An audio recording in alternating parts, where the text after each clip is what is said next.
Greetings, everyone, and welcome! Thank you all for coming to join me for a little bit more Aground. I say a little bit, I'm probably going to be playing this all day, or for the remainder of the day anyway, since I'm finally free! Except that I got dragged into something completely unrelated to the Elden Ring guide during the pre-stream and had to help resolve that, so sorry for the extended pre-stream. Praise the Pixel, hello and welcome! Everyone, Nobleman, Neo Shadow, Warrior, Sagari, Nate, Tuna, Sisu, Echo, Onyx, Dom, hello everyone, thank you all for dropping in. And Pixel and Neo Shadow, thank you both for the resubs, really appreciate that. Lynn, good to see you too. Darius, it's been a while, how are you doing? Welcome everyone. Strawberry Bandit, so that song is actually the former national anthem of the Austro-Hungarian Empire, but I use it as an intro because my name happens to be Franz, and so it just sort of works as, I don't know, I guess it's something, I use it in the same way as, like, entrance music in wrestling. Or to let everyone in chat who's been around long enough to have become familiar with it know that the stream is about to start. Well, Sagari, it sounds like you're on the mend, so I'm glad to hear that. Well, I'm glad you're able to drop in, Darius. Believe me, I know the feeling of working a lot. I totally understand. Well, Strawberry Bandit, if you weren't familiar with the old national anthem of the Austro-Hungarian Empire, or if you were born after its dissolution, then totally understandable that you'd never have heard it, because, you know, it fell out of use in that context with those lyrics. Of course, in Germany, we use the same melody for our national anthem, but we use different lyrics, obviously.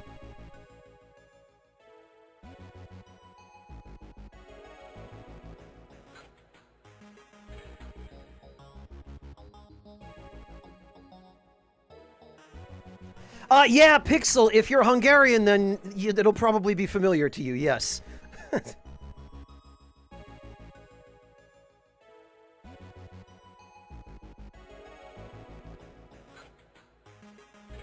Oh, Denmark, Strawberry Bandit, okay. So we've got a lot of neighbors here in chat today. We've got people from Hungary, Denmark. I have several Danish viewers, Strawberry Bandit, so you're in good company here, and in fact, I think one or two of them might actually be present in chat today. Well, Sagari, it was more just happenstance that I got the idea to use that particular song as my, my stream intro music. I don't doubt that, Pixel, probably as an example of where history shouldn't go again. At least I hope. Yep, you from Poland, Sagari. We've got people from all over Western and Eastern Europe. This is the sort of, the peak evening time for streams for our time zones here in Europe. Folks in the United States are probably just finishing up breakfast now. It's fairly early in most of the US time zones.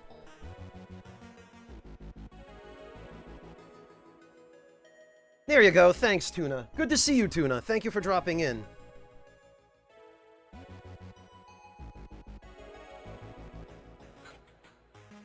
Yep, it's about that time of day over there, isn't it, Neo Shadow? Well, Echo Drop, if you're like me and you're on a degenerate sleep schedule, you might just be going to bed right about now, yes. Almost lunchtime, Lynn? Are you, East Coast?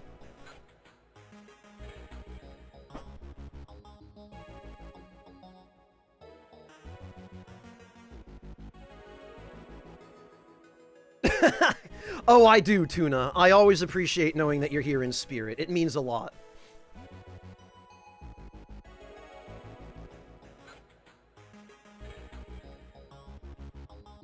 Incidentally, Lynn, anything special for lunch? Sorry, I had to ask. It's the rules. I should update the channel rules. I should add another rule that says Franz might ask you about food at any time.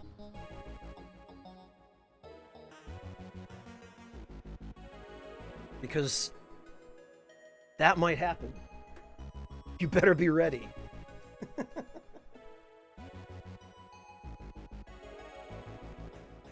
Glad to have you while you work, Nate. Just don't get in trouble on my account. I don't want to get you reprimanded or anything.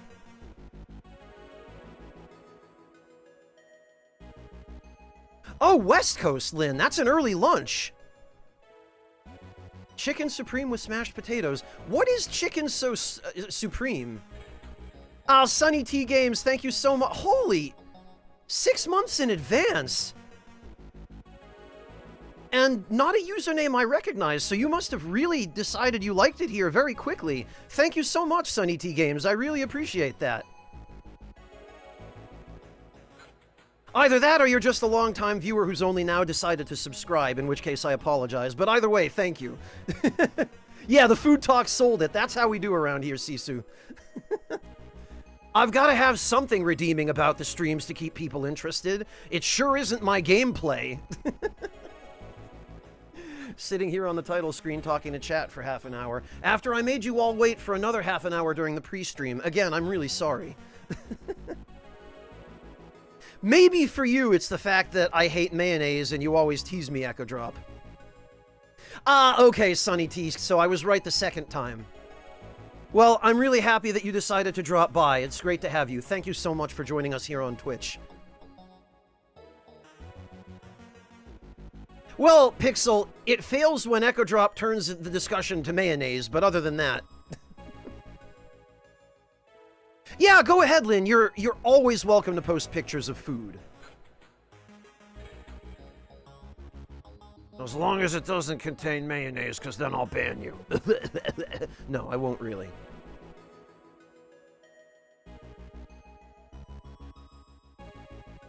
BBC Good Food, huh? Let's see. Chicken Supreme. Oh, that's interesting. This looks like a cream-based dish. Chicken Supreme with mashed potatoes and steamed green veggies. Interesting. Let's see. Olive oil, butter, onion, bacon, garlic, chicken, of course. Flour, white wine, double cream, Dijon mustard. Interesting.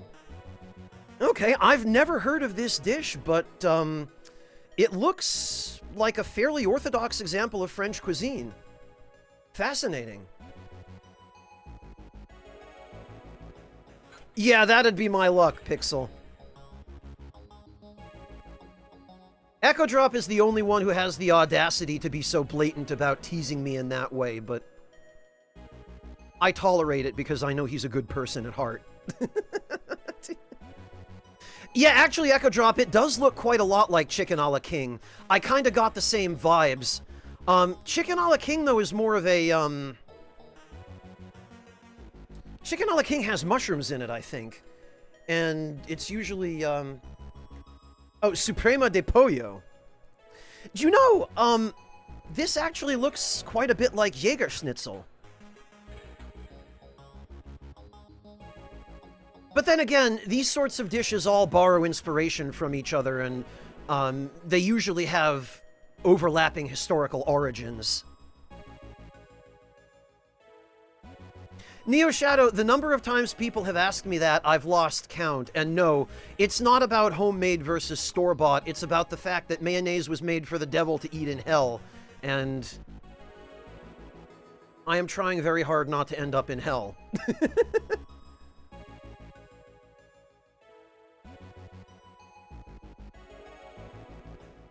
Well, Onyx Tyrant, that's another matter entirely, right? I mean, did you know that a shrimp fried your rice?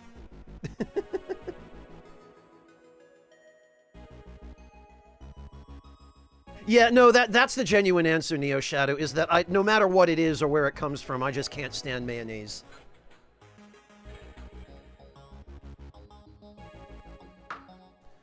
Alright, okay, good to know. So The save file we created for multiplayer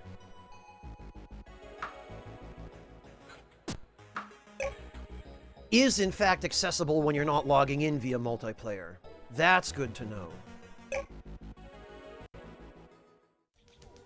I do like eggs, though, Echo Drop. I make omelets pretty frequently. It's just... mayonnaise is a whole lot more horrifying than the sum of its parts, is what it really boils down to for me.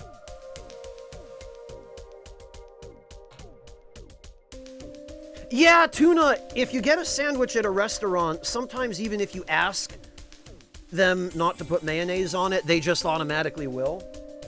And sometimes that's just because it doesn't get communicated to the kitchen.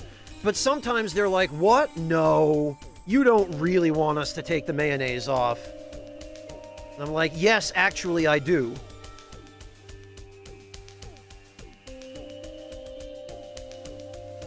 Some people do, Tuna. I don't understand it, but I'm not in a position to criticize.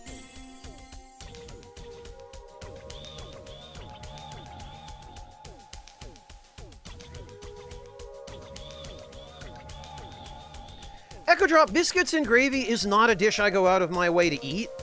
And the ingredients for it are, or rather the preparation for it is just not something I generally care to do in terms of making the gravy. And I don't really, I mean, store-bought gravy isn't really a thing here. So I just don't eat it more because of the fact that it's inconvenient.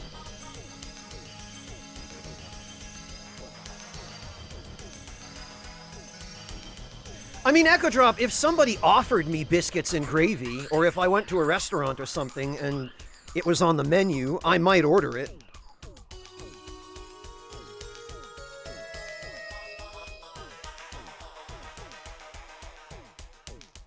But I fail to see what bearing biscuits and gravy have on mayonnaise.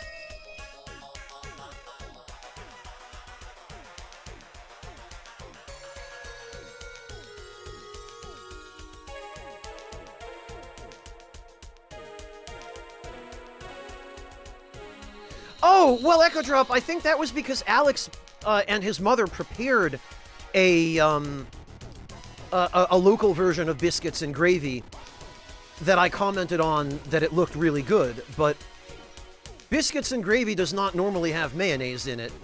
Or if it does, then I don't know what godforsaken restaurant you're ordering it at.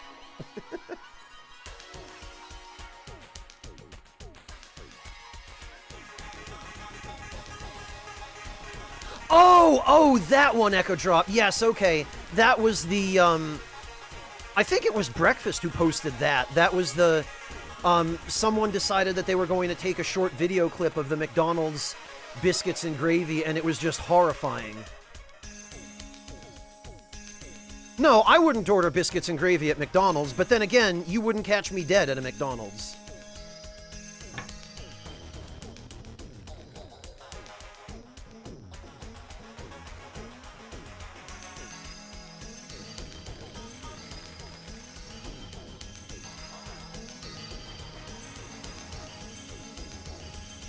But again, I fail to see what bearing that has on mayonnaise.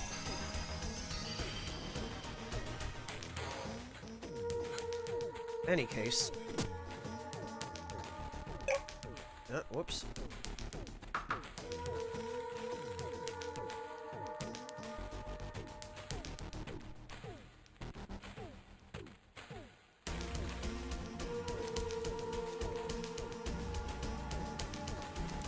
Near Shadow, people still go to them because it's the least expensive food that some people have access to, unfortunately.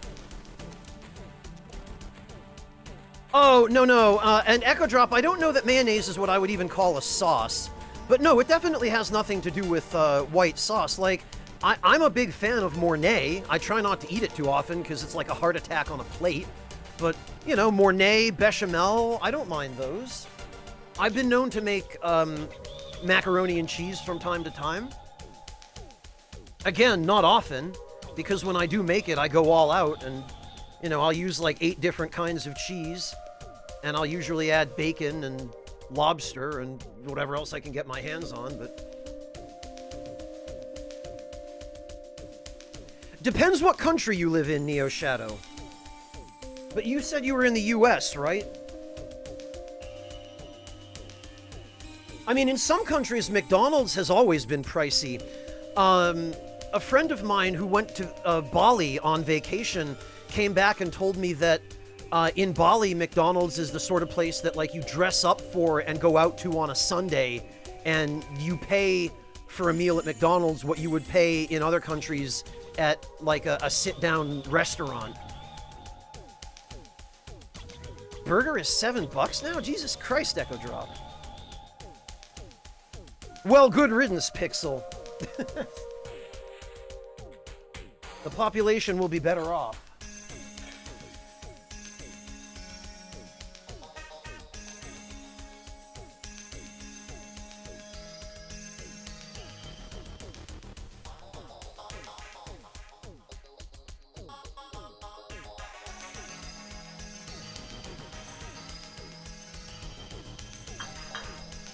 All right. Well, now that I've had at least one good cup of tea before it gets cold, let's find that worm hive.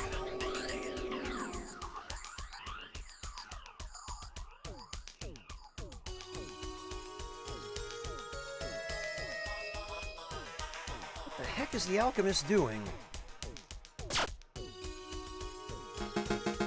Don't worry, you've dealt with worms before. Following one to its den should be no problem.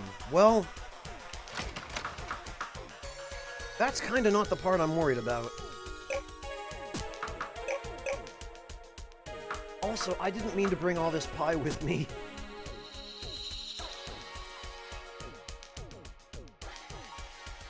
Actually, though, maybe it would be a good idea to have some.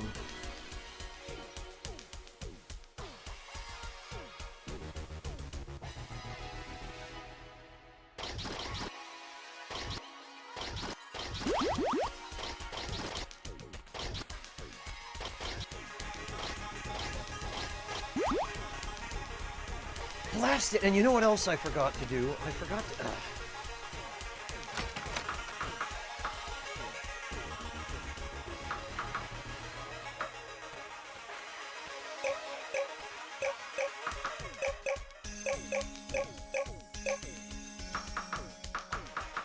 I forgot to go get my map, which I apparently accidentally stashed somewhere.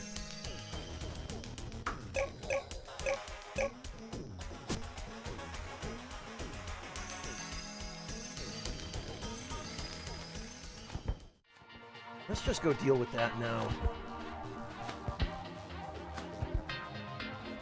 Ugh.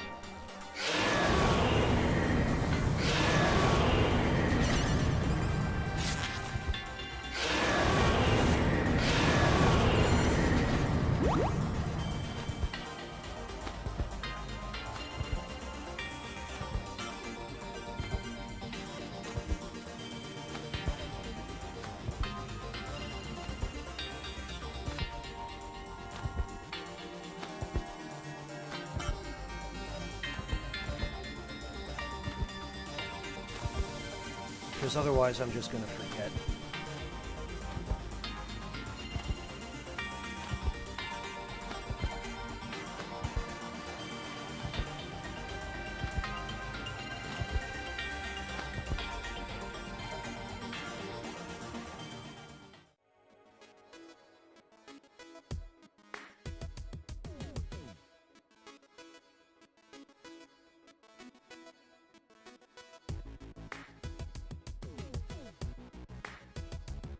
There we go.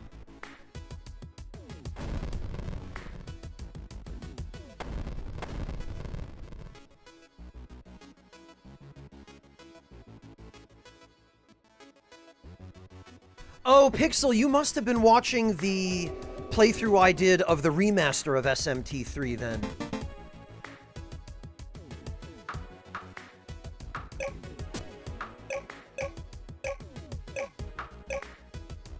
Yeah, that was quite a time.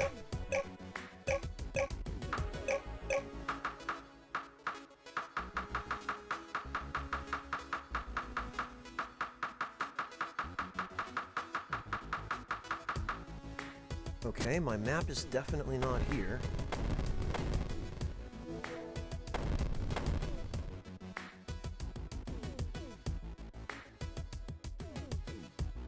Maybe I can have it shipped in?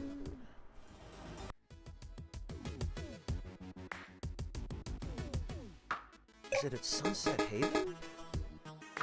Yes, it is.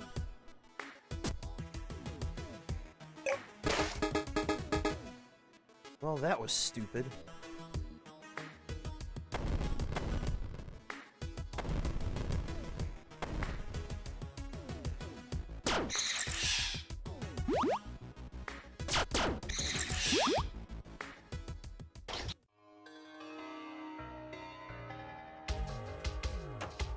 Neo Shadow, it still amazes me that anyone wants to rewatch any of the old stuff I've done.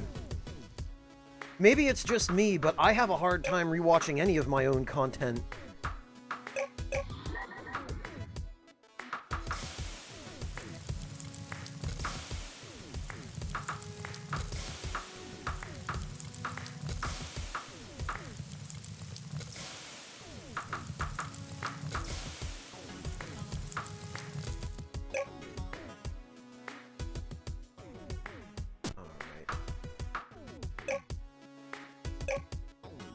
Let's make some cheese, and then some almonds.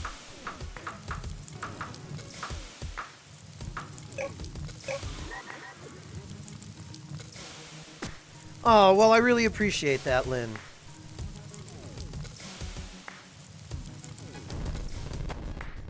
Well, Neo Shadow, it's difficult to say. I mean, I have to listen to my own voice when I'm editing my video footage. So in that regard, I kind of can't avoid it, but...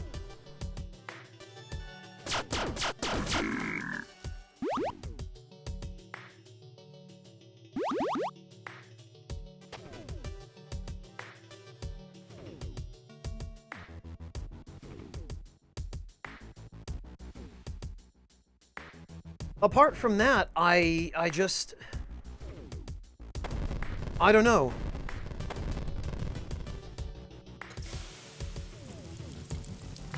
Yeah, I've gotten used to it more or less, Sisu. It's just I don't enjoy it.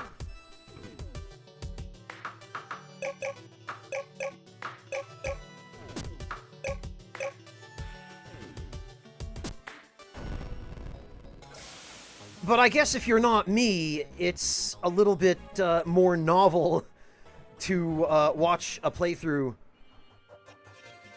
with me constantly talking over it. I mean, I have to live with me all the time. You guys only have to live with me when you want to. It's a little bit different, I guess.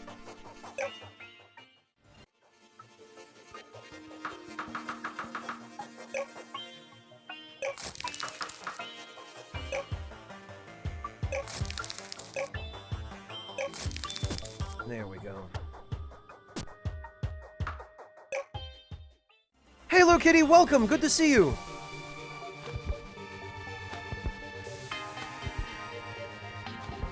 Yeah, it's interesting you mentioned JRPGs, Pixel, because I've been following Wooly and Reggie playing Final Fantasy IX lately, and it's been really enjoyable for me watching them play that.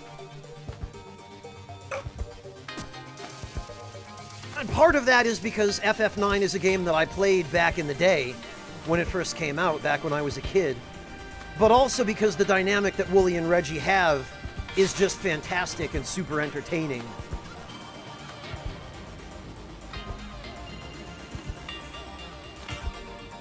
No, Echo Drop, I'm not. I'm actually pretty territorial. You wouldn't want to live with me all the time.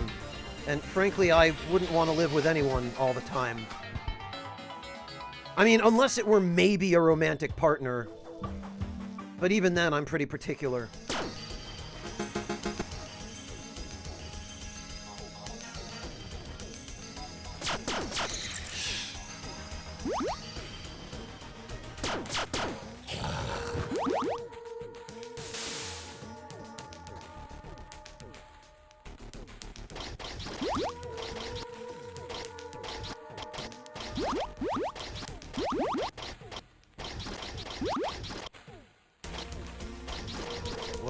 remember correctly,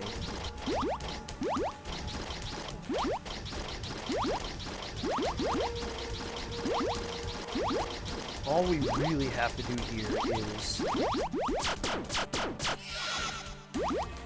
find the worm hive. Oh, and I'd also forgotten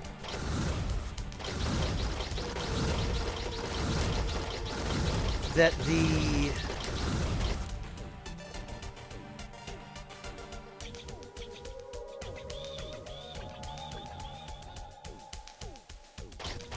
leeches in this area drop a whole bunch of dragon blood. And I believe if you have a net, you can capture them and they turn into a really good weapon.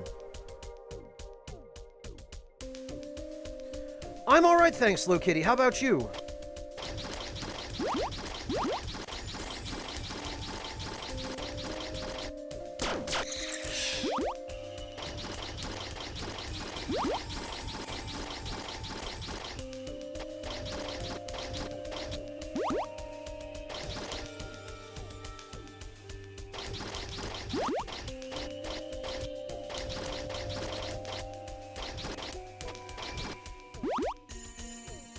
Well, actually, I want to dig out this whole area, because if I do this, it will make room for those leeches to spawn, and I am going to want to be able to farm them.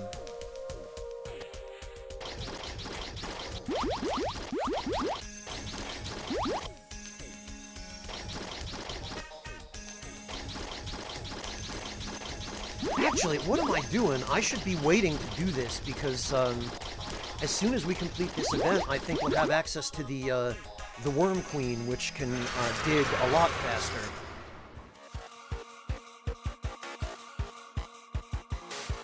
Yes, there we go.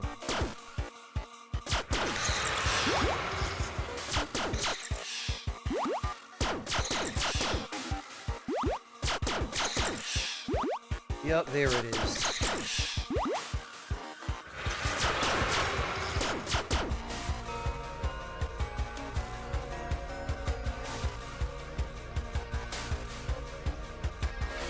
Boy, the first time I did this was a much more difficult fight because I didn't have the space helmet, so I didn't have a way of seeing underground.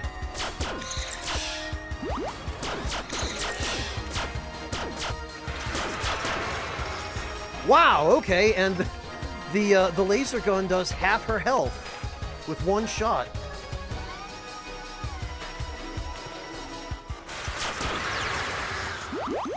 Incredible.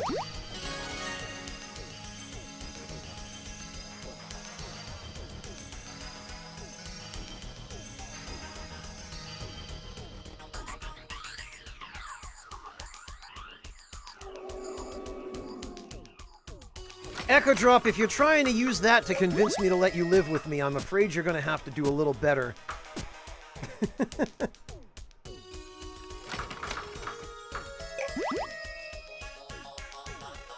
Also, I'm pretty sure that this door... Yes, this leads to the Worm Labyrinth. Ah, oh, damn it, and you know, I forgot to take my freaking map out of storage on the island.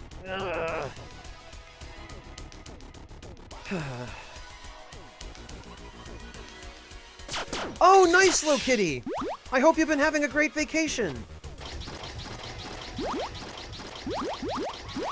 May I ask where you're vacationing? Did you go someplace far away, or did you just make a short trip of it?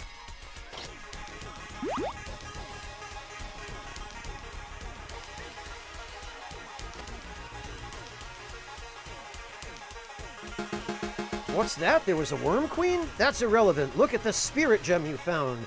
I'm certain this is what we need to make a breakthrough. Here, try these spirit goggles. The markings helped me invent them. And while they didn't help me see the secret behind these structures, they may help you see what we are missing. Oh, right. I believe those let us see the, That forest to the east feels dangerous. I set up a fence and I recommend you don't go beyond it. Yeah, the trees are very angry.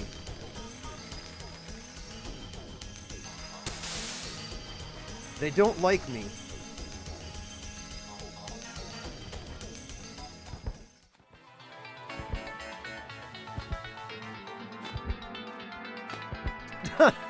Tuna, I really don't think you'd enjoy living with me. Genuinely, I don't think you would.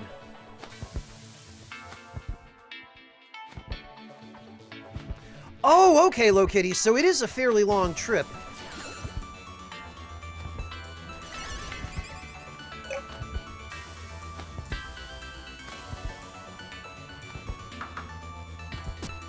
Well, okay, I guess just crashing into those things is effective. That works. Gotcha, Lokitty.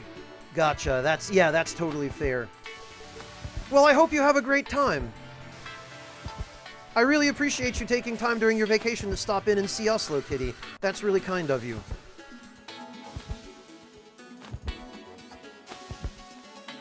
Well, Tuna, I think you and I understand each other quite well. So, out of mutual consideration and a desire to avoid stepping on each other's toes, I think you and I would probably at least not kill each other in the first week. Which is more than I could say for most people. So that's a compliment to you, Tuna.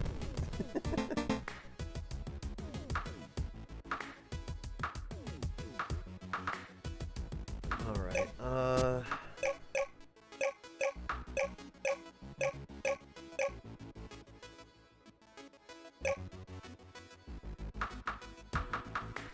Well, Tuna, alone or with a very, very specific person. Like I said, for me, if I were to have a roommate, that person would really pretty much have to be a romantic partner. You know, there would need to be mutual benefit beyond just sharing rent in order to make it worthwhile for me to tolerate the presence of another human being in my living space, you know? Hello, Azaria. Welcome. Echo Drop, I'm not sure you and I would even last a day.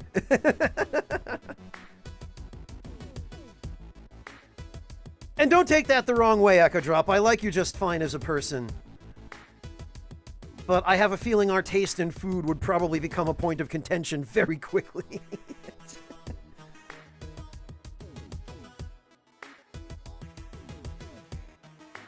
Oh, that's awesome, Lokitty. I'm really glad to hear that. Those kinds of shops are the best, where they make the product in-house. Yeah, see, Echo Drop, that alone.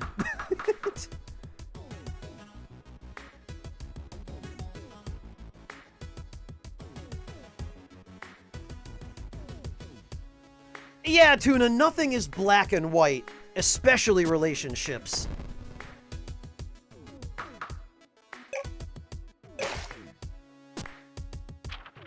There we go. There's the map. Jeez.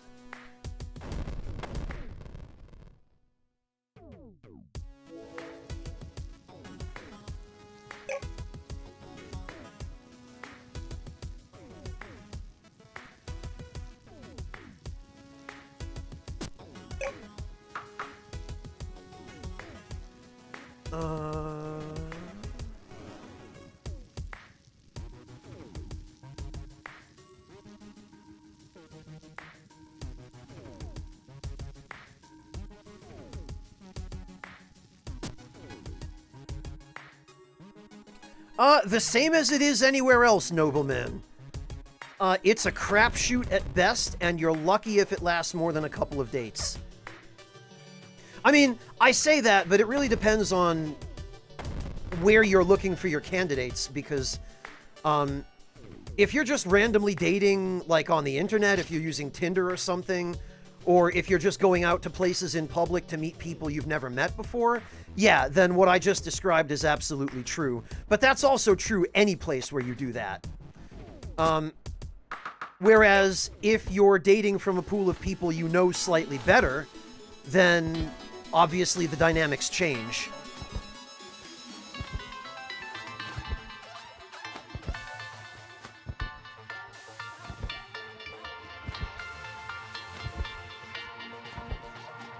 Well, that's 3 differences, Echo Drop, but I take your point, yes.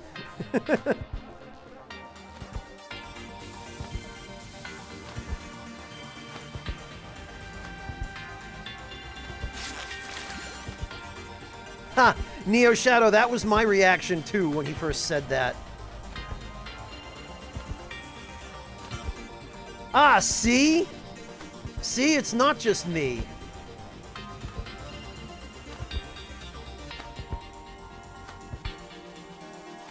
Oh, this vehicle cannot fly any higher. Great. Well, fortunately, I have one that can.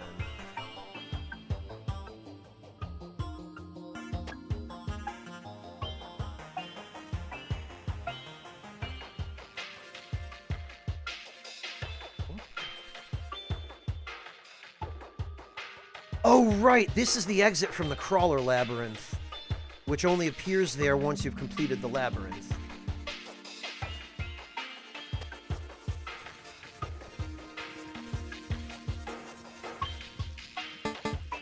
You didn't crash with the rest of us?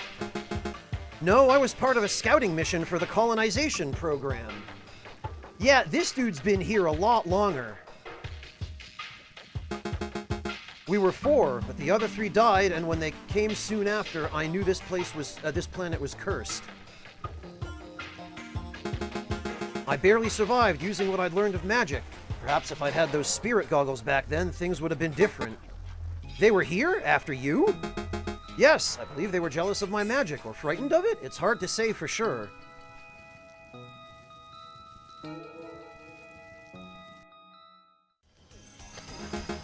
I've determined that a spirit gem can capture a spirit of fire or water, resulting in a fire gem or a water gem. An infused gem should allow us to activate the structures.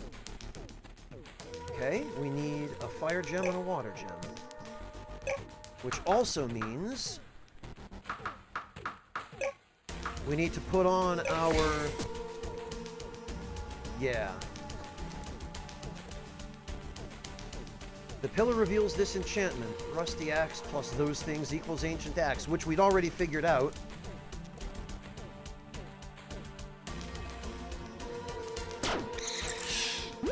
But if I remember correctly, that's not the only place... Aha!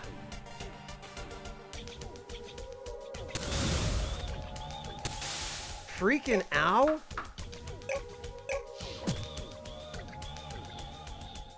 Hey, idiot, get over here.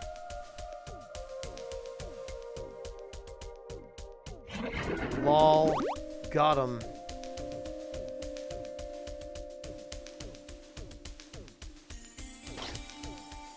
Actually, I think if we go in here, there are a couple more of those,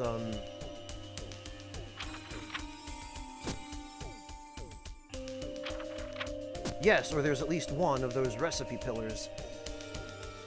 Steel sword plus blood gems and dragon blood equals a drain sword.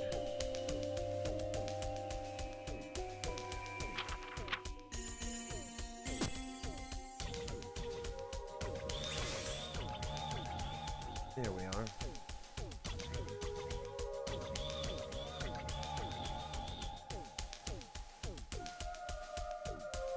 Tuna, it's funny you mentioned that. We were just talking about this last night.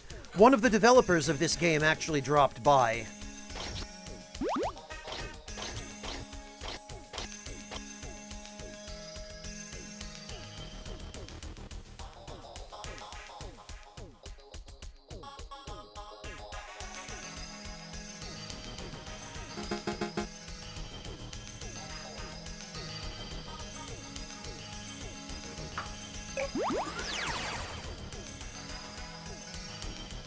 Ah, there we go, and then this is the magic forge.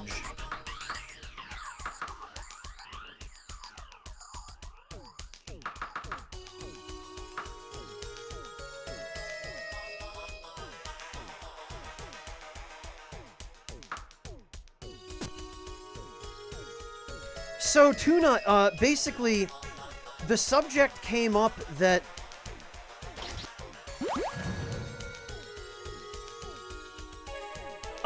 this game has a sequel, which is coming out fairly, or I think it's out already, but it has a sequel called Aground 0, and A Ground Zero is, I believe, a direct. I think it's a prequel to this game or a spin-off, and in the updates on Steam for the spin-off, the developer mentions, the lead developer mentions that he changed the art style of the game because he got complaints from people about the pixel art style of this one, and it broke my heart to hear that people had whined at him so much about the graphical style of this game, because I personally love it. I think it's fantastic, and I'm not a big fan of the 3D style of the new one. I feel like it lacks the character and the, I don't know, just the uniqueness of this. And we ended up having this long discussion about how there are so many people who were born long after the era of games where this art style originated, where this just this type of game originated even, and how people more and more nowadays are only familiar with 3D open world games, or, you know, their first console was a PS4 or even like a current gen console, and you show them a game like this and they look like you just they look at you like you just grew a second head, and they've maybe never even seen this before, or they just don't have the ability to appreciate it because all they know is Bone, thank you so much for the Prime. Oh no, for converting the Prime to a Tier 1. Really appreciate that. How are you doing, Bone? It's great to see you.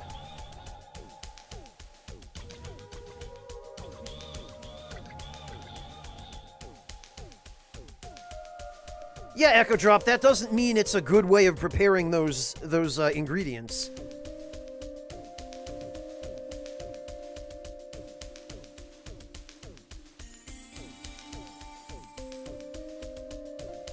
Well, Tuna, that's just it, I mean, sure, if you prefer 3D games, that's cool, but, like, I have to wonder how many people played this game and then decided that they were going to complain about it. Like, it wouldn't have taken much for them to look at the trailer and say, yeah, I'm not into that art style, but I'm not going to spend $14.99 on it and then go whine to the developer that I don't like the fact that it uses pixel graphics. Well, Tuna, that's a point that came up too, and what it boils down to is that not everyone from the younger generation is incapable of appreciating this sort of game, but it's more common that people who are younger were just not exposed to this, and so the frame of reference is more limited for people who've only ever had the experience with modern consoles that had the processing power and the technical capabilities and specifications to be able to run 3D open world, much more realistic looking games. Or even just higher resolution games, never mind realistic looking, because there are plenty of modern high-res games that are more stylized.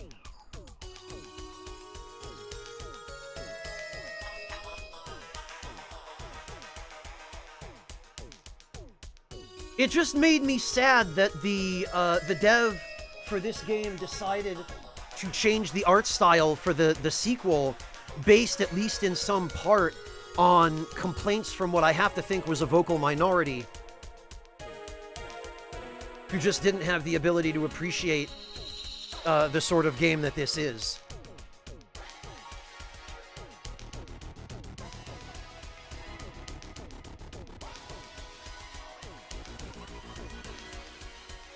Most people only ever do that by accident, Sisu, yeah.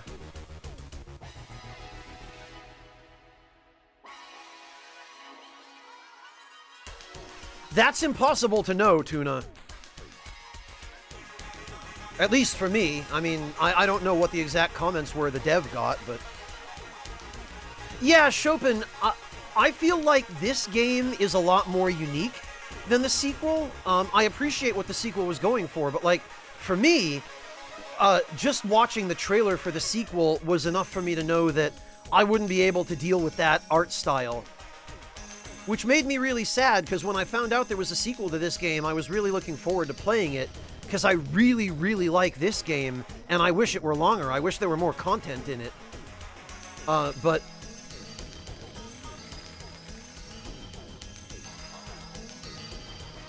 You know, it's just a shame to me when a vocal minority makes so much noise that they ruin something for the people who actually appreciated that thing originally.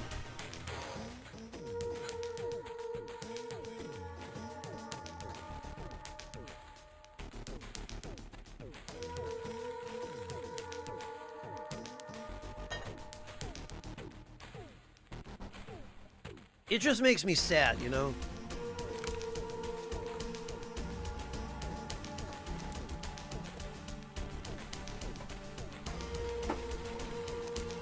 And there's also that sort of inherent difference of appreciation and gratitude for the product that's being criticized, right? People who appreciate it from the outset are like, yeah, I like this. This is cool. I would love to see something else in this same style, but, you know, new and fresh in terms of content and story, maybe. That was how I felt with Demon's Souls. I really, really love Demon's Souls. It's my favorite game of all time. #1 favorite game.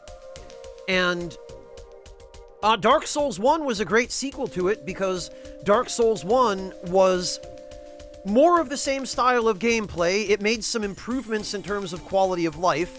There were a few things it did worse, but on the whole, it was a step up. And it wasn't rehashing the same old content in Demon's Souls. It was a totally different universe, totally different setting, different story, different characters, you know, other than Patches. But Patches, they get a pass on, because he's been around since Armored Core. But, and in fact, I think actually maybe since Shadow Tower. But yeah, that was a case where I really appreciated the original product, and I was like, yeah, I'd like to see more of this. Whereas I feel like the people who were complaining to the Aground devs never appreciated the original product to begin with. Or at least never appreciated the pixel art style of it. But again, I have to think that they're a vocal minority, because the dev who came through here last night was telling us that before the game launched on, in the full release, like back when it was just a browser game, they already had a user base of 3 million people. So there were clearly plenty of people who appreciated it. And it just saddens me to think that a vocal minority of, you know, a small handful of people who didn't appreciate it were the ones making all the noise and putting up a big fuss about, no, this isn't what I want, make something else for me.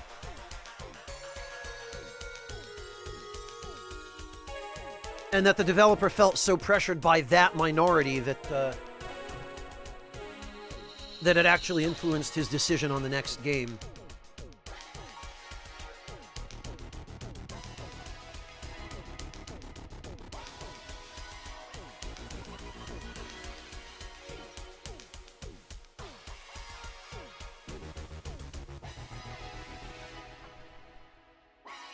Well, Warrior, but also pixel art allows you to do things that you would not be able to do in a 3D game. And I can actually give you a perfect example of that here, because we've got...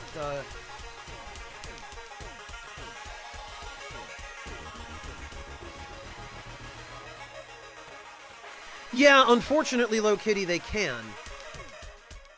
But Warrior, the crux of it for me... I also built a worm pen in here in case we need to raise more dragons, but don't expect me to harvest dragon blood here. I've got more important things to research, right. So let me just head back for a minute.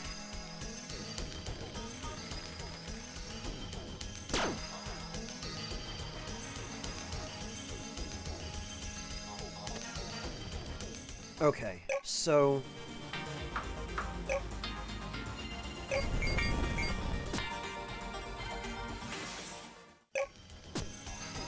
So, Warrior, pixel graphics like this enable you to achieve gameplay elements that you would have a lot more trouble doing in a 3D game. And the example here is this dragon.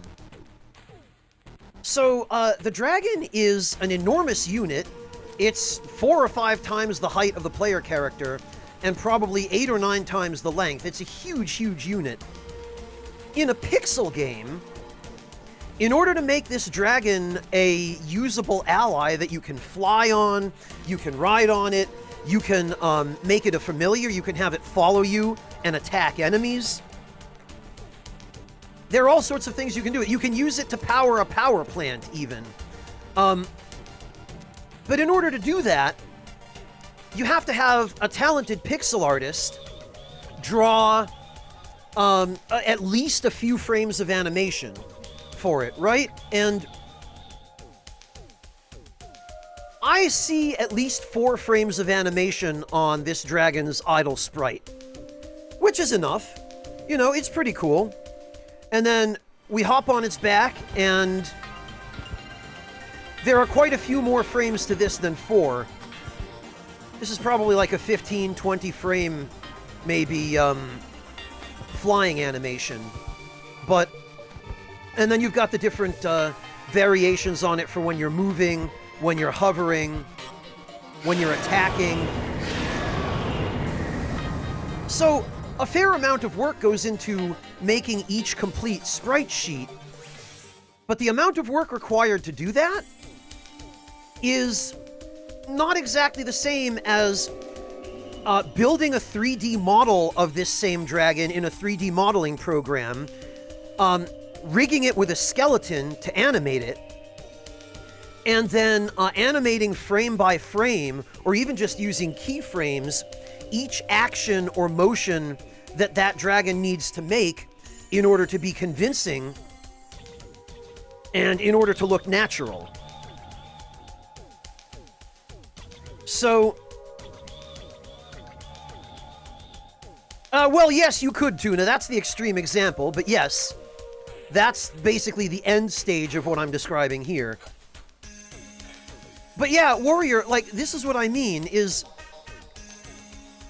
you want to have a dragon that you can ride on? Well, in a pixel art game, it's a little bit simpler to do that than it is in a 3D game, where you need to have physics for the dragon.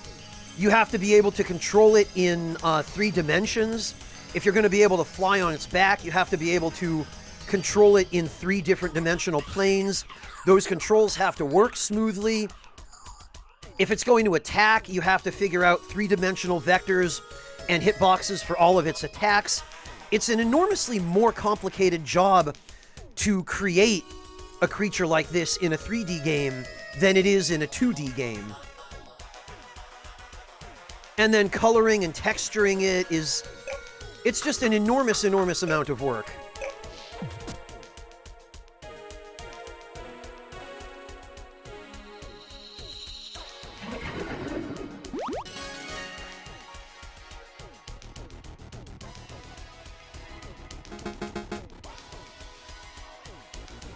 Use the water gem at the blue structure.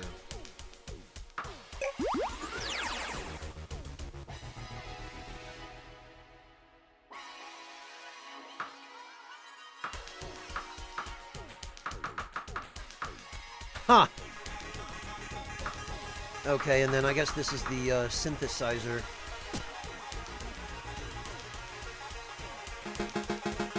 Now all the structures are activated. I think we deserve a break in the purple chamber before we continue our research.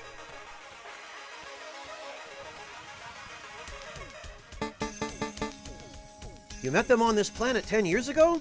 That's before they tried to wipe out humanity and destroy Earth. Correct.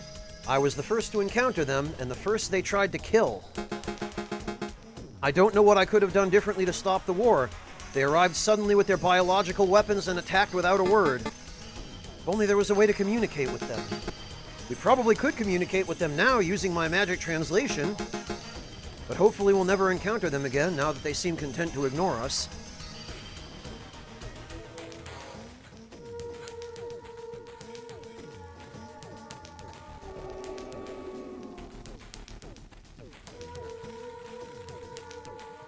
Yeah, Soul Bishop, exactly. There was no way.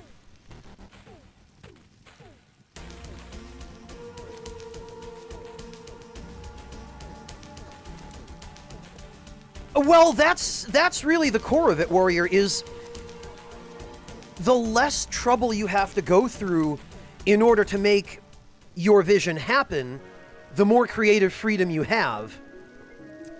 I appreciate the ambition of wanting to create a big, impressive 3D game, but unless you have a big studio with lots of labor and plenty of people and a huge budget, going that route is going to limit your options.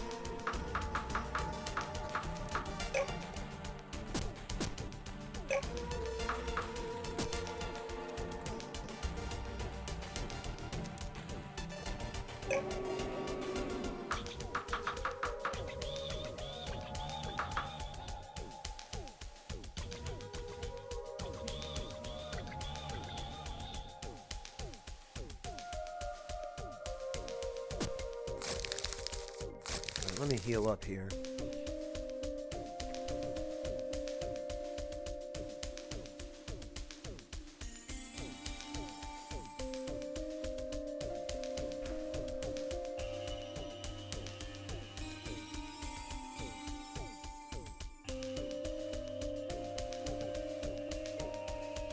I don't know, Tuna. You're still talking about 3D environments, and as simple as those are, relatively speaking, it would still be a difficult task, depending on the developer and, again, the labor pool and the budget, and the technical skills and capabilities.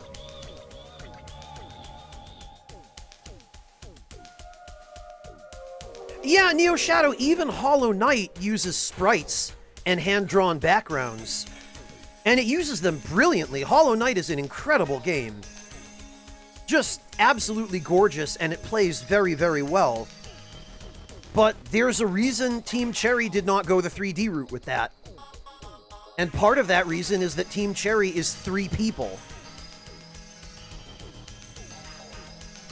Well, Tuna, you would think that with the budget and the manpower that a AAA studio has, but the problem is a AAA studio is constrained by the fact that it is beholden to its shareholders.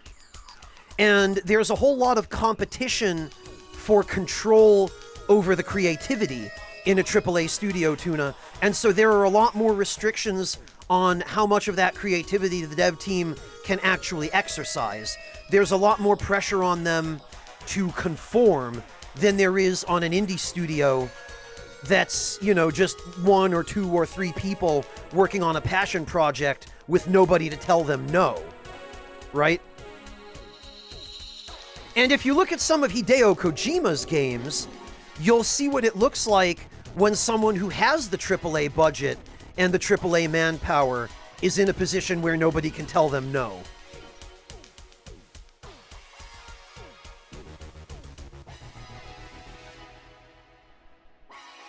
And they weren't even the first to do so, Soul Bishop.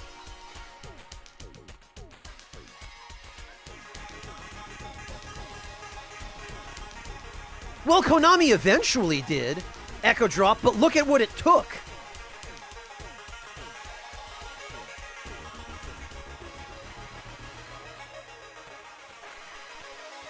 You know, it took Kojima taking for granted the amount of clout that he had and pushing it too far. And Konami saying, you know what? We might be a big, evil, greedy corporation, but enough is enough.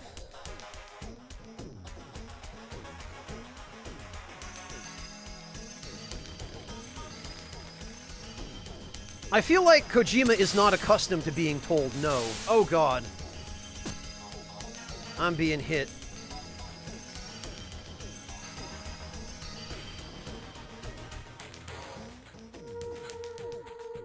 I don't know where you heard that, Soul Bishop, but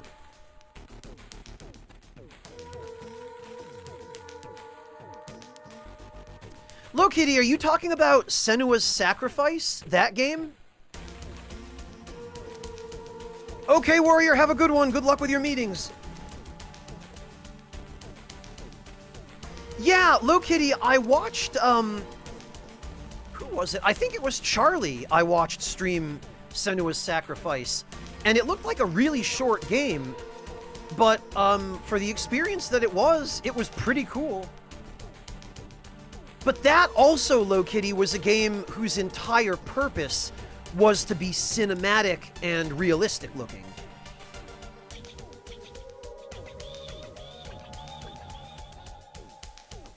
Oh, all right, Echo Drop. Get some rest. Thank you for hanging out. Good to see you.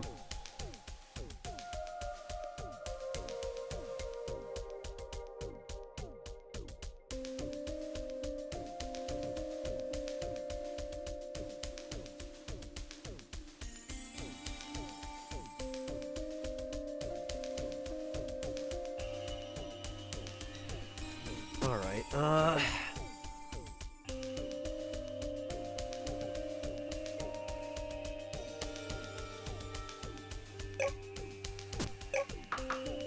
Right, I need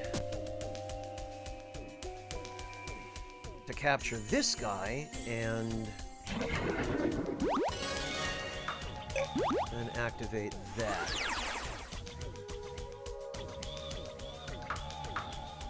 Ah, and now we can uncraft.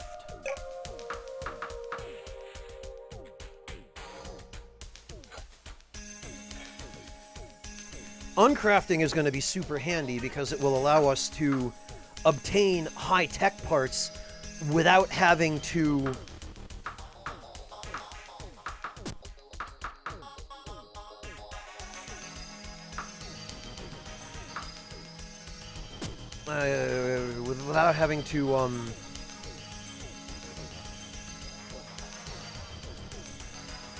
build them from scratch is what I'm trying to say. Also, this was not the exit to the crawler cave, it was the ice cavern, which I'm going to need something else in order to do. I've been in deep contemplation trying to decode the secrets of the worms. If you bring me one worm, one fire tusk, and one icy fur, I'll be able to finish my research. Okay.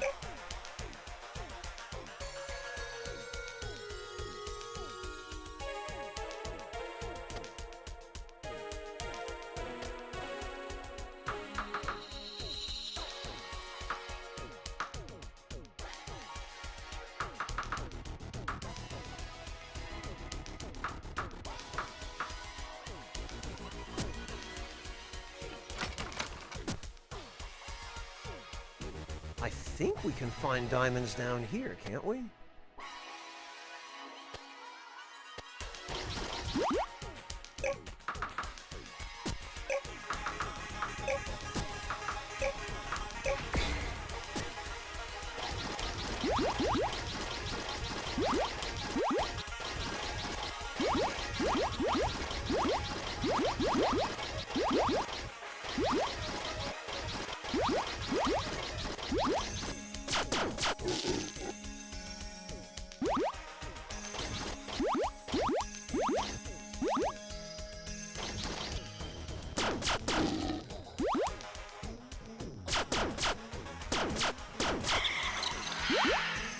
I say we should be able to.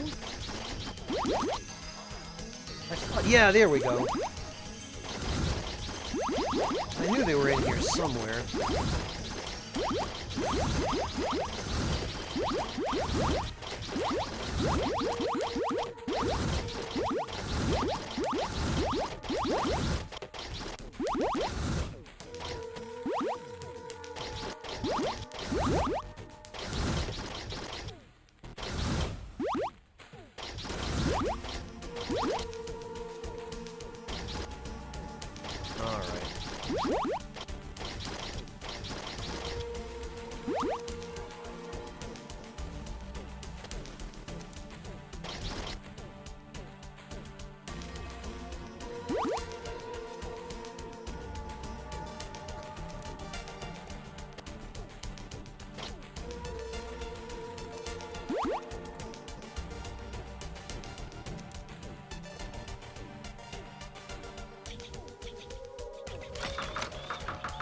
So first of all, let's offload some of this stuff we don't need.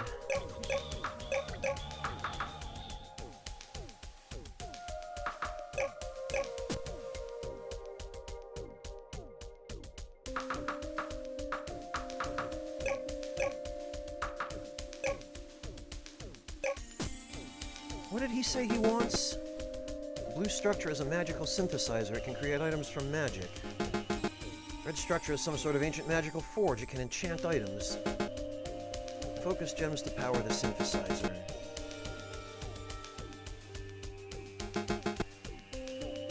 Okay, well, for now...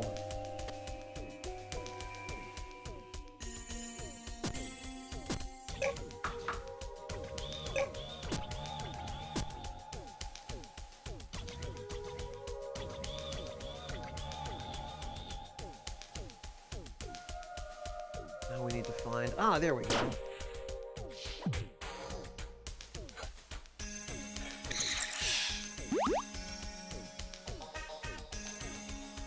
Alright, what did we need? Icy fur. Well, that's easy enough.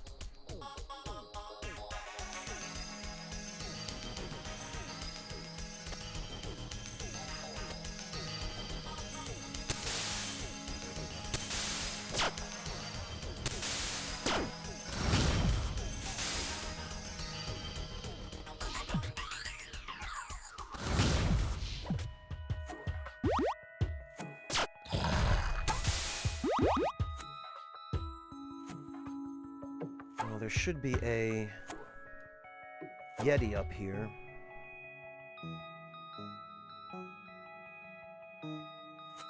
Yeah, Lokitty, it looked really impressive. There we go.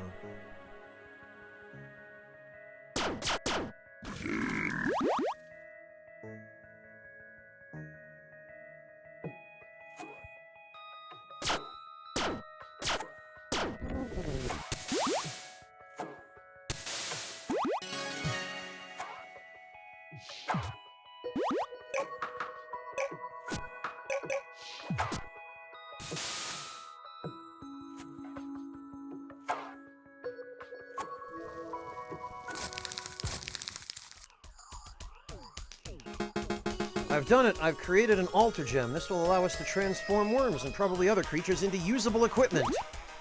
You must continue to explore this branch of magic. Take the altar gem and use it on a worm yourself.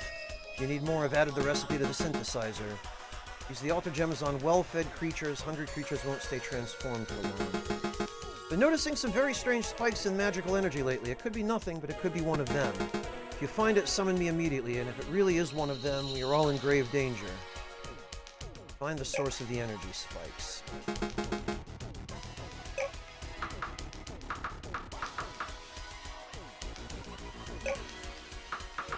Transform.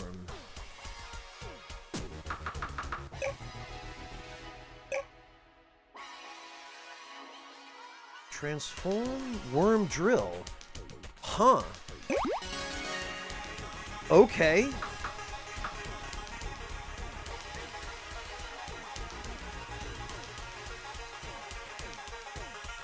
Whoops, that's not,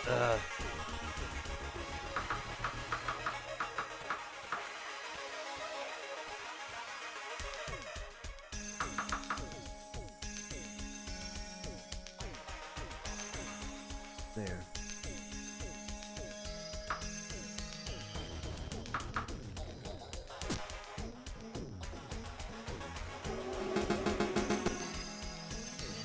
Baby dragon, or dare I suggest it, an adult dragon. Huh. Well...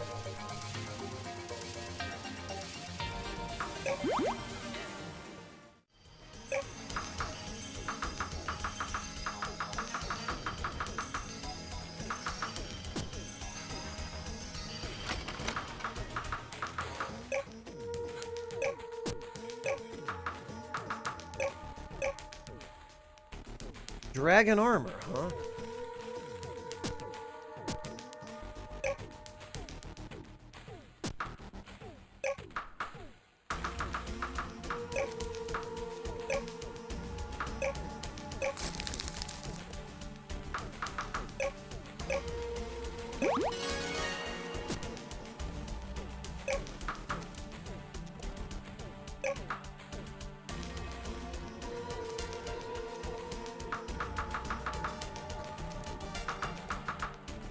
Every time.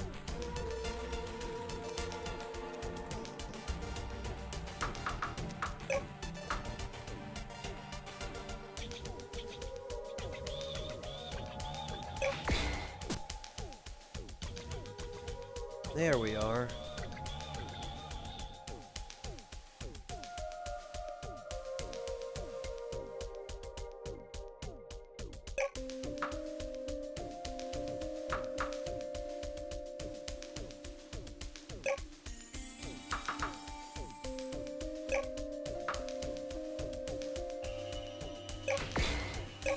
Sadly, the space armor is still better.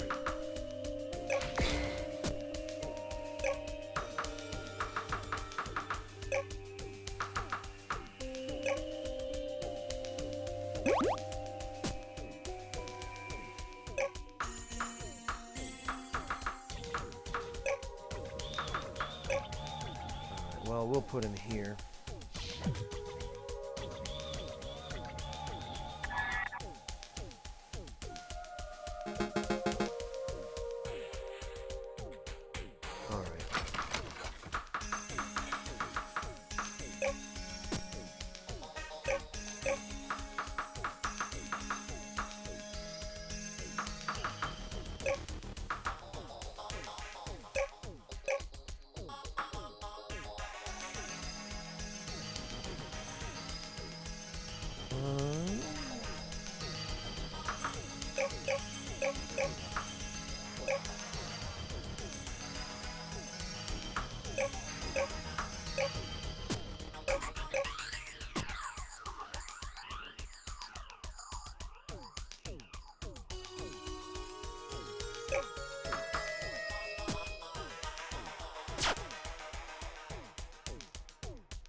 There we go. Oh, really? Okay. Not quite. Got him. Now let me see if I can find... Yes, that's what I want.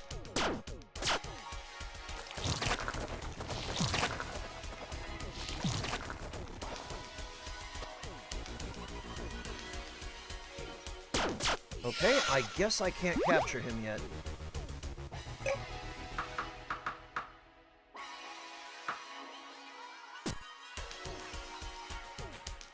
Well, I think we're about ready for that boss fight, so... Let's rest up, and then...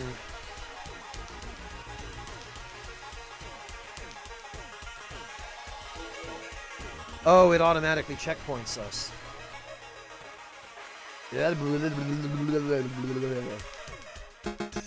Alright, let's see if my translation works. Who are you and what are you doing here? What right have you to ask me that? This is my home, my planet. You are the trespassers here. That magical exoskeleton looks vaguely familiar. Are you one of them? The ones you call them are my foolish brethren. Long ago, they chose to abandon their homeworld, while I stayed and took a path of isolation and immortality. Can you tell us about your magic? What are these magical energy spikes? Why did you create and raise the dragons? Silence, we do not speak of these things with the likes of you. I have been very tolerant, otherwise you would have been dead long ago. Now I see that they were right about one thing. The universe would be better off without you and your kind. You're no match for this creature. We need a plan if we want to survive. Yeah, we're gonna work together, because if you let the alchemist fight, he just dies. I'll set up a defensive barrier and healing magic. Stay behind me while it attacks. Okay, well... Can I block this? I sure can.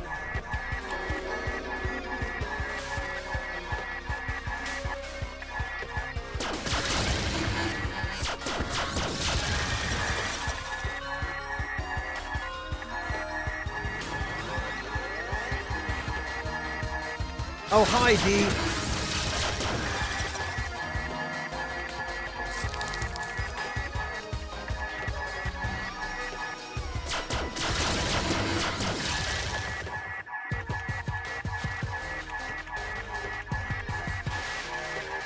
Man, having the space armor when you come here makes a whole world of difference.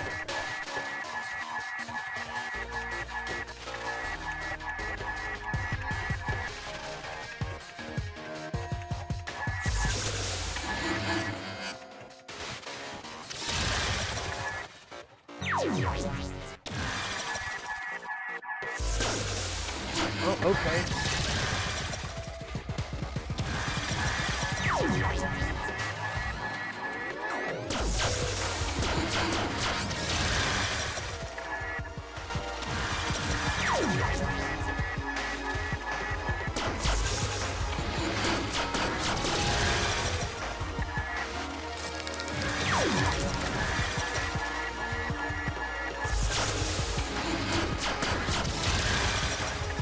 Oscurus, thank you so much for the resub. Welcome back.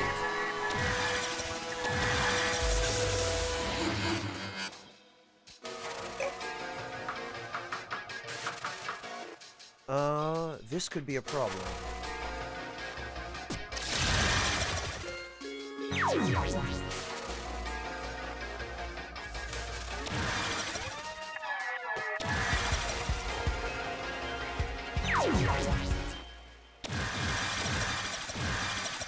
You know what I should be doing? Maybe Robo Schnoopy can help.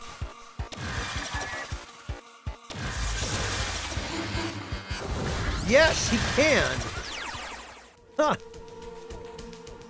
You will regret choosing to disturb me.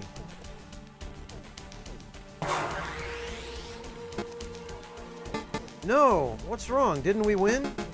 We were too slow. It sent out a signal. They will know we are on this planet. We must learn all the magic we can and use their power against them when they come. Otherwise, we are all doomed.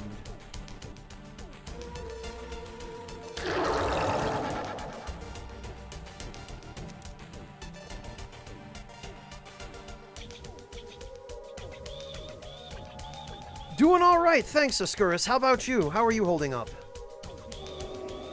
Structure appeared when the old one died. I wonder what it does.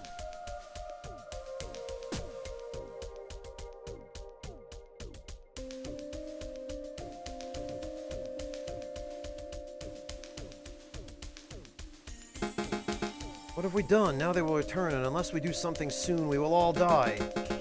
Our only hope is to learn more about their magic, either to be powerful enough to defeat them or to find their weaknesses. For now, we have two clues. One is the evolution chamber the old one left behind. It can't be a coincidence it was hiding it. Now that the old one's strong magical signal is gone, I'm detecting another signal away to the east. There must be another island with even more secrets hidden than this one. Nice, Oscurus. You deserve it. I'm glad to hear you're finally able to get a bit of a break.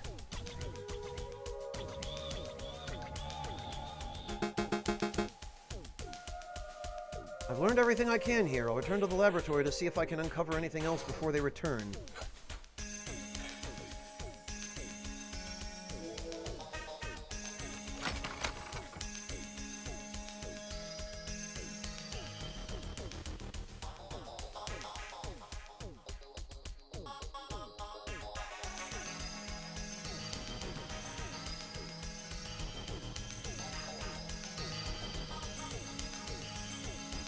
Any particular place you're planning on heading for vacation, Oscurus?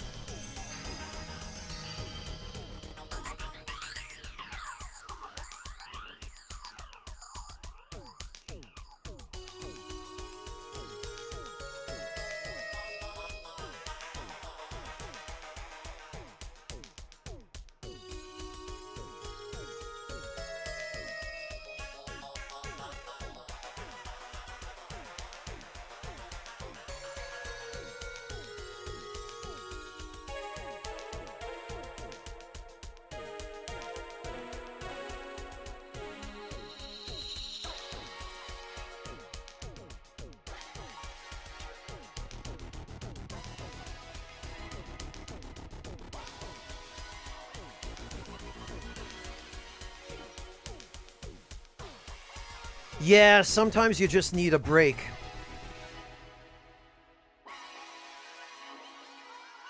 And 200 hours of paid time off is definitely a good chance for a break.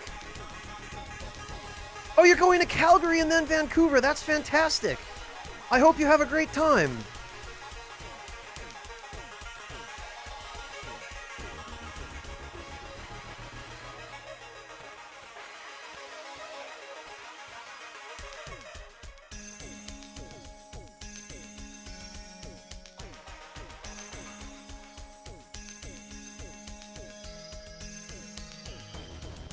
I'm really glad to hear that.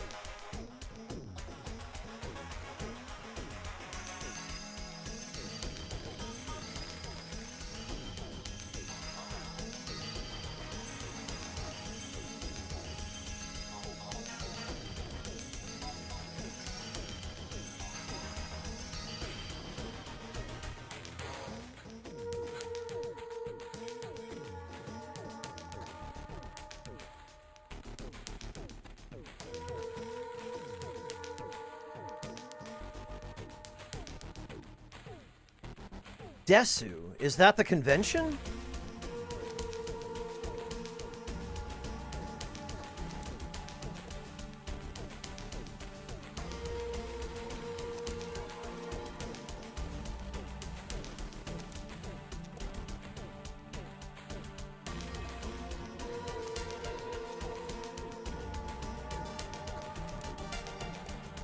Oh, Deceiver, gotcha.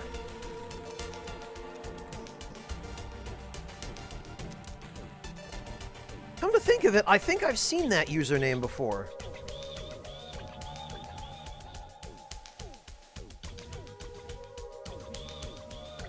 Oh, excellent, Ascuris. I'm really glad to hear that.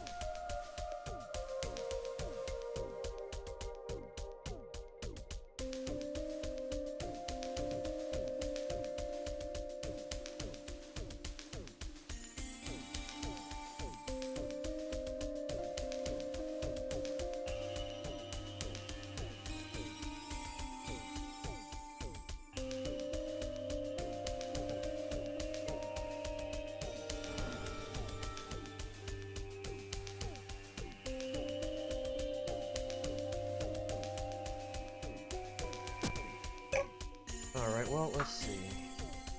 Oh, the dragon armor was what we needed to convince the Miros. Okay. Well then, while the alchemist is off doing that...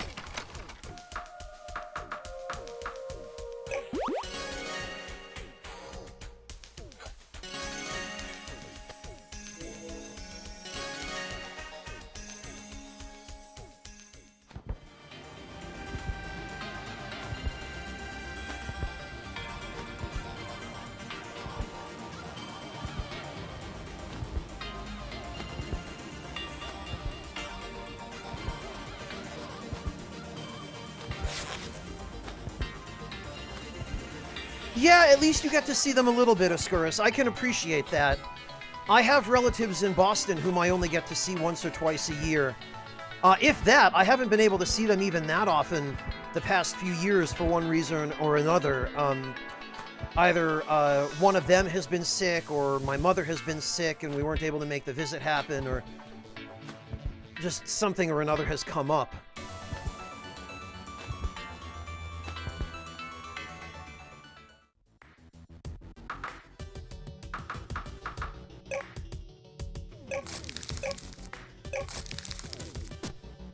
So I can appreciate that.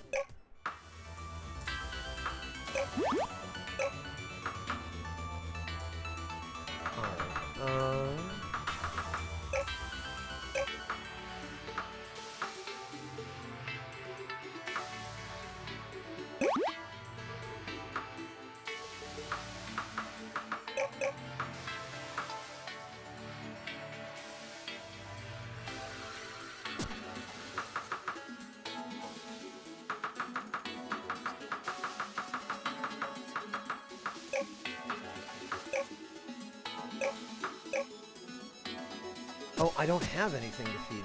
Okay, well...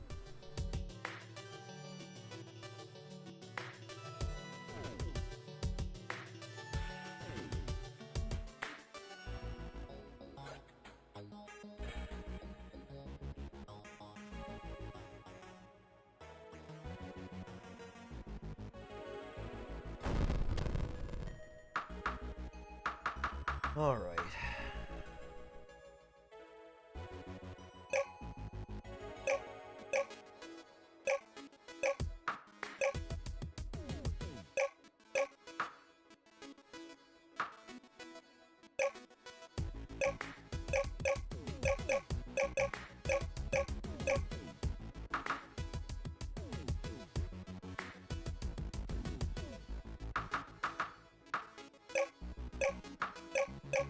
let's stash some of this stuff.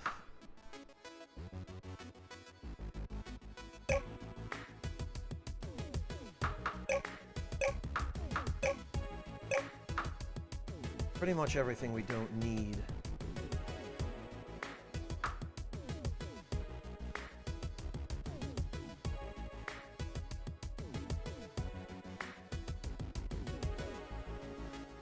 Yeah, kombucha, I can appreciate that as well. It's unfortunate when that's the case, but most of the time, it doesn't have to do with you so much as it does with your family. And, you know, if they've made decisions that you can't live with, or, you know, if they choose to judge you in a way that makes it toxic for you to be around them, there's not much you can do. You're not going to talk them out of it. And if somebody is being a negative influence in your life, and if they're hurting your mental or physical or emotional health, then all you can really do is exclude them. And that's their problem if they have a problem with it.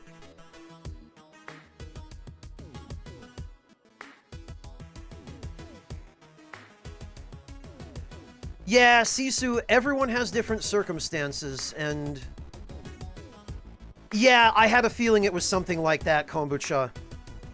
That's the most common story I tend to hear from people as the reason why they're not in regular contact with their families, is that their families have just decided to judge them over something that should not affect the way that that they're seen, but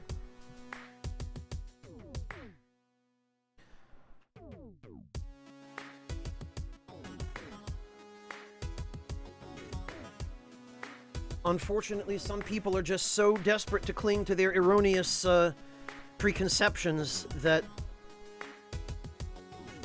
they would rather ostracize family than change the way they think.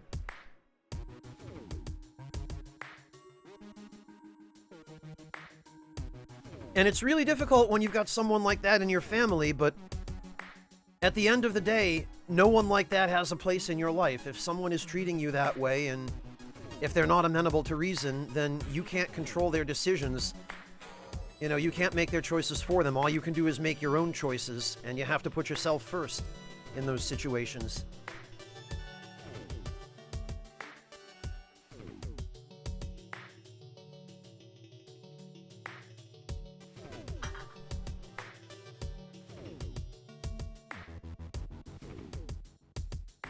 Well, and that's the solution, Kombucha, is if the people life handed you are toxic and don't care about you or appreciate you, then you have the prerogative to find your own group of friends or your own family and make those the people that you see on a regular basis. Because why subject yourself to being mistreated and abused? You know, you're not obligated to go through that, and nobody else has the right to put you through it.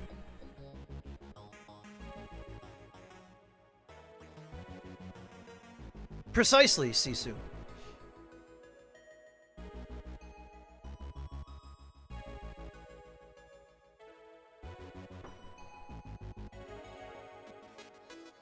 What it all comes down to is that everybody has the prerogative to make their own choices, but the choices that each of us makes sometimes affect people beyond just us. And if our choices affect someone else negatively, that person has every right to make their own choice not to want to be around us. And by the same token, if someone else's bad choice affects us negatively, through no fault of our own, then it's bloody well our prerogative to cut that person out of our lives. And to replace them with someone who is not a toxic piece of shit. But who actually appreciates us and cares about us. Sometimes you're in a situation where you're stuck with somebody, and that's one thing, but anytime you have the choice, you should never settle.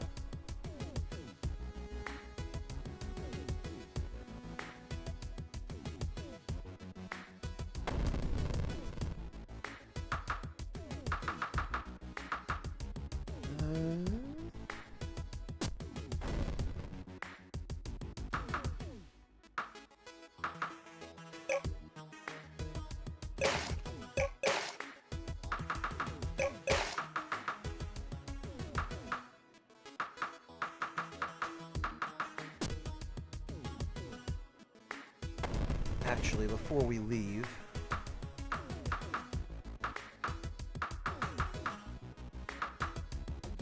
gonna turn this on just long enough to recharge the batteries.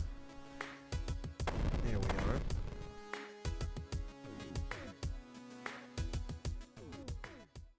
And now we're gonna head back to the Miros and show them this dragon armor.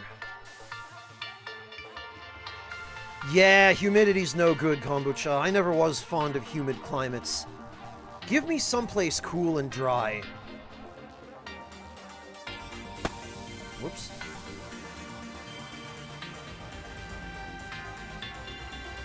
Yeesh. Yeah, that's no good, Kombucha. My condolences.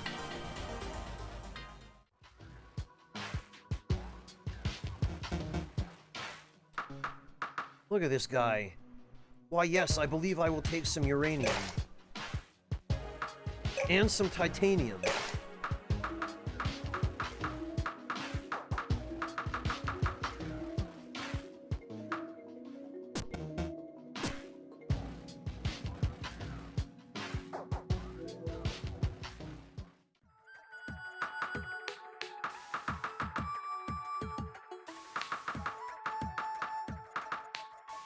Oh, I don't have any diamonds here. That's unfortunate.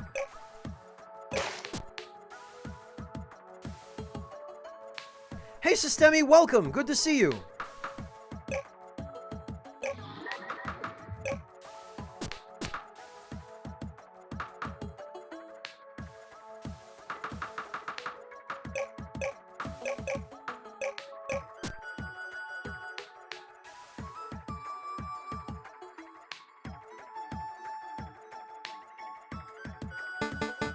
What do you think about this dragon armor? It has the power of an adult dragon, but can be worn like armor. That's so weird, but I definitely think it's worth a shot. Let's show it to my parents. Oh, we just get teleported there. Back again. This time we'll turn you into a cyborg for sure. Wait, don't attack. It's me. Cass, what are you doing here? I want you to take a look at this. Maybe you don't have to turn people into cyborgs after all. What is this thing? Its power readings are off the charts, but it doesn't appear man-made at all. If I tell you, will you agree to stop your human experimentation and extortion? Of course, this could be a whole new line of research for us. It turns out the species who originally inhabited this planet created the dragons and magical equipment, and that species may have been them. We'll be using their own creations against them. What delicious irony. These two goofwads. Unethical, complete bastard scientists, but... I'm doing alright, thanks, Systemi. How about you? Applying cybernetic research to ourselves due to lack of test subjects. Still no sign of the enemy, but perhaps this time we will be able to fight them. Species viability research has stalled, but combat research looks promising. Cybernetic enhancements are able to turn an average civilian into a war machine. The ship was heavily damaged in the escape, but the jump drive activated successfully. That should keep us ahead of pursuers, assuming the ship survives the journey.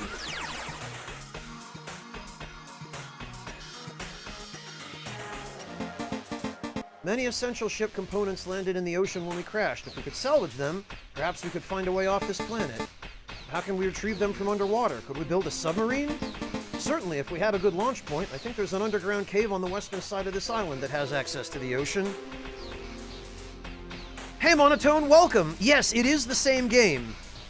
This game goes places, man. It's a pretty impressive game in that regard. Like, for a game that started out on browsers, it has multiple endings, branching story paths, alternate outcomes to a whole bunch of quests, and a whole bunch of customizability.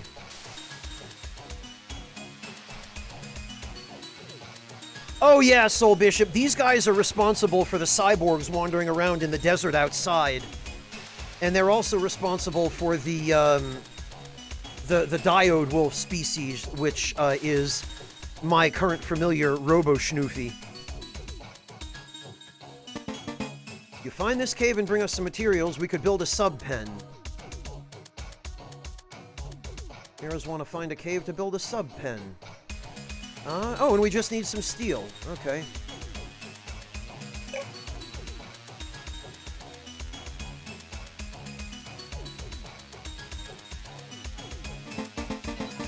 This new line of research inspired by the dragon armor has incredible potential. Tell us, what magic turned this adult dragon into dragon armor?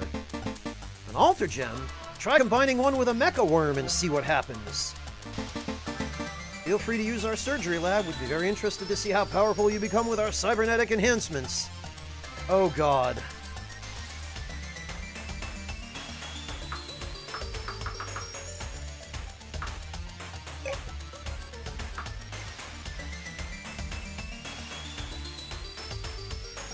So we can get the cyborg back.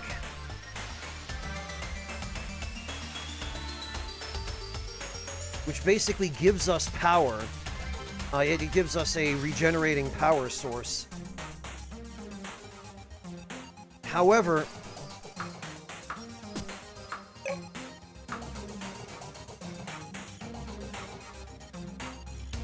I prefer the exoskeleton rather than having the implants.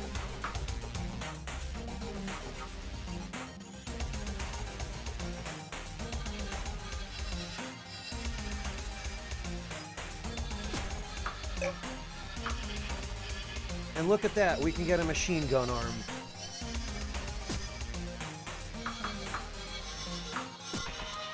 I'll pass on that, thanks, at least for now.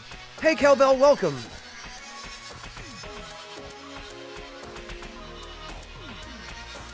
Oh, right, okay, and then this,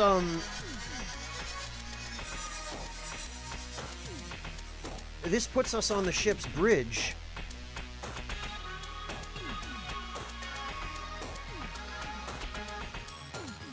Looks like the navigation screen is still working. According to this, we're currently on UNOX 428C. 42 light years from Earth.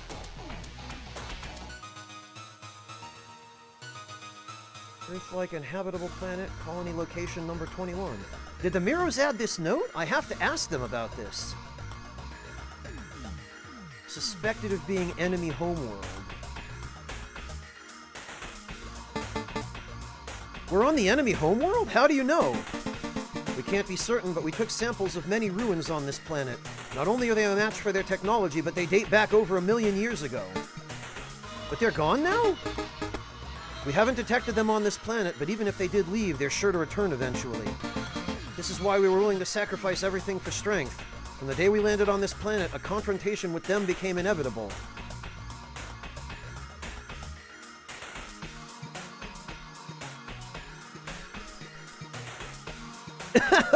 Right, Monotone?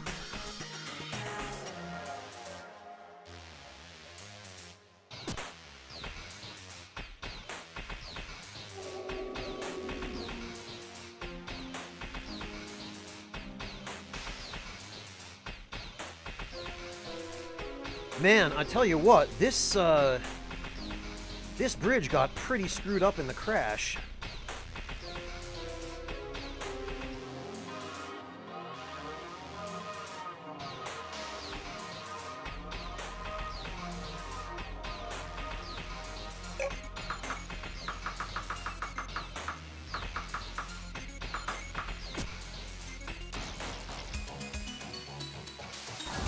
Oh god.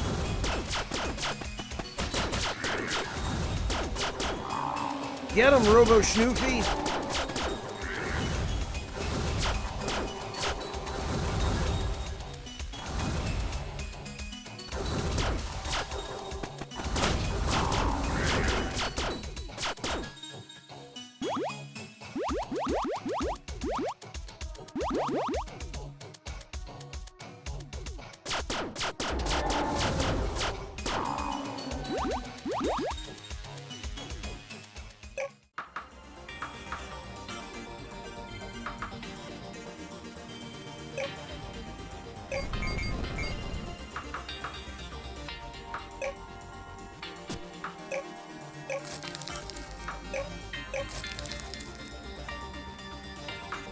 Alright, and actually, let's give the dragon some blood gems, and then that way it can, We can heal it if need be.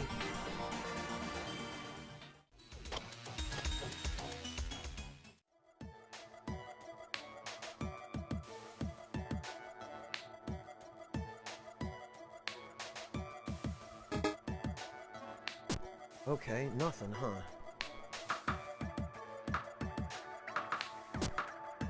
Right, I think we needed more steel?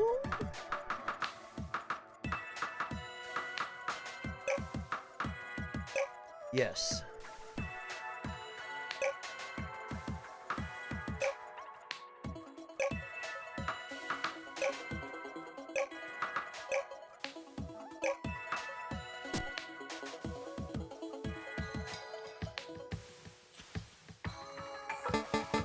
The mirrors agreed to stop asking you for money and experimenting on people.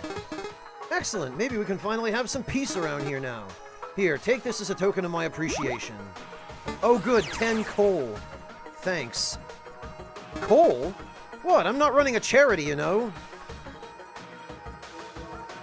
Well, I guess it's the thought that counts? What the? Oh, this is the Newgrounds content. Hey there, I haven't seen you around here before. I've been busy building this tank to show those Miros they can't push us around. What's that? You've already dealt with the Miros? That's anticlimactic. What am I going to do with this tank now? I have an idea. How about we drive it together and explore new grounds? With these treads, the tank can go pretty much anywhere.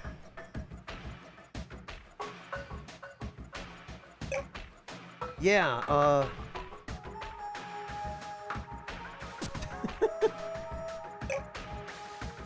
So the tank is the unique content that was available on the Newgrounds version of this game.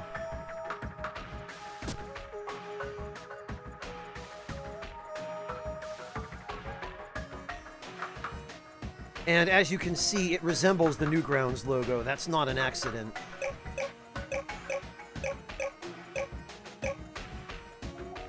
Oh god, Systemi. Yeah, right? Yes, I know. Newgrounds was full of Flash games.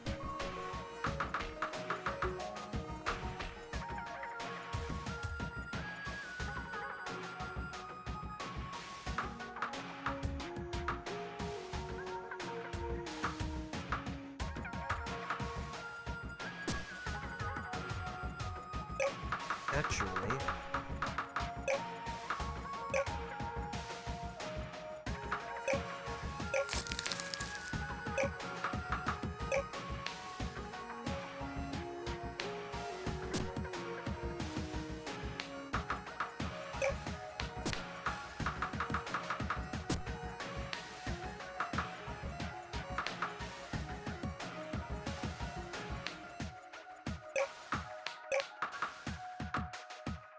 we'll put all that stuff in storage for now.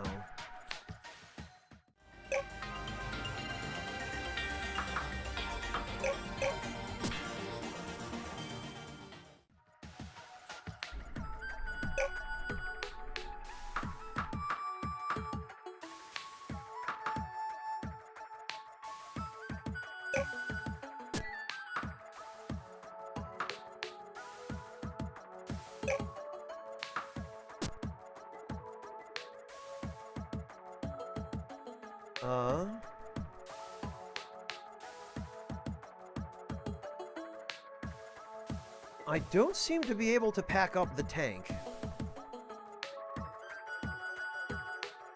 And it also doesn't seem to actually be able to go anywhere.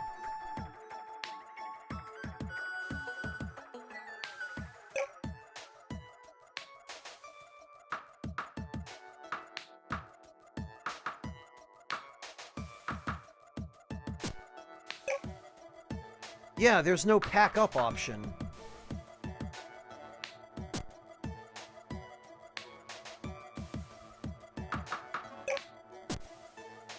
Yeah, Tuna, the tank is, or originally it was exclusive, content to the Newgrounds version.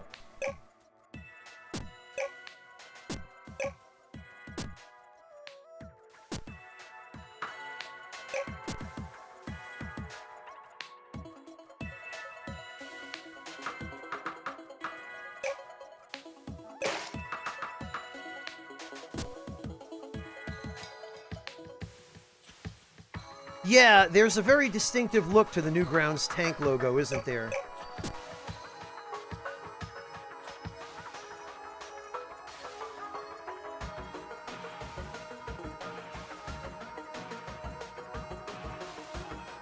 Alright, well, I've unlocked the cave already, so let's go,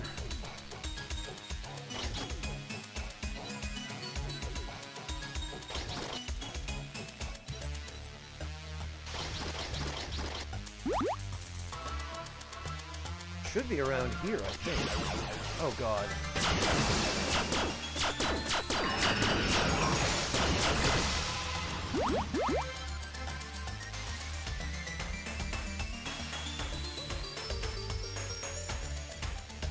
Oh, could be Tuna, yeah.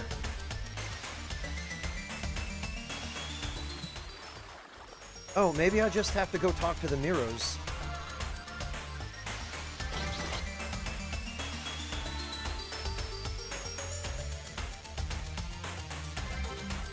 Yep, looks like.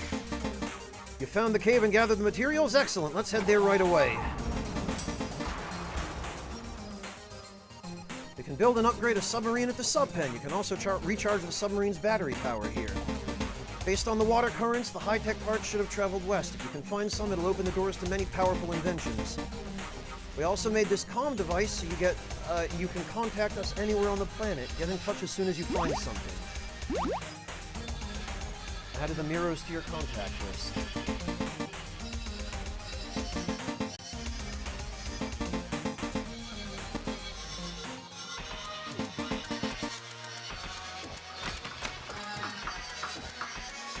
Oh, okay. And a map, even though we already have one. That's fine.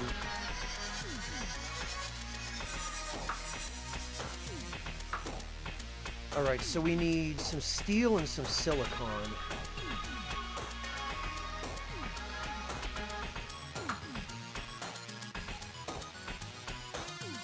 Actually, we should have a torpedo launcher.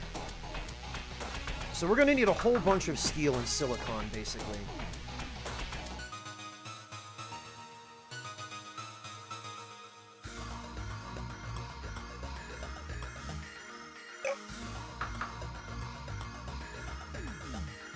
Well, be careful what you wish for, Soul Bishop.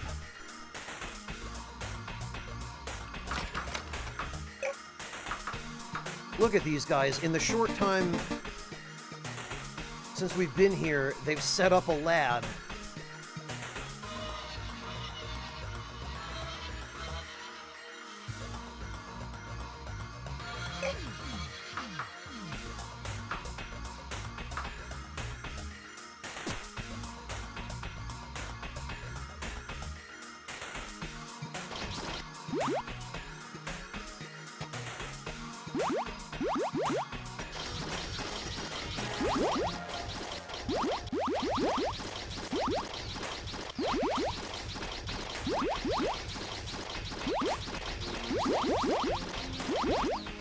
What I actually need here is some iron, and I think... Oh.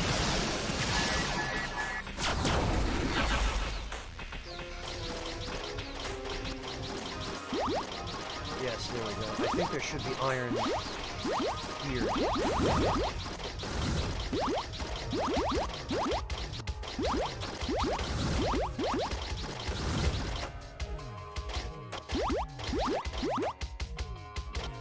Oh, Nobleman, I see you found the new commands.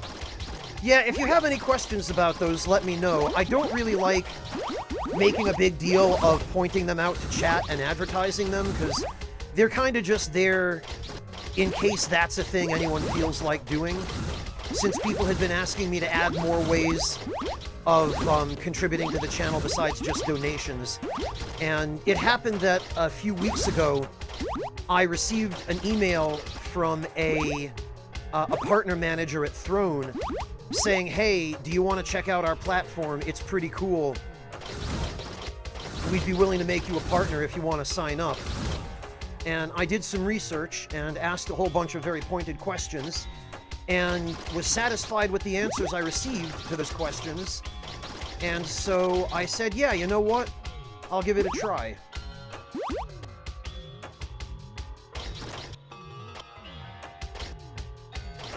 And TreatStream is just a thing that I found out about actually from a friend of mine who uses it.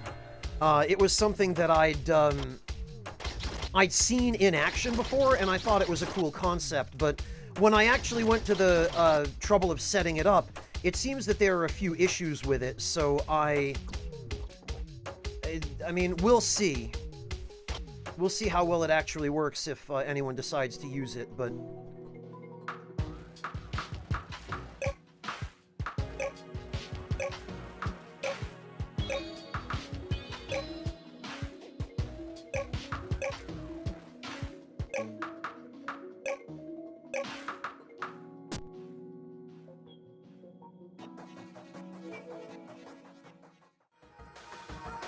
Let me stash this stuff.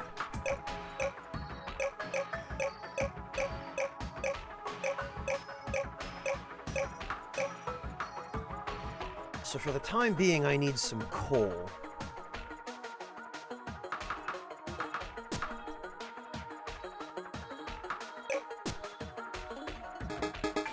Heard you were looking for high-tech parts. If you find some, we could definitely use them to improve the factory.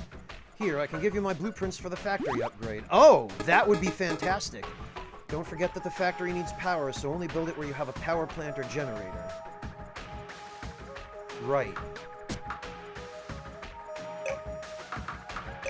Let's look into that, because...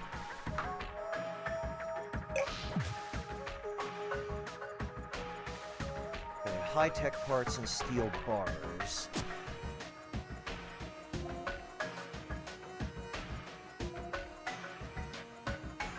Well, Yami, that's one of the problems I have with it, is that the pricing is a little bit weird. But the reason it's so much is because of the delivery fees. The actual items themselves are not actually more than $12, $14, $16 US, but the delivery fees amount to about the same price as the actual food with TreatStream. And on one hand, yes, that's expensive, but on the other hand, I don't want to be forcing delivery drivers to work at slave wages, you know? Yami, DoorDash is the same price.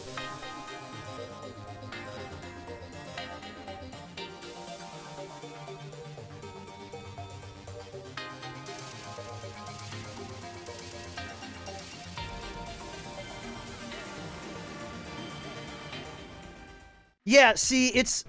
I mean, you'd pay the same amount of money if you use DoorDash or TreatStream. The difference is, TreatStream just lets chat send food to a broadcaster. I don't expect anyone to use it. It's just there in case anyone wants to.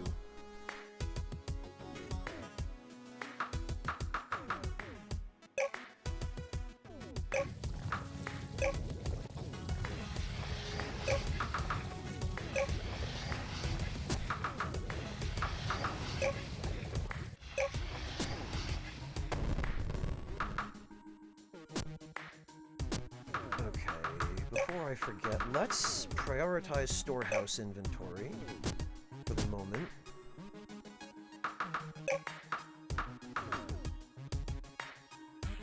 Hello, Bullet Bill Man. Welcome.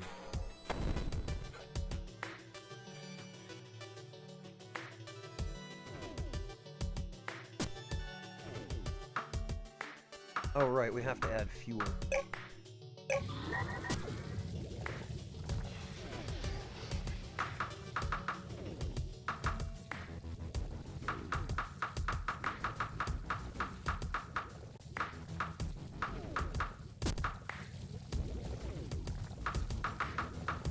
You know what? Let's just make a steel axe.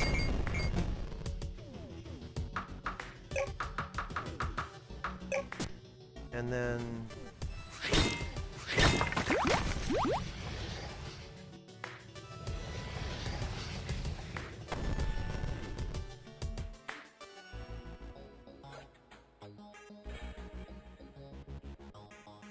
Oh, interesting, Neo Shadow. Well...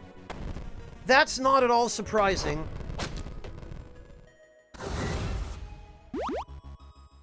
certainly not at all outside the realm of what I expected.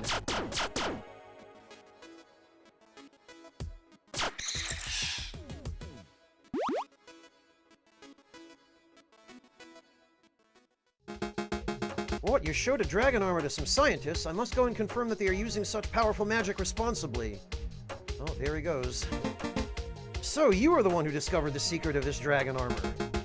I propose that we work together so we can pool our knowledge and research fusions of magic and science.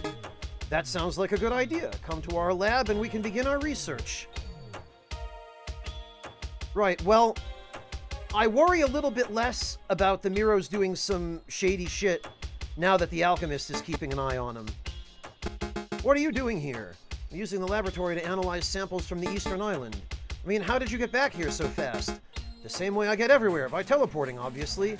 Now stop bothering me, I need to finish my analysis. What's this? Worms made of steel? Have you tried using an alter gem on one? Can we? I thought we couldn't capture them without a special net. I would be happy to be proven wrong on that.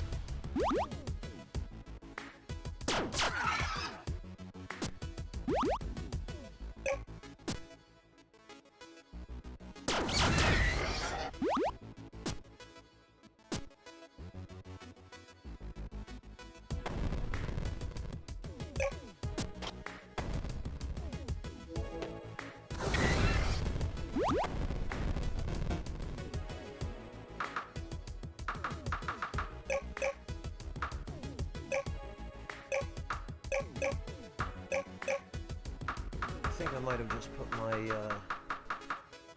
map. Yeah, I did. Blast it. So that's how it ended up in there.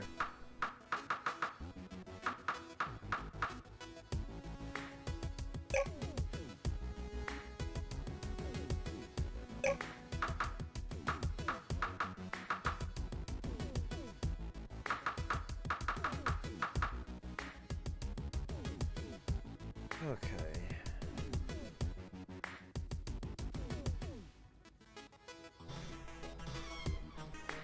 Well, Yummy, that's definitely a hot take, all right.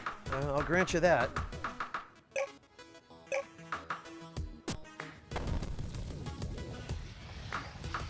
right, well, I'll grab some nets, I guess.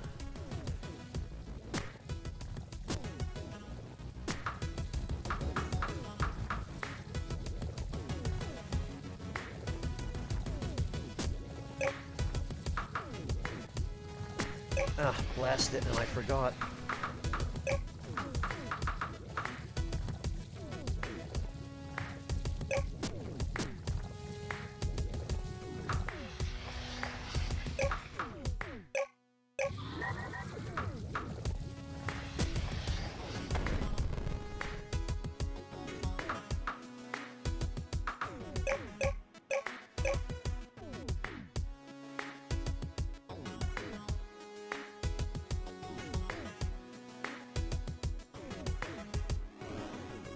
I mean, most of the time, Kombucha, they don't get paid enough to care. I can't really blame them.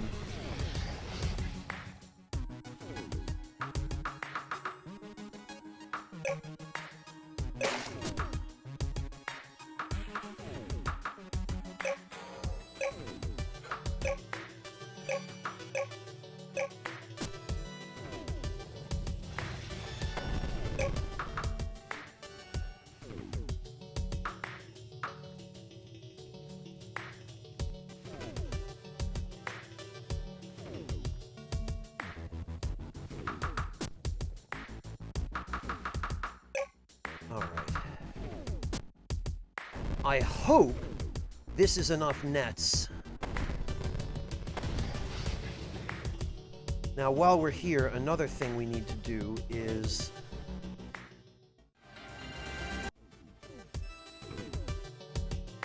ship items from here.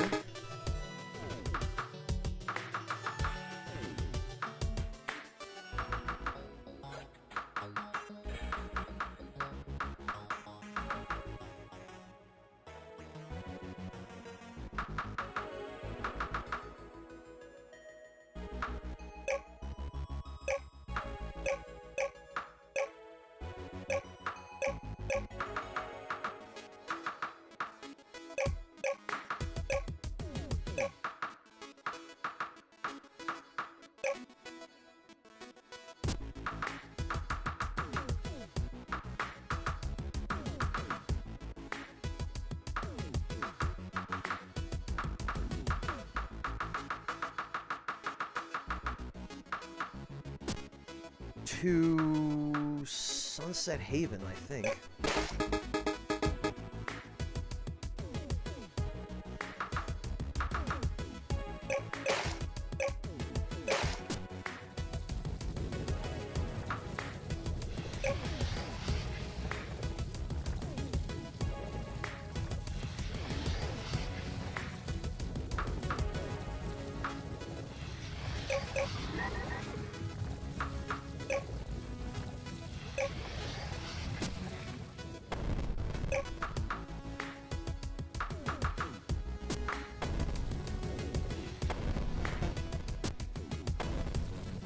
Alright, yeah, that ought to do.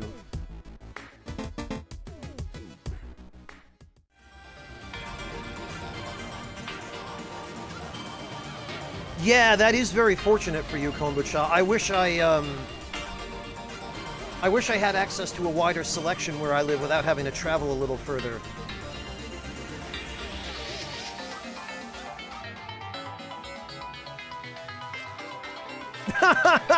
Yami, have you ever actually had a DoorDash driver tell you that?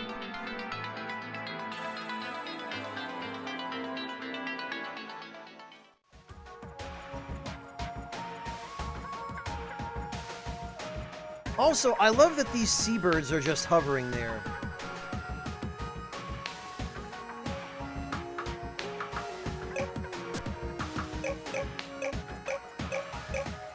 Ah.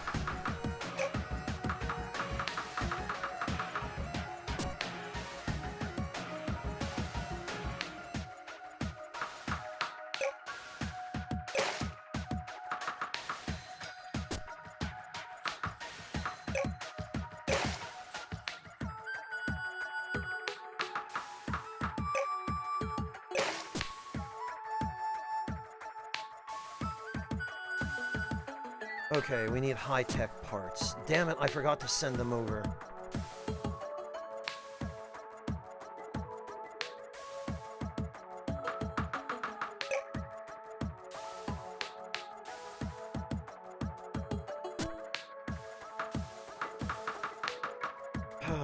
Okay, so we might need to craft some.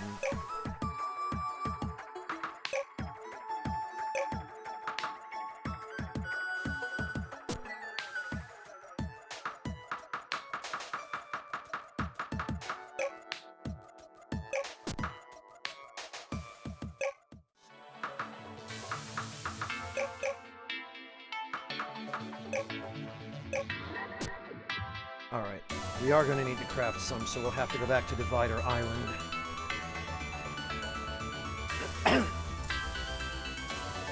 Well, I could see it, Yami.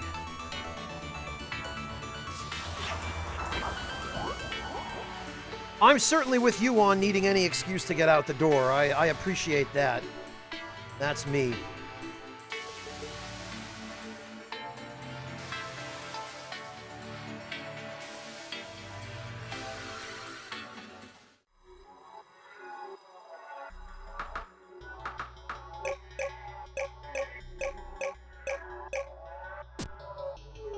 Okay. Right, we need...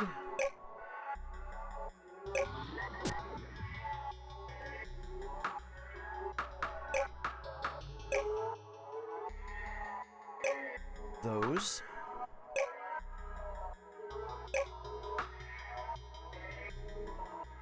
Oh, and we need more titanium, of all things.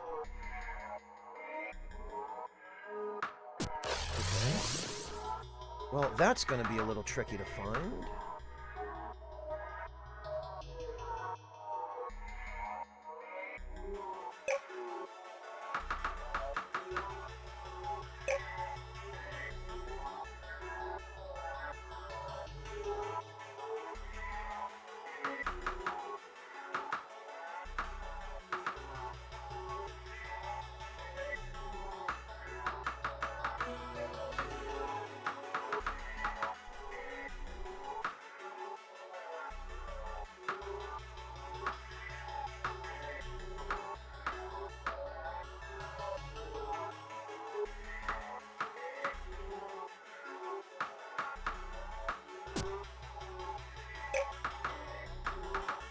Alright, we got some high-tech parts.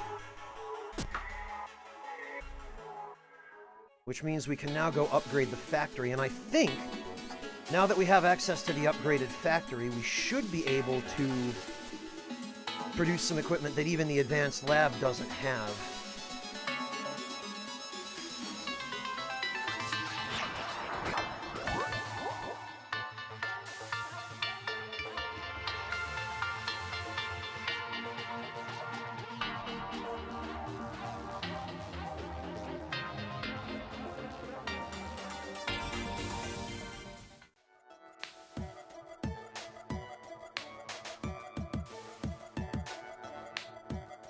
There we go.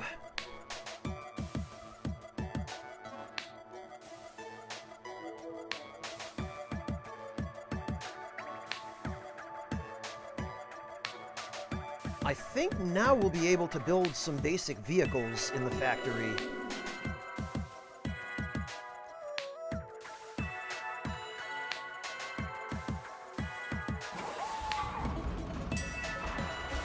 Yup, there we go. We can build an SUV and a boring machine. Which is what I really want, but...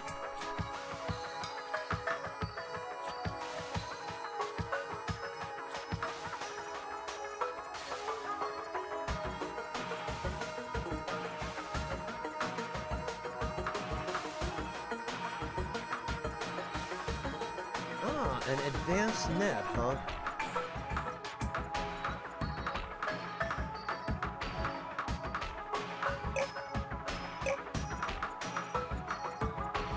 And a tent.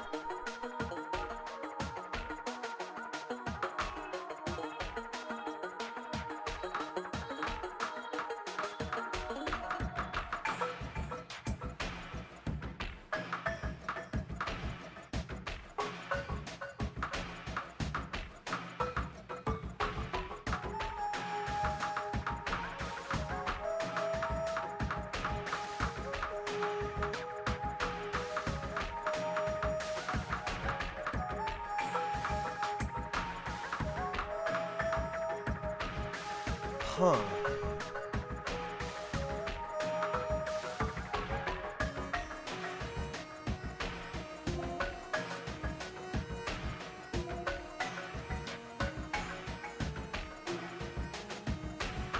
Well, I need titanium. Where I would find titanium...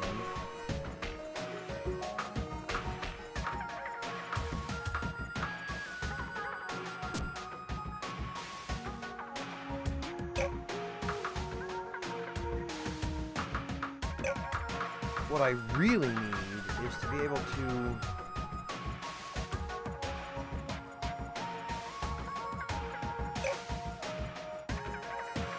Yes, I need to be able to build one of these.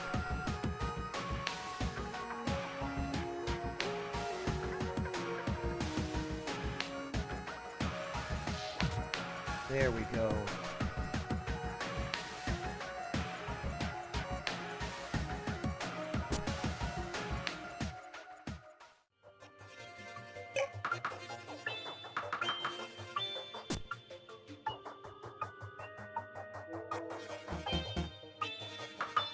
Oh, look at that.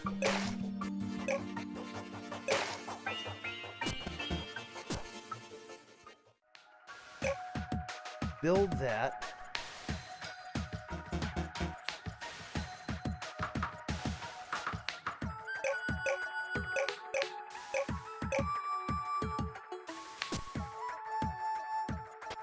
And then we need some iron ore.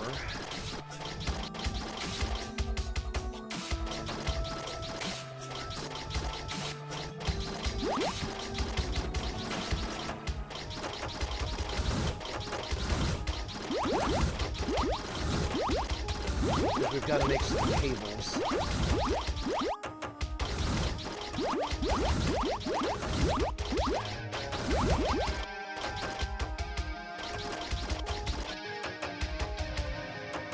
You know, and actually, we should be able to handle this now.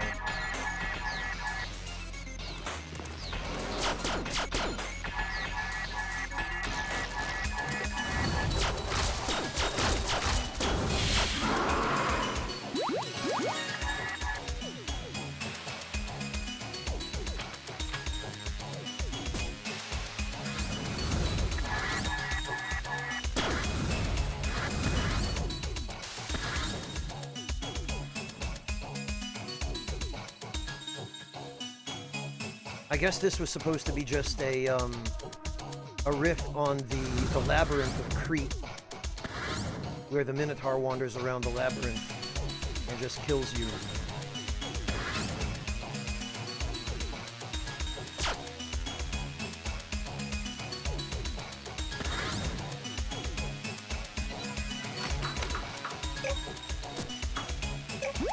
Really? Sulfur?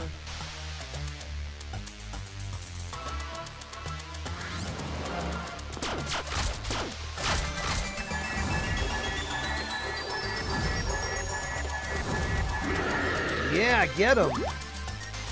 Huh. GG, Schnoofy.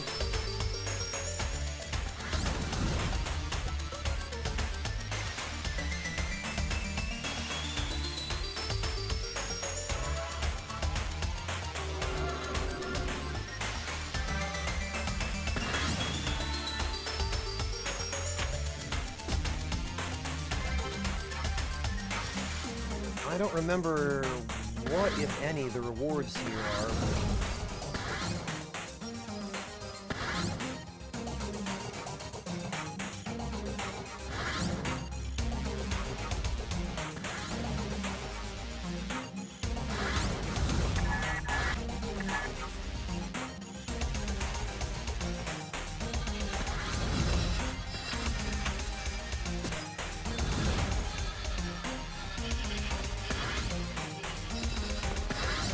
Oh.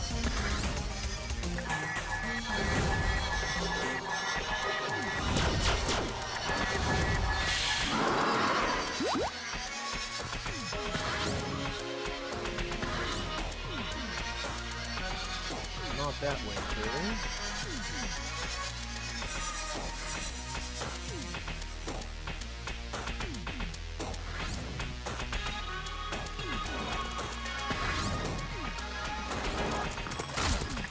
Oh.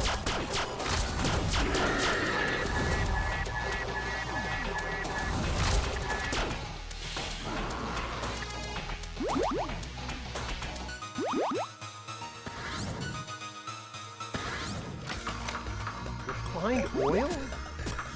Why?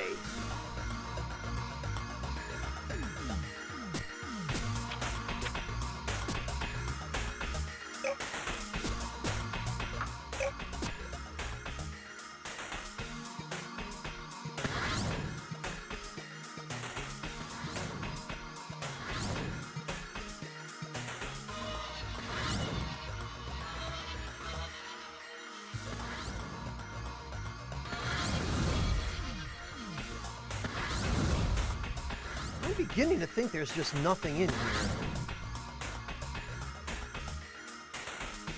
I don't remember there being anything major in here.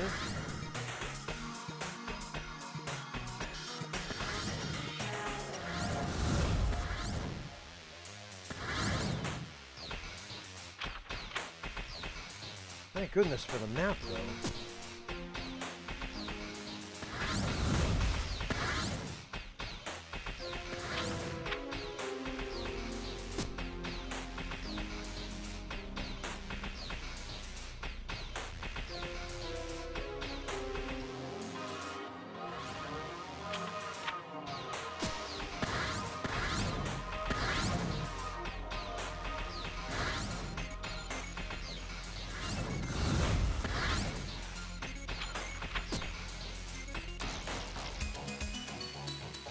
Well, I don't have any recollection.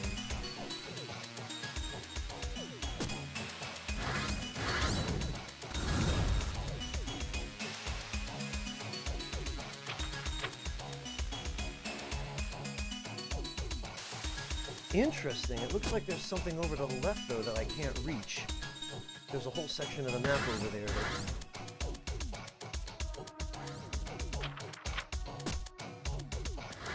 Unless it's this way. Yeah, it looks like it is.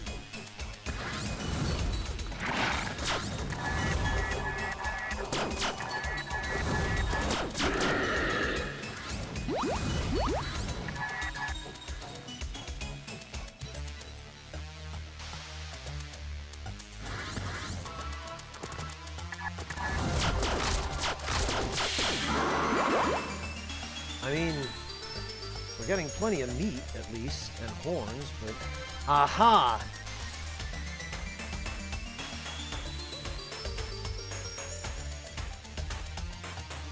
So there is another exit. Complete the Minotaur maze. Well...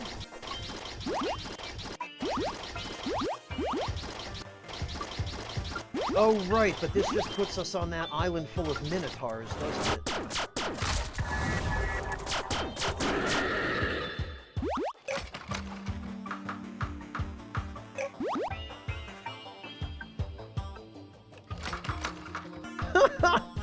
Wow, there were 2 cows in a treasure chest. And a bunch of tusks and horns.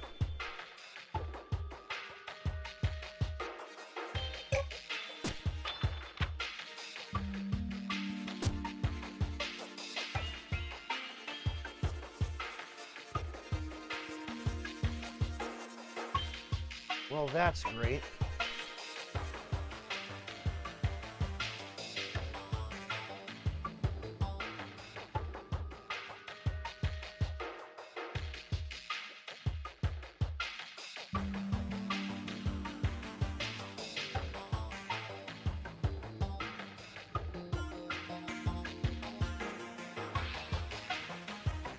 This should be Sunset Haven again, I think.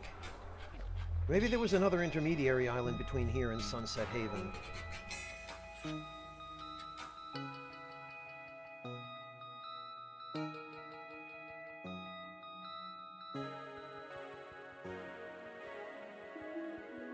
Yeah, okay, this is an intermediary island. I don't think there was anything on this island. I'll have to come back and check, with some mining equipment, though.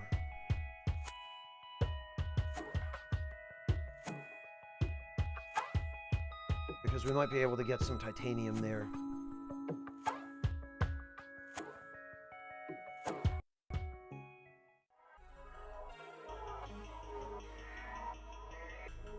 Yeah, okay, I believe this puts us back on Sunset Haven.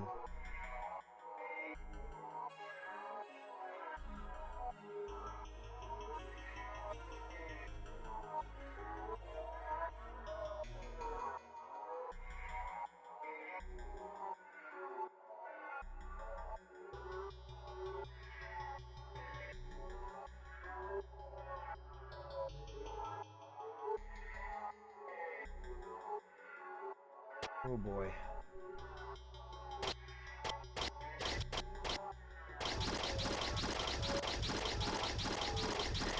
Actually, it doesn't, but...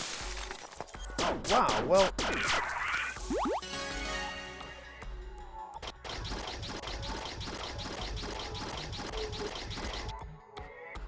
Oh, look at this. Looks like the wreckage of one of the escort ships. It's pretty broken up, but the damage isn't too bad. Maybe the Miros can fix it.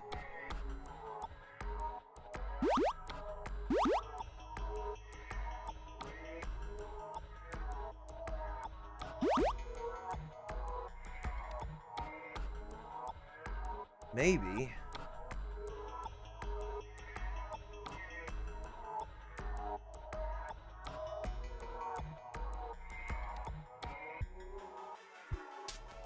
And that was, in fact, not Sunset Haven. We're going to have a long way to go to get back without having to go back through the Minotaur maze. I thought this would be a faster trip, but...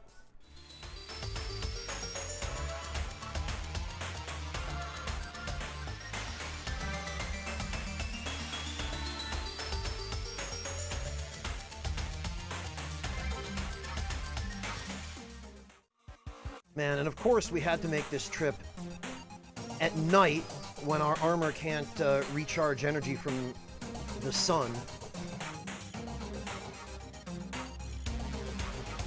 Here we are. All right.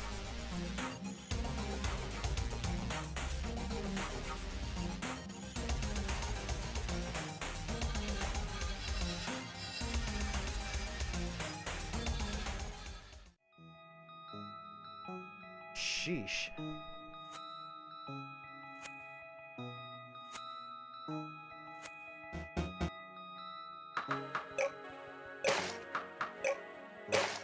I hate having to pay this bastard that much for, materials, but...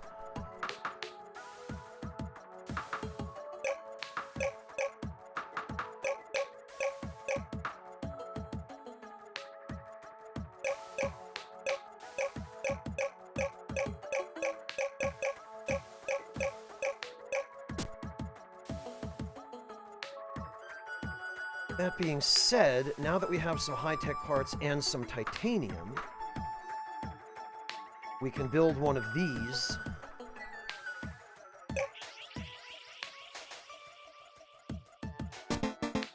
Why are you building boring machines? We have much more important things to do right now. Ha!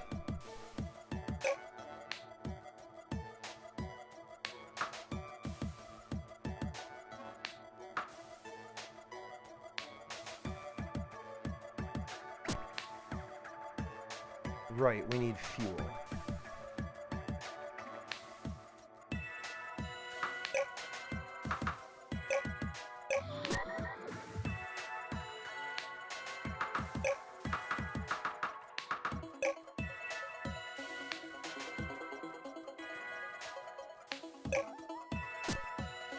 That should be enough, I hope.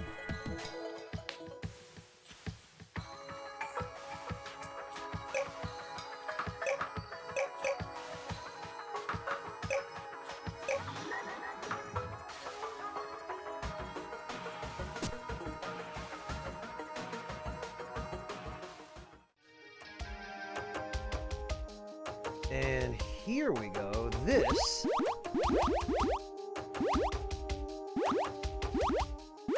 will make mining much easier.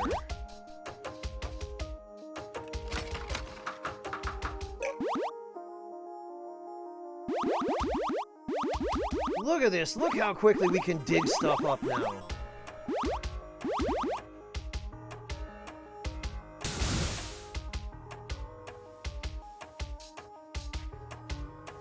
Of course, the machine doesn't seem to have a very high tolerance for,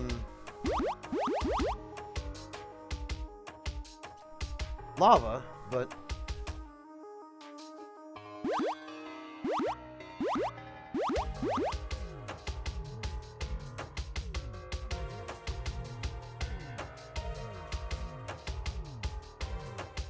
But now that we have this thing... Excavations just got a lot simpler.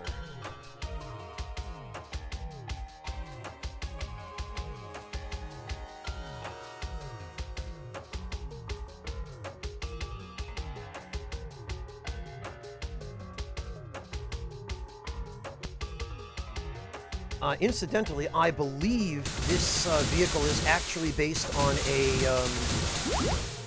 real-life equivalent called a TBM, or tunnel boring machine, of the type that was used to help tunnel under the English Channel and various other big roadway tunnel projects.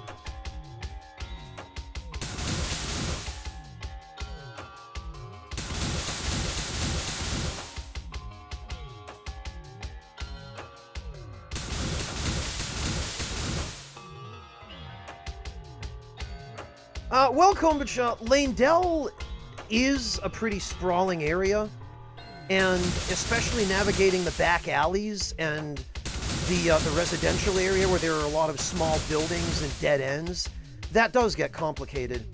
It's funny you mention it, Kombucha, because working on the official guide for Elden Ring, I was the one responsible for mapping Lanedell. Or rather, not mapping Lanedell, but marking the map of Lanedell and charting all of the item locations and figuring out an optimal route through the area. So I know Lanedell very well because I had to learn it.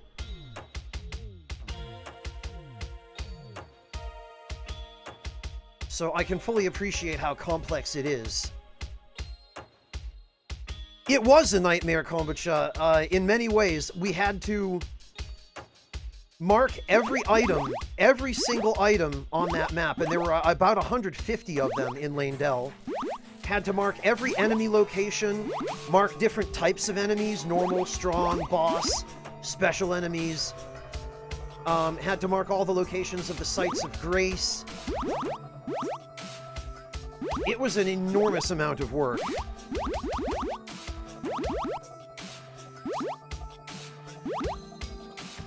And Faramazala was in many ways worse because there's so much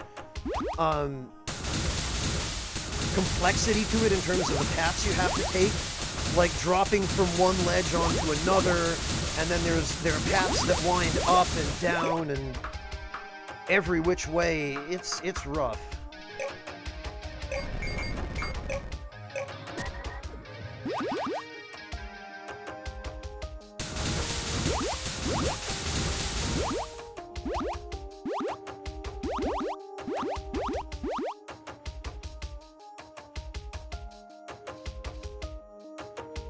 Yeah, the subterranean shunning grounds. I had to mark that map too, Yami. That one was an enormous amount of work as well.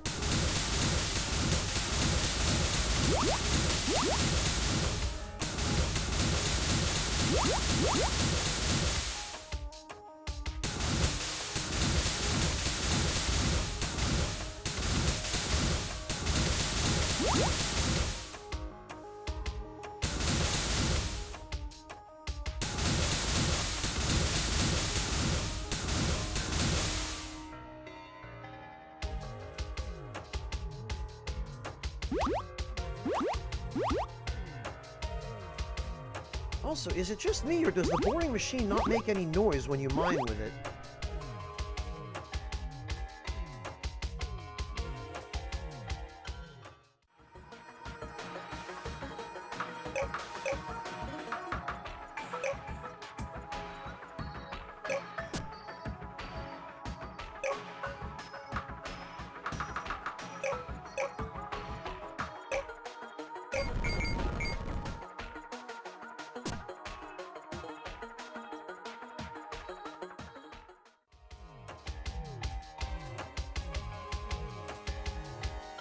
Oh, gotcha, Kombucha. Yeah. I believe the ancient Somber Stone is on a ledge right after you beat the Godskin duo. Which makes it especially annoying to get to.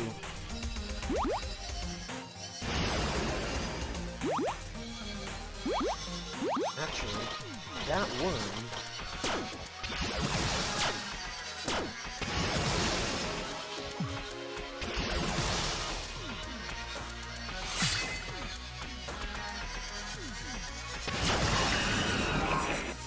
Okay, regular nets are not going to work against those guys.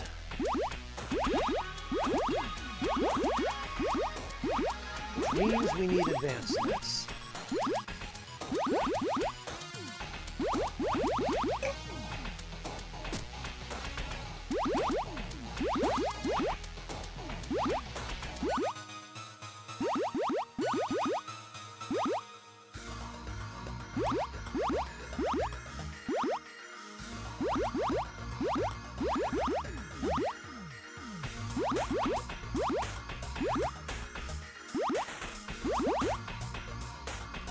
Hey, Nightshade, welcome! Oh, that one, Kombucha. Okay. Right, that's the dragon that you have to run toward while it's blasting you with lightning. While you're being attacked by a bunch of hawks. Yeah, I know the one.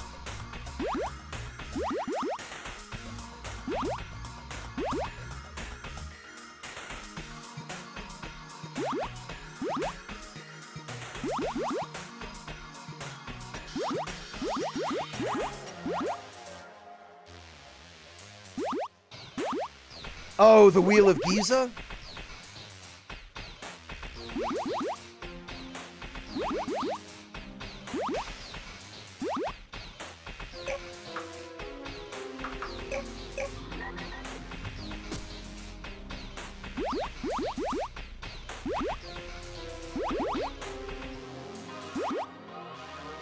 Yeah, it is a pretty silly weapon in Elden Ring.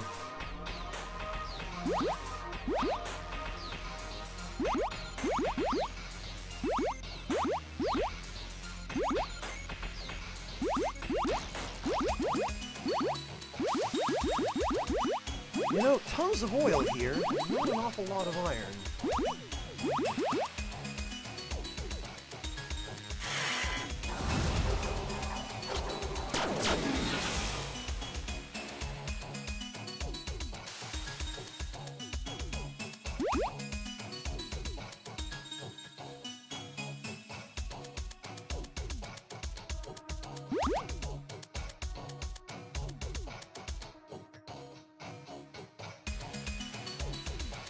Oh, I guess I mined out all the iron. Because we just hit bedrock.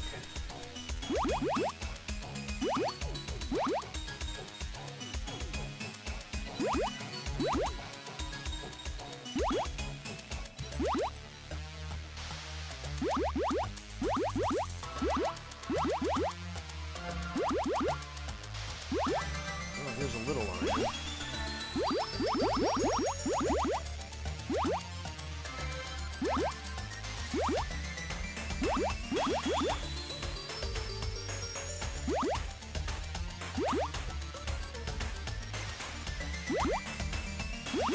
Oh, here's a little more.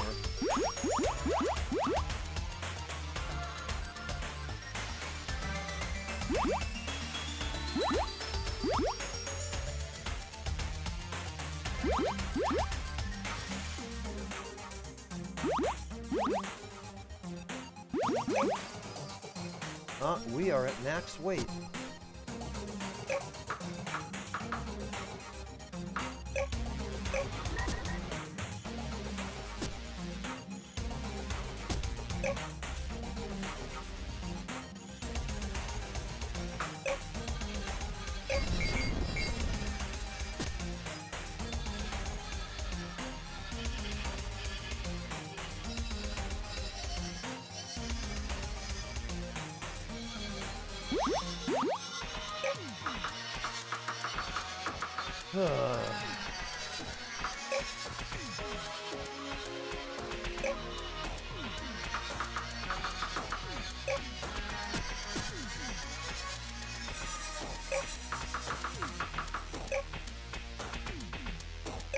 Sulfur we don't need, we've got plenty of that.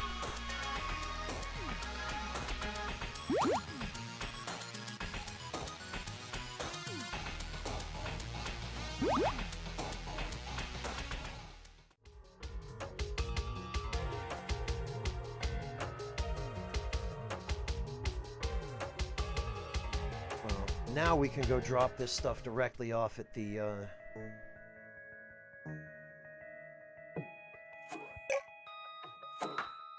There we go.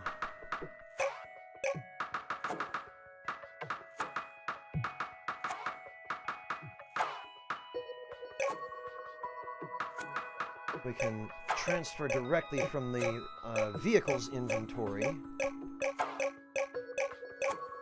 to the warehouse.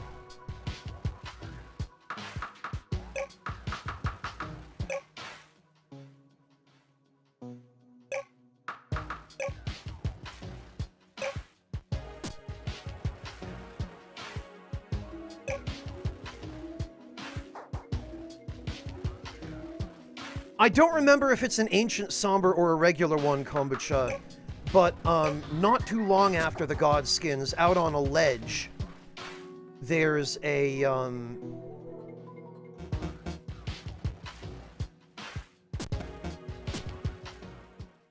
there's an ancient smithing stone of some kind.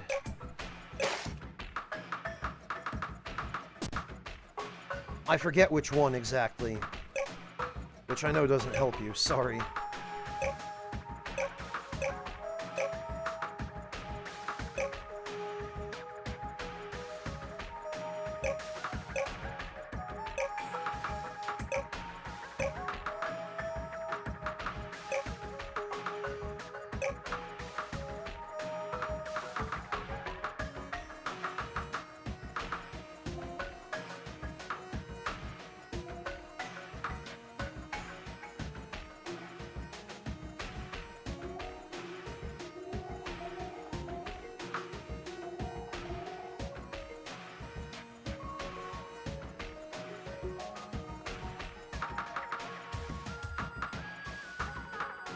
Okay, what am I trying to do here? I need cable. Now I also need some advanced nets.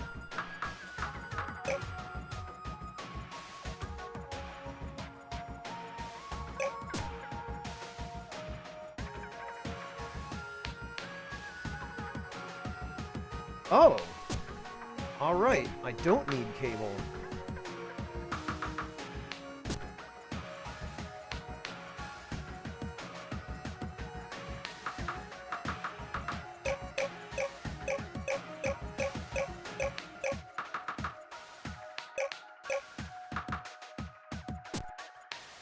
And I can sell the rest of this stuff because,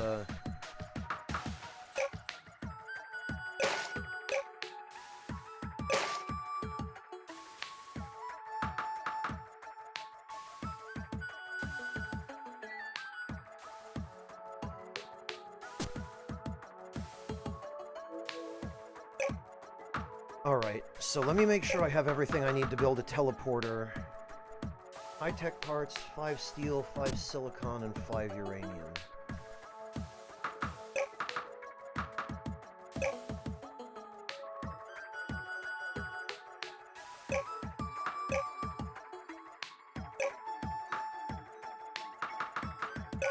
So 10 steel, 10 silicon,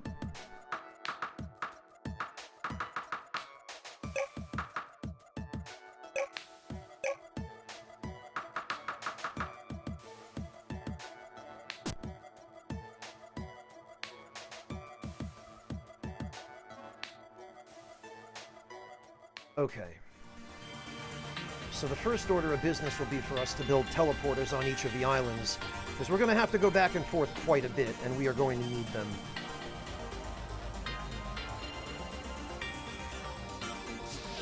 Yeah, it is wild, isn't it, Kombucha? It's almost like they haven't learned in all these years.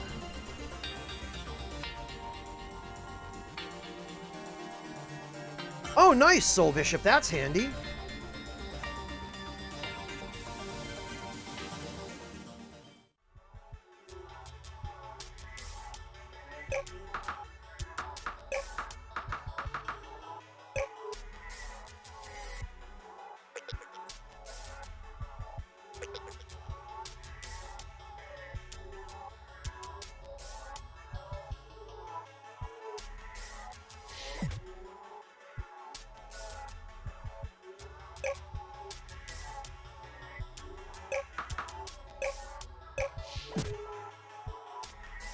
There we go.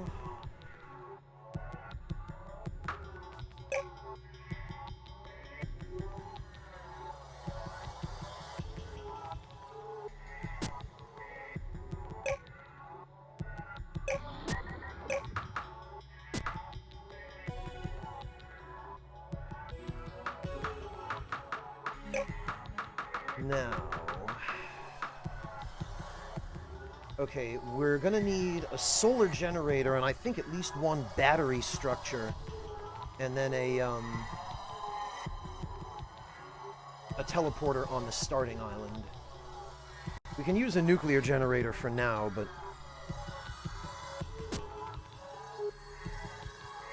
basically we're gonna need titanium.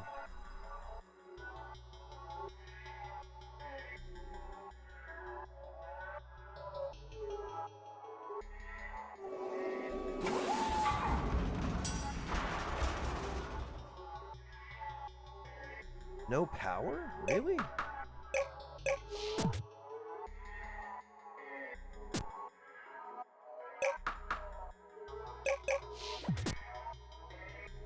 Oh, okay, I was gonna say, now there should be.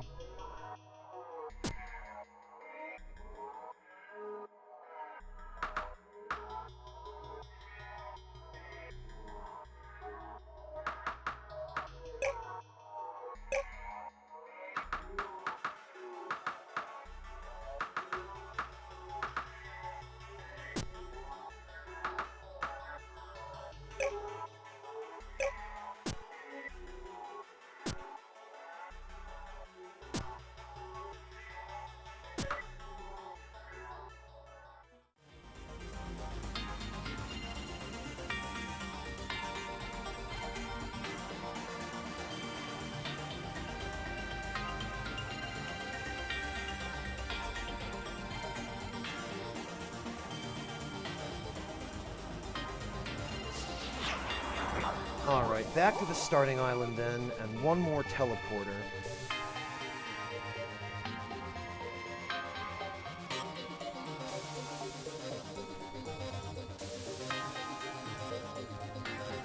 And this will just make getting back and forth so much faster and easier.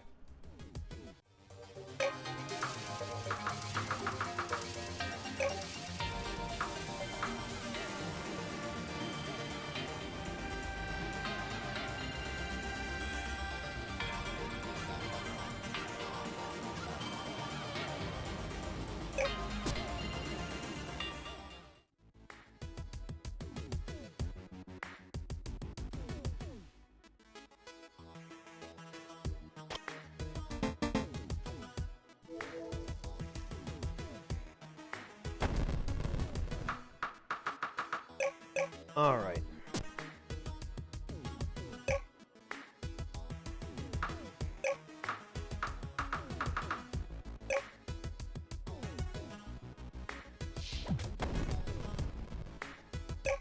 Build that.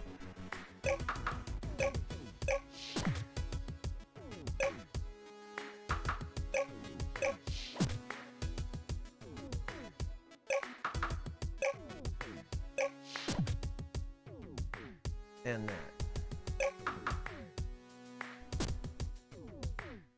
And that should...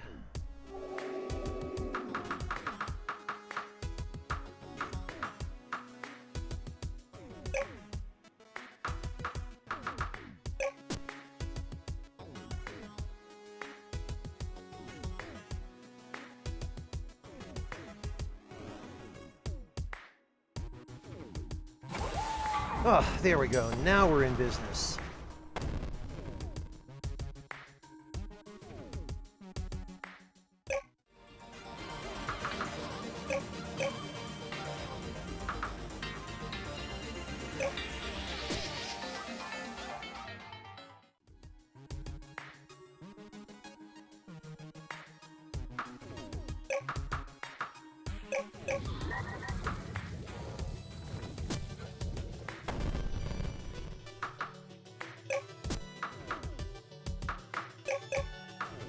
Okay, all of that can go in storage.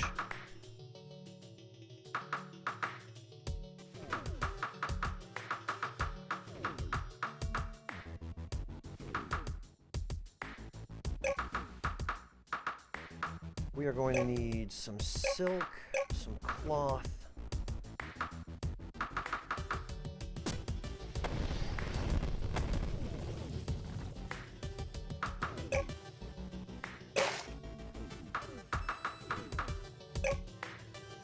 All the cloth.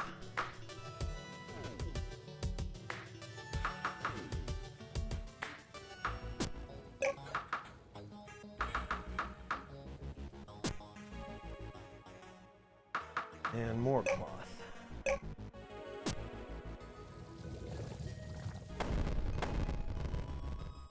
Okay.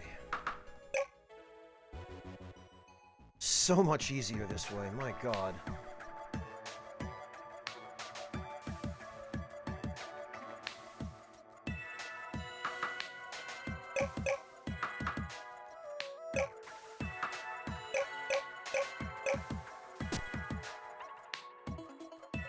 Okay.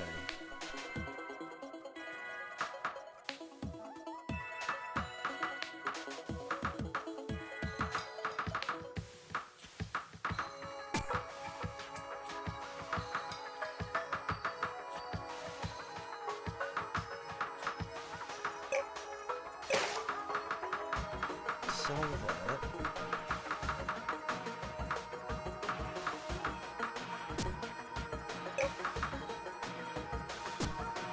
All right, and now we make some advanced nets.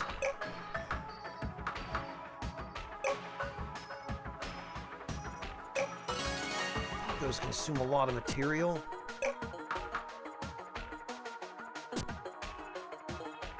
All right, Yami, have a good one. Enjoy your league.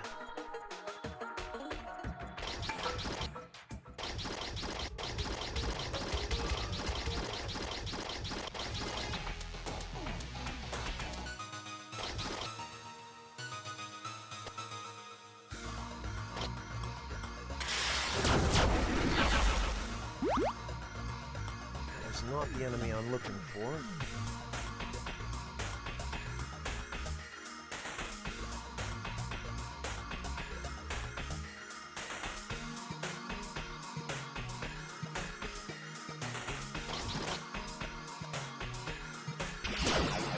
Ah,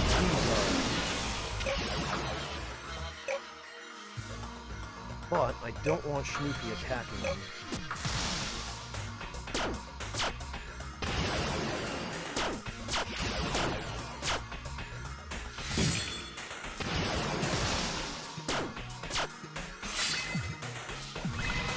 Oh, good. Excellent.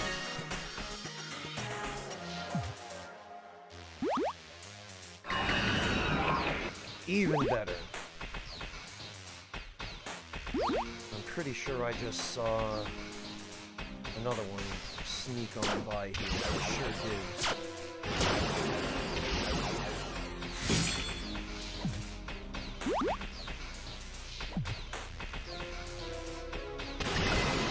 Yes! Excellent.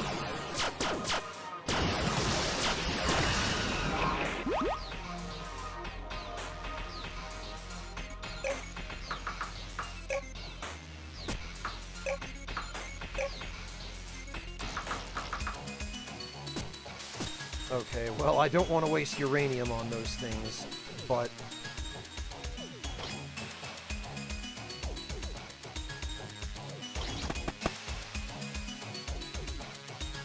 Alright, we're out of here.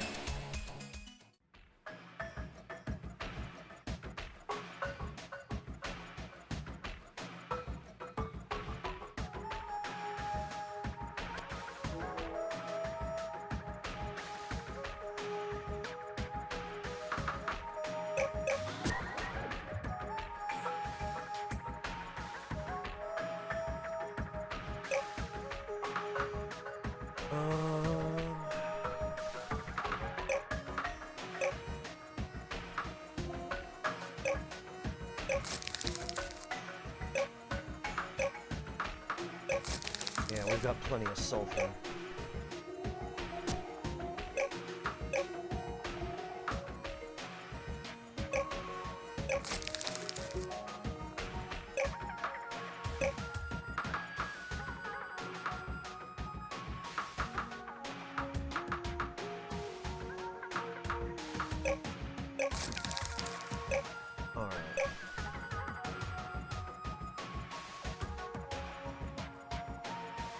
Light surroundings when equipped, huh?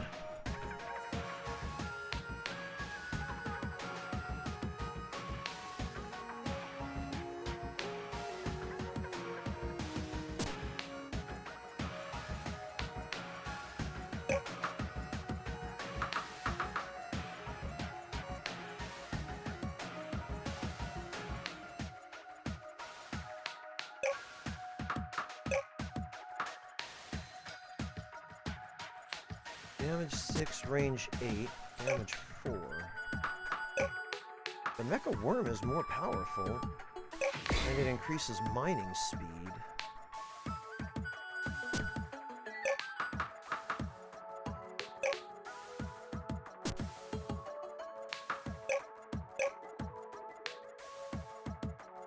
Mecha Worm Helm?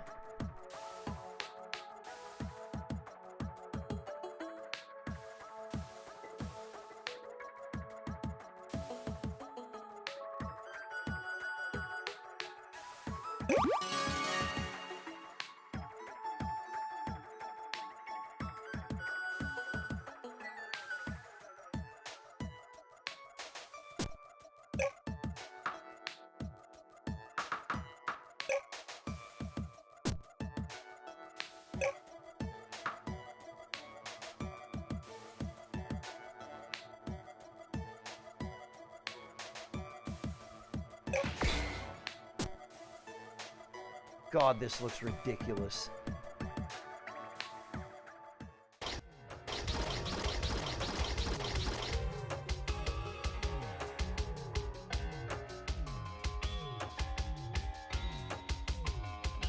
That being said,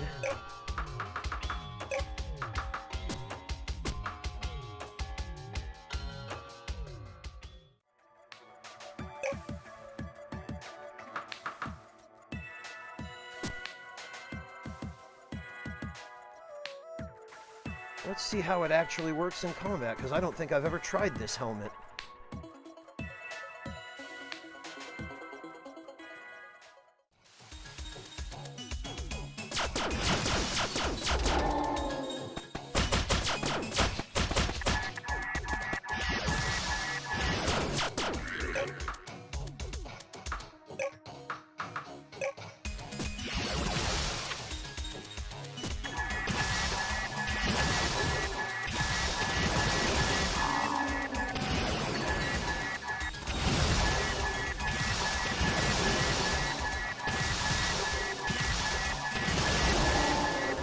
That's interesting. I can just, oh,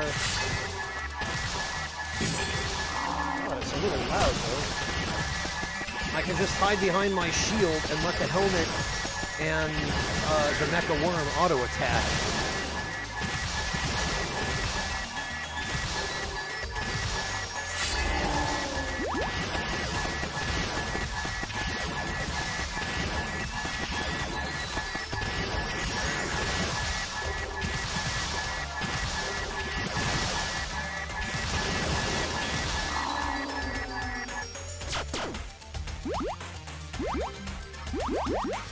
I'm not sure how efficient that is.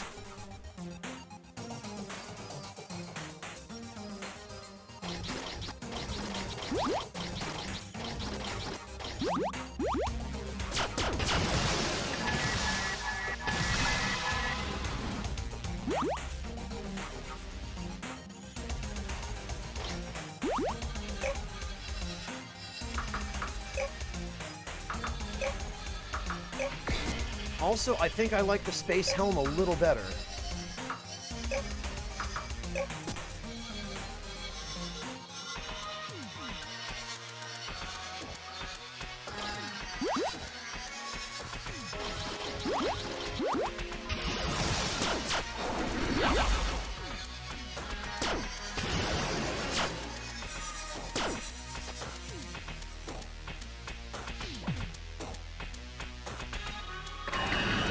Excellent.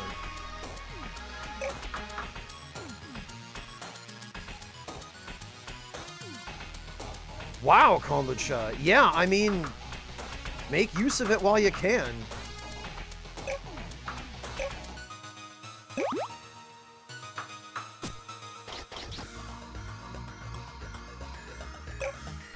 Alright, do I have the blueprint for a worm pen? I don't.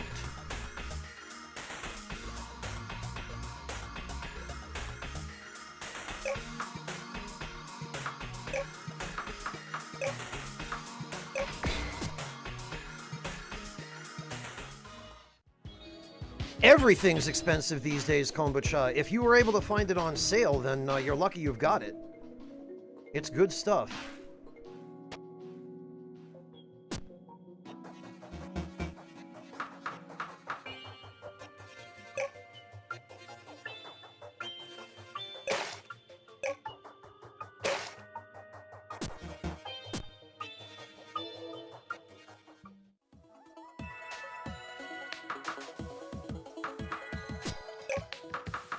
Okay, well...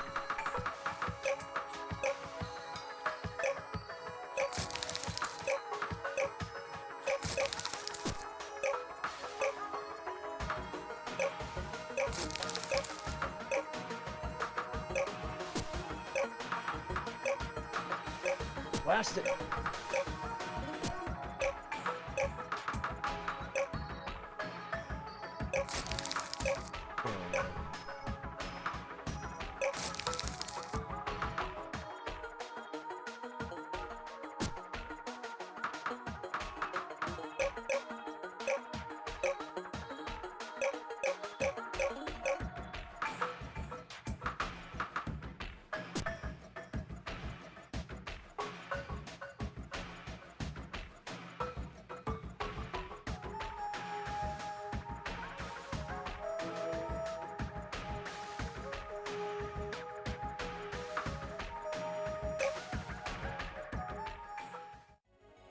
Wow, 7 pounds, geez.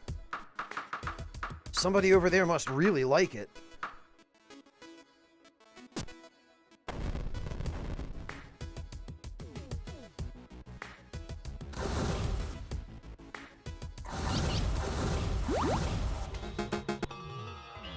Gemstones, synthesis, nested carapace, evolution indefinitely.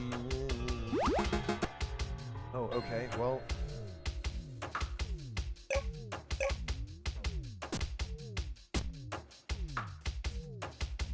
Once we get that dragon blood, once that's done, because it is almost done, we'll just wait.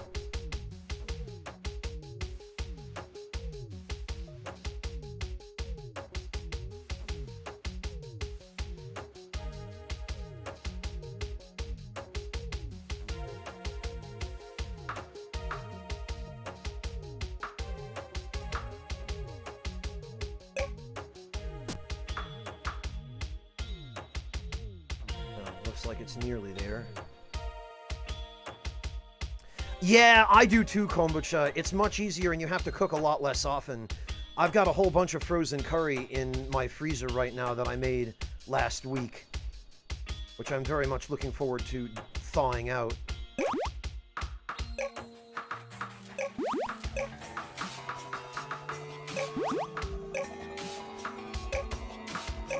Alright, now we can finally start getting some uranium.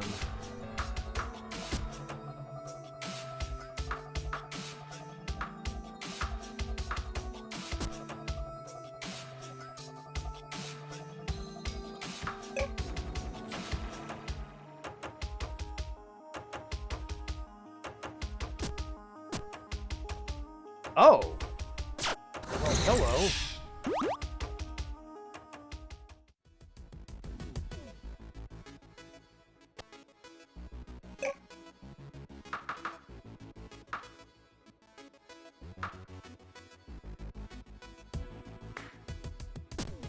Oh, I can't put the mecha worm in here, huh?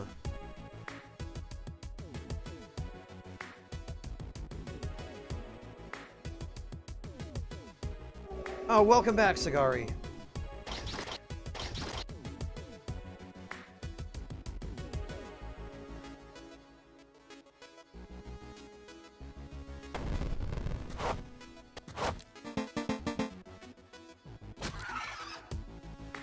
Georgia!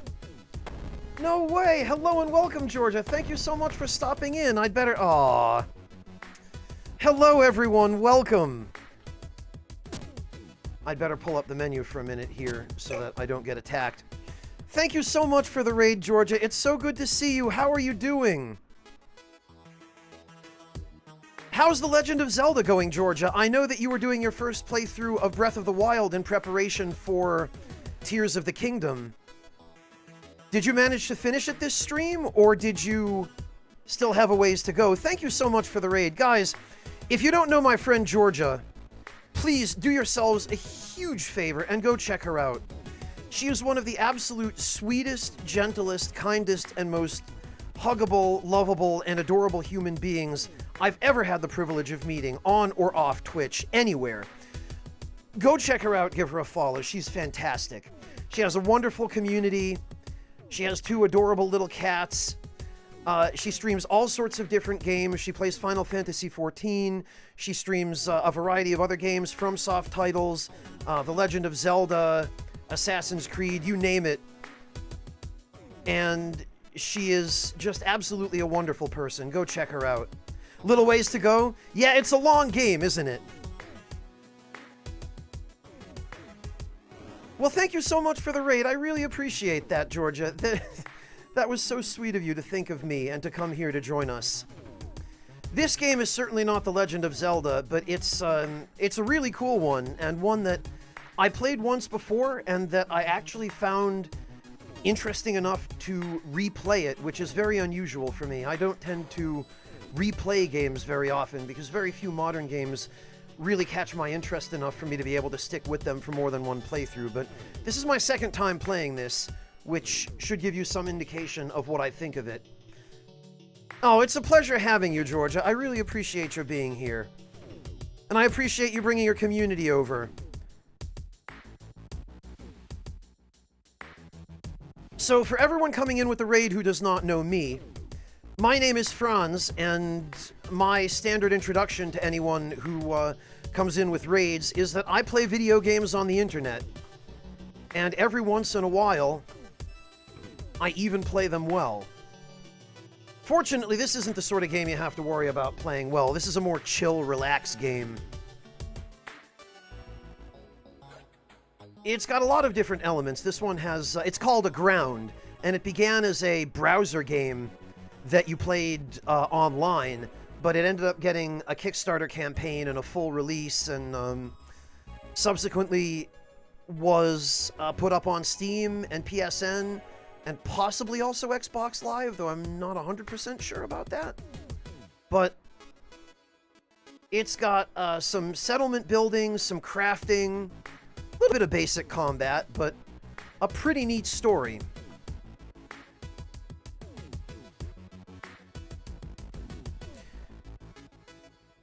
Yes, Lispa, but I grew up in the United States, and for all intents and purposes, I pretty much exclusively speak English while I'm streaming. There you go, Georgia. Well, you deserve it. I wish there were more I could do than just gift you subs, Georgia, but it's the absolute least that I can do to help brighten your day a little bit. You always brighten my day when you drop by, whether you're raiding or not, even if you're just stopping in to say hi, so I wanted to return the favor.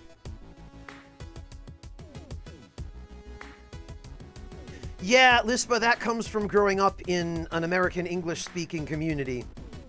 Well, I mean, it comes from growing up in America, but same difference, really. Yeah, Kombucha, we talked about that a little earlier. I actually prefer this art style, and the 3D art style of the prequel that's coming out fairly soon actually drove me away from it.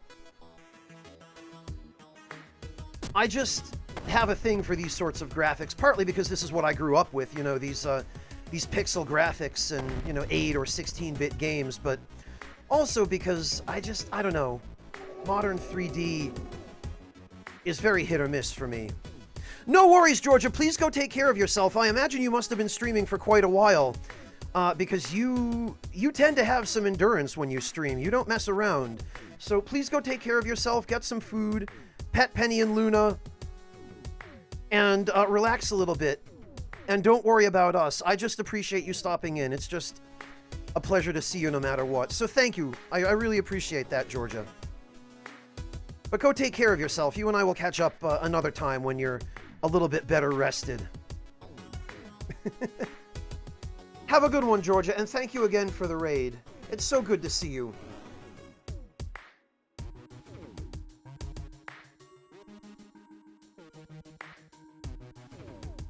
Well, I'm going to take the opportunity to have a little bit of tea while we're celebrating my friends dropping in.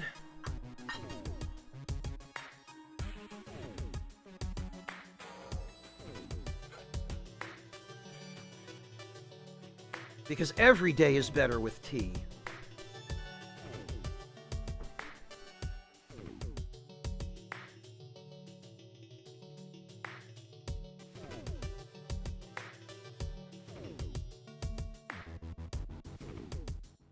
Ugh. Hey, Glenn, good to see you. Ah, Nightshade, you remembered. Yes. I have a tin of Ichiban Sencha from Harney and Sons, and I just recently decided to open it. It's one of their nicer Japanese senchas, and I'd been drinking a lot of Hojicha prior to that, but I felt like a bit of a change. I don't like to stick with the same tea for too long.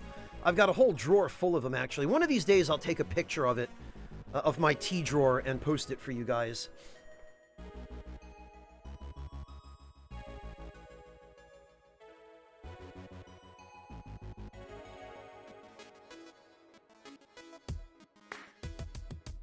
All right. Oh, matcha. Very good, Nightshade. I've got some matcha too, but it's been a while since I made any because matcha is expensive, or at least good matcha is, and I tend to use mine sparingly.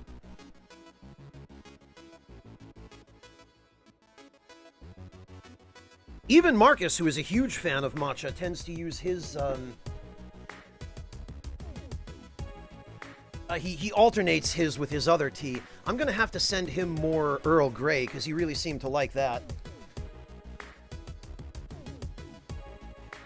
And I like Earl Grey, too. I discovered, through trying a blend that was sold by Harney, but actually comes from a different brand. The particular blend is called Earl of Harlem, and it's blended by a guy named Marcus Samuelson, who's a professional chef and restaurateur in New York City. Fairly well-known guy. He runs a pretty high-end operation. But the Earl of Harlem blend that he sells is a blend of Earl Grey and Lapsang Souchong. So it has the black tea and bergamot, but it also has the smoky kind of piney flavor from the Lapsang Souchong, and it turned out to be a fantastic blend. I've actually started blending my own. I've got a huge tin of Lapsang Souchong, and I've got a few different types of Earl Grey, and they make a really nice combination.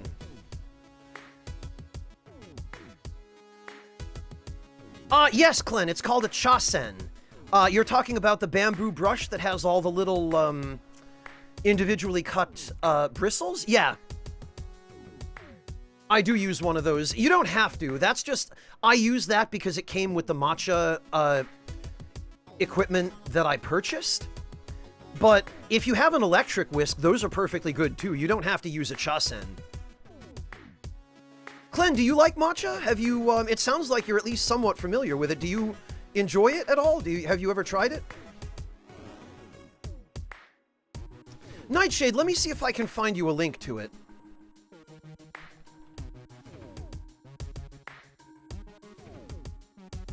They might have it on their website. Let me see.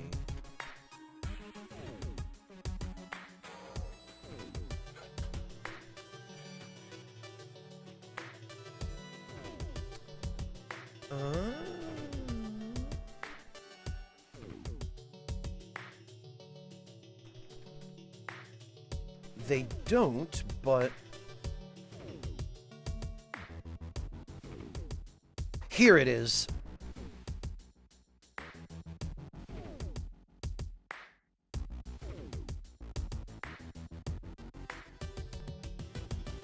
Found it.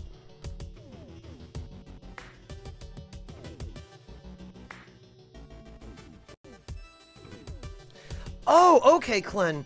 If you have an opportunity anytime soon, you should pick up some matcha, even if you only get a small container of it.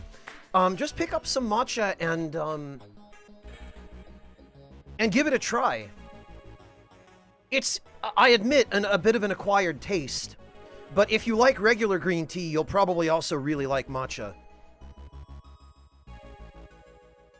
Matcha is basically the entire leaf of the green tea plant, or the tea plant, I should say, harvested when it's green, and ground into a powder, and then blended directly with the water. So you're consuming the entire leaf rather than just steeping it in hot water as you ordinarily would for any other kind of tea. Nightshade, there are other places that might have it. You don't necessarily need to get it from that site, so just run a search for it. And there are probably other places that will sell it that actually have it in stock.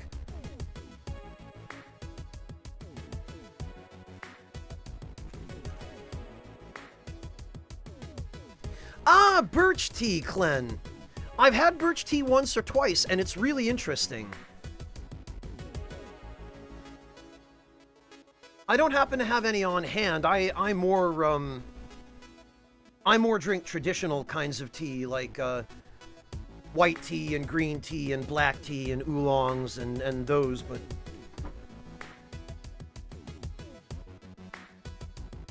I've had a few other kinds, including birch tea, and it was quite nice, actually. Yeah, that's the nice thing about teas that don't use actual Camellia sinensis, which is the tea plant, or Camellia Sinensis assamica, I should say, because there are two different subspecies of it. There's Sinensis sinensis, and then there's Sinensis assamica. But they're pretty similar.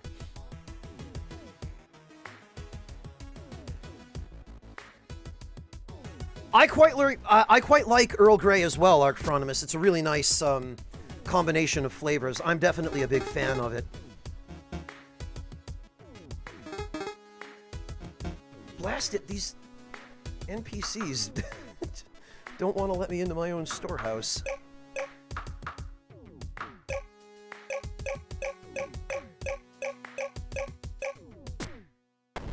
All right.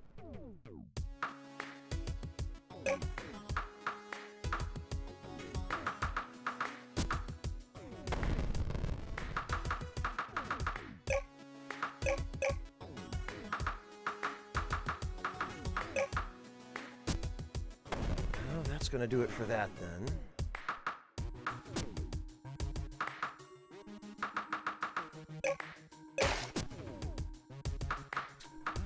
Ah, right. We can sell some pie.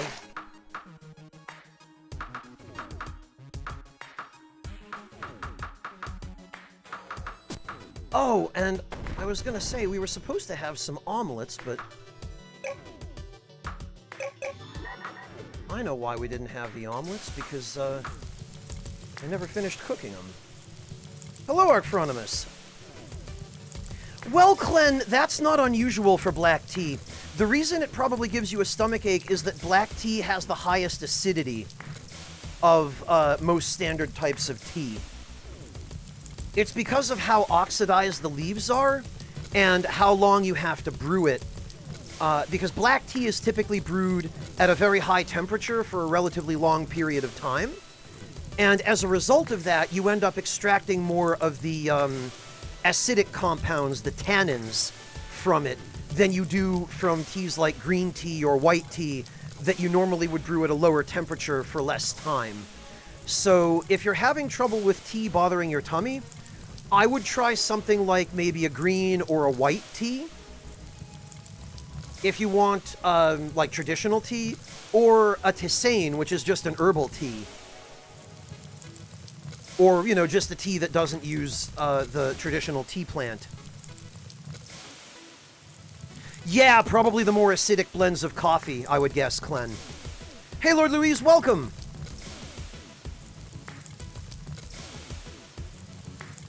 So, Clen, if you do want to have black tea, there are a couple of things you can do to mitigate how much it will bother you.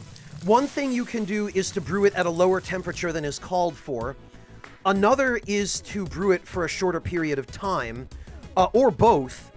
And a third thing you can do, although it's kind of a shame to do it, but if you're using a cheaper black tea and you're not too concerned about throwing away the first brew, what you can do is you can brew the tea leaves once, according to the way that you normally would, brew them at the standard time and temperature, and then discard that first brew and rebrew the leaves again a second time, but add 1 more minute to the brewing time and brew them at the same temperature. And that will get you a tea that has less acid, because you'll extract the majority of the tannins from them on the first brew, and then after discarding them, rebrewing the leaves will get you a much less acidic tea.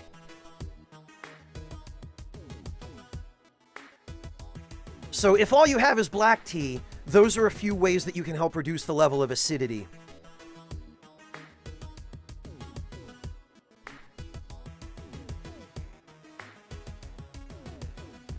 No problem, Clen. I hope it helps a little.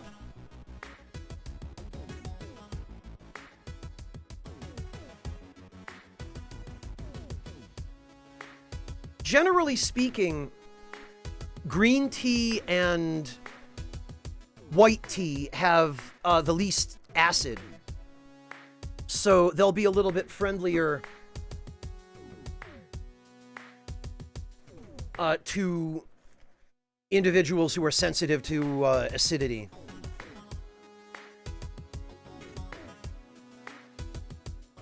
That's one possible reason why, Lord Luis. Another possible reason is that, if I remember correctly, I believe the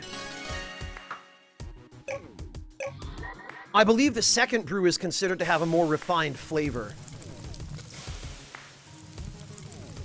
It depends on what it's made from, Lord Louise. Any tea that is made from the tea plant, which is either Camellia sinensis or Camellia sinensis assamica, is always going to have at least some acidity in it, because the tea plants contain compounds called tannins, which are just naturally acidic. And the reason you would brew them at a lower temperature for less time is because doing so extracts less of the tannins from them, less of the tannic acid. So, depending upon how the tea is processed before you brew it, depending on whether it's black or oolong or green or white, that can have some impact on the level of acidity that will result when you brew it. But part of the reason that's the case is because different types of tea are brewed at different times and temperatures. Black tea is typically brewed for 4 to 5 minutes at 200, 210 degrees Fahrenheit. So that's a fairly high temperature and a fairly long time.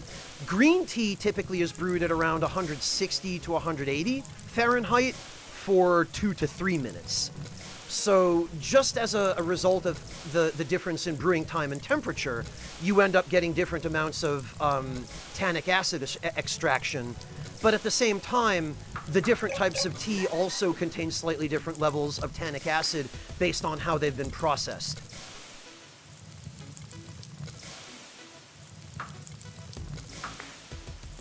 So there are a lot of factors that affect it.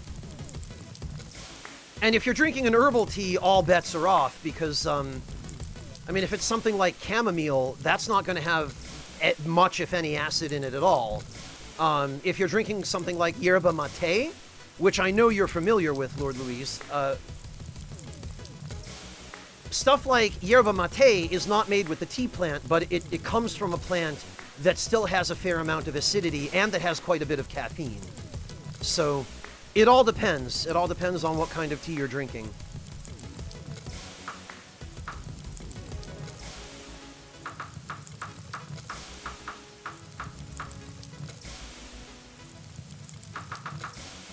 Yeah, that's usually why people drink mate, Lord Louise, is for the caffeine.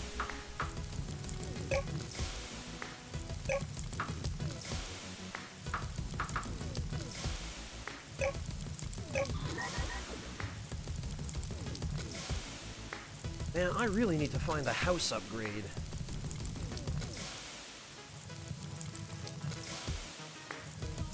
Then again, I think if I were to build a more technologically advanced structure here...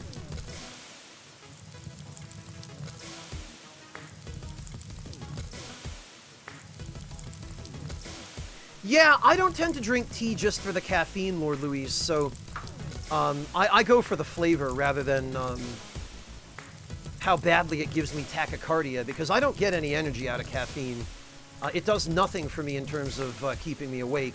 It just makes my heart race and makes me feel like I'm about to die if I have too much caffeine. So I don't look for tea for that reason.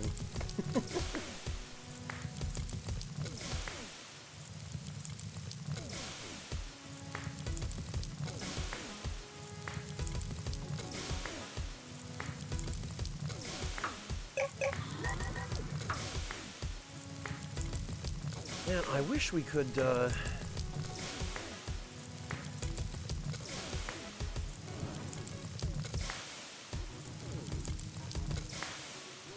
yeah, probably the high acidity in coffee. Coffee in general has a lot more acid than tea does.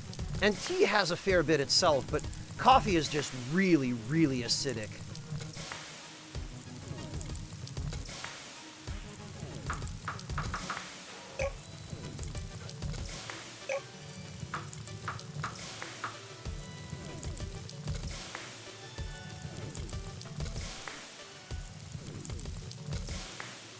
I wish there was some way that you could tell NPCs to automatically refill your fuel in these sorts of structures.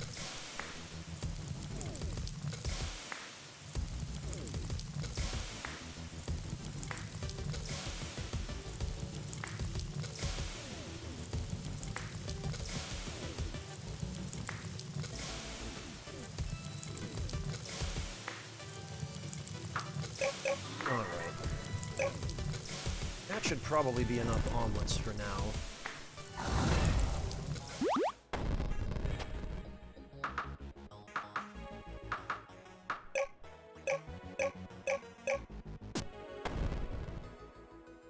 And now, let's... Yeah, there we go. That's, I mean, it's an okay amount of money, I suppose.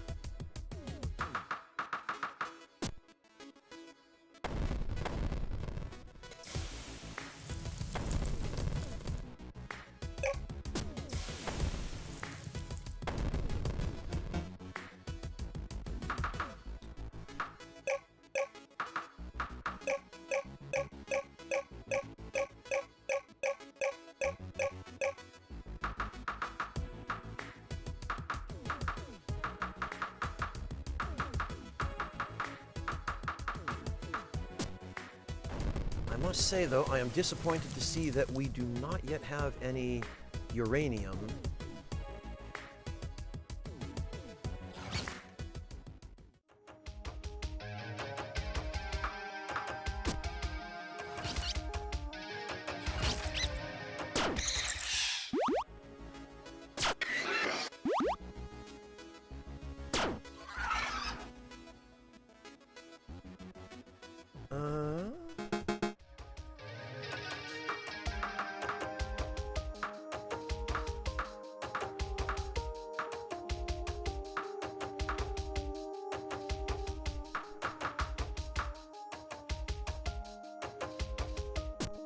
Yeah, there's not an awful lot we can do here for the moment.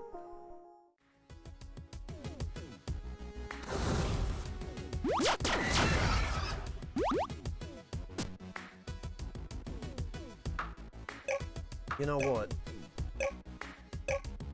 Let's put some fertilizer, though.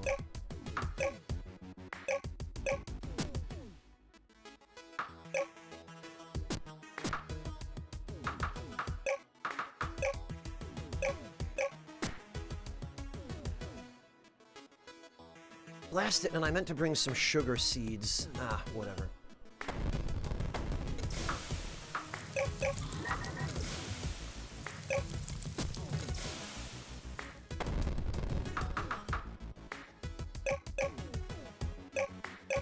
Alright, those guys can all go in storage.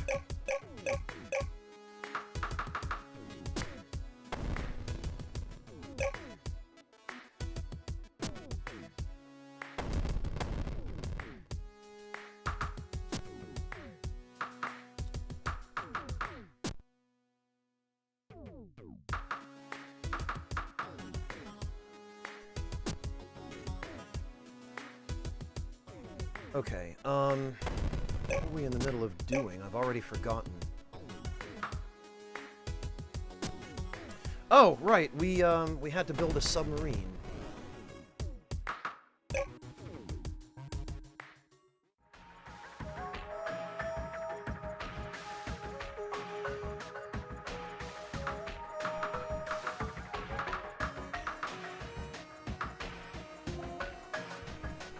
Oh, and you know what?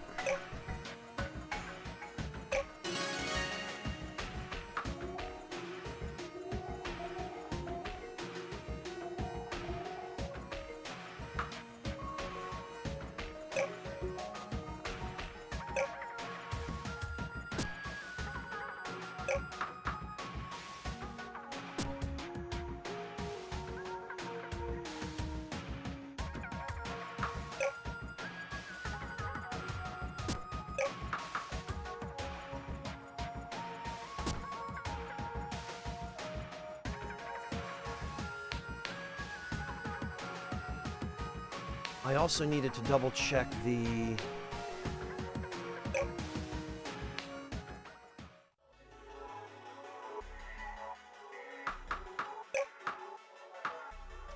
Okay, we need titanium.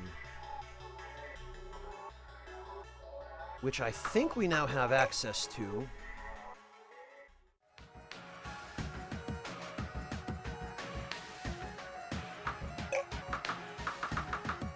We do.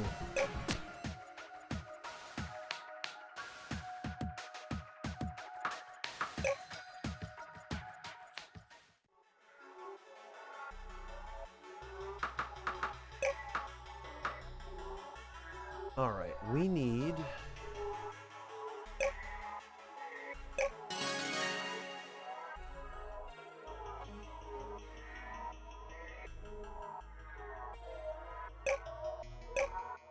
maybe 2 of those.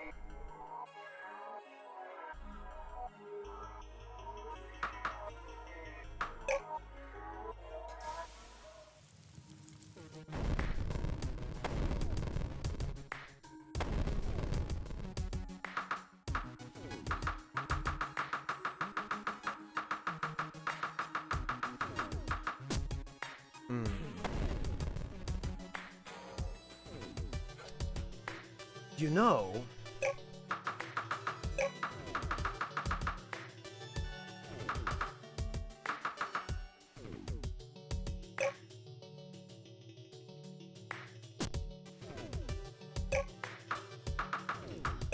I believe I'm remembering now that...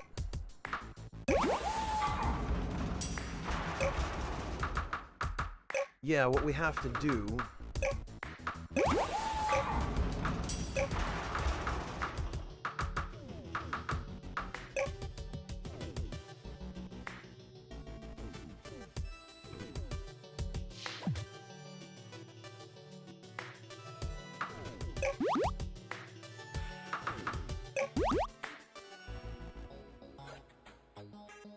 sulfur and quartz.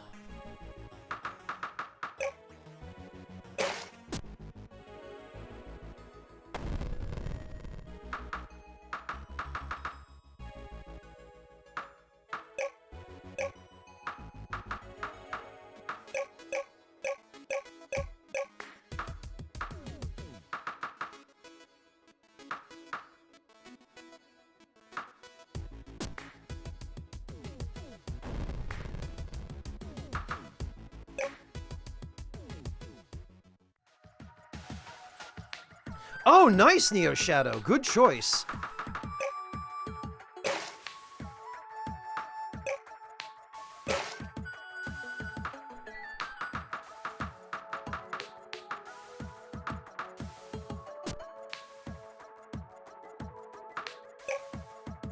If you have pictures, I'd love to see some.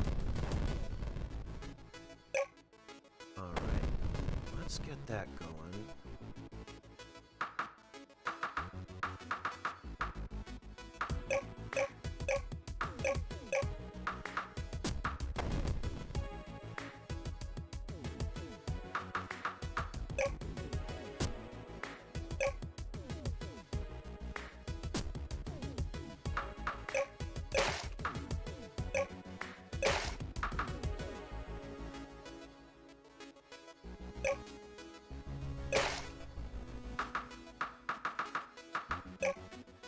Actually, hang on a minute.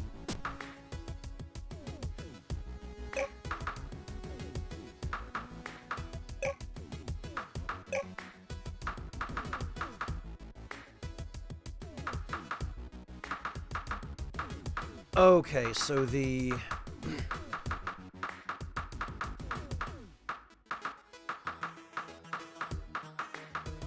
steel workbench is just a slightly upgraded selection of okay.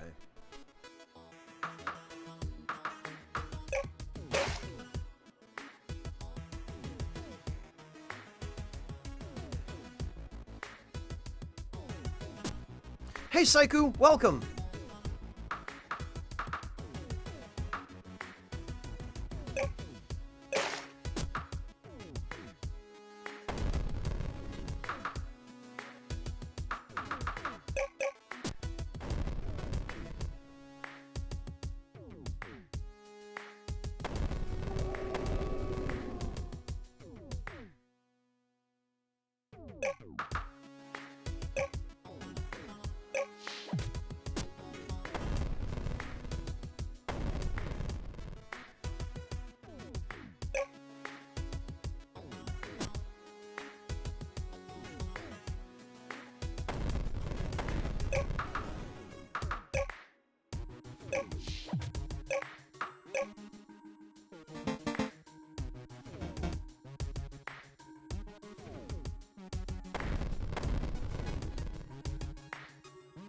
Yeah, go ahead, Neo Shadow.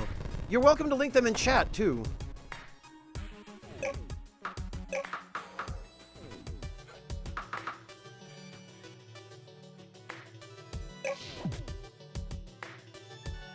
High-tech parts and 10 steel bars.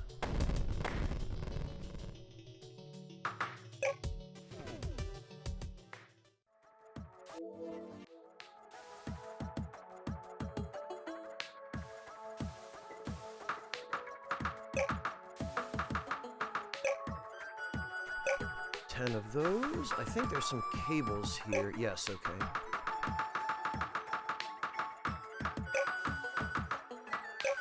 Yes, there are.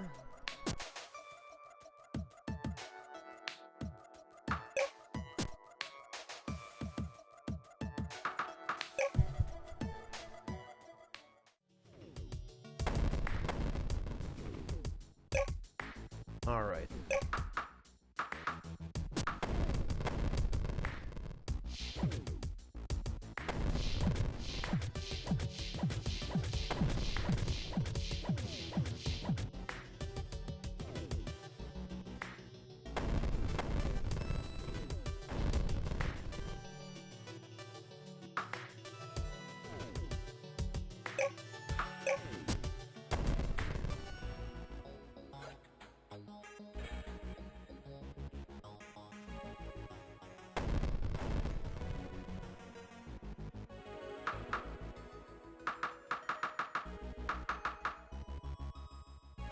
Okay.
So, I thought that the battery unit would receive charge from the,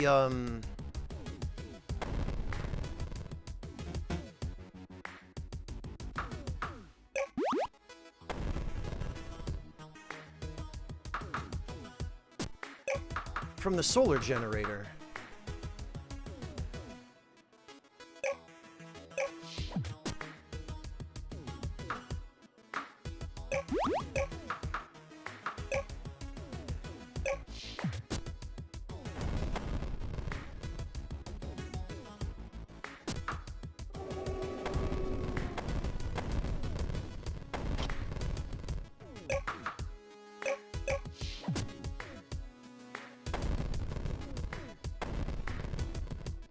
Excellent, Neo Shadow. Thank you.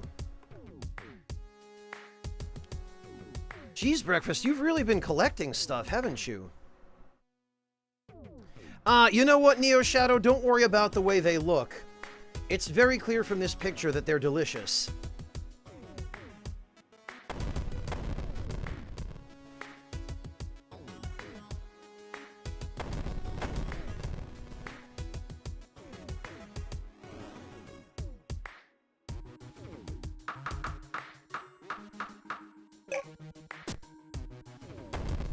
What if we turn that battery unit off? Still doesn't charge, huh?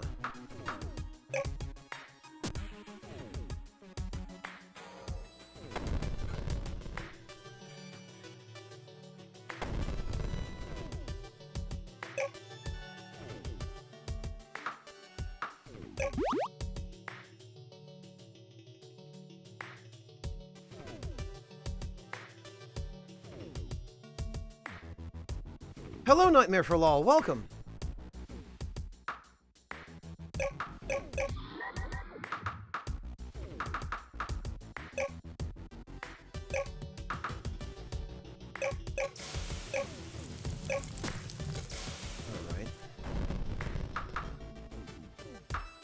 Some of the item interactions in this game are a little bit weird.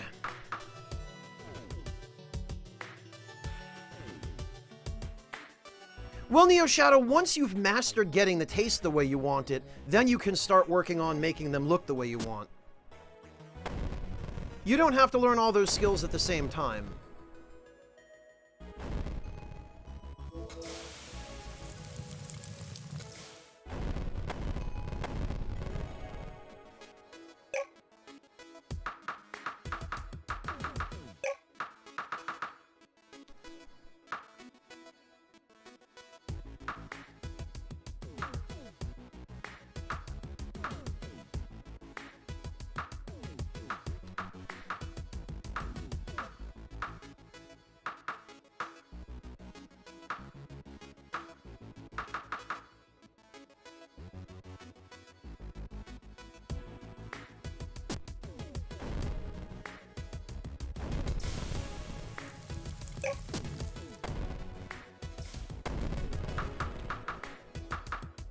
Alright, well, I'm at a loss then.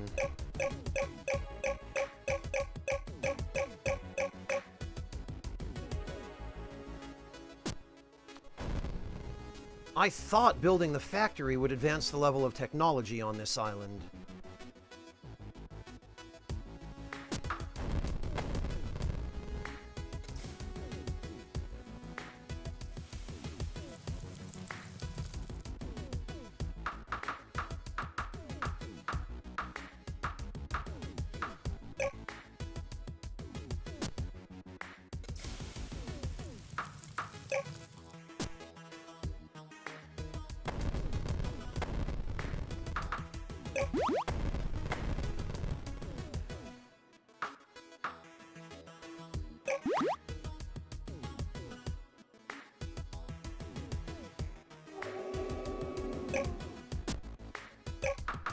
Well, I guess I'll put this here.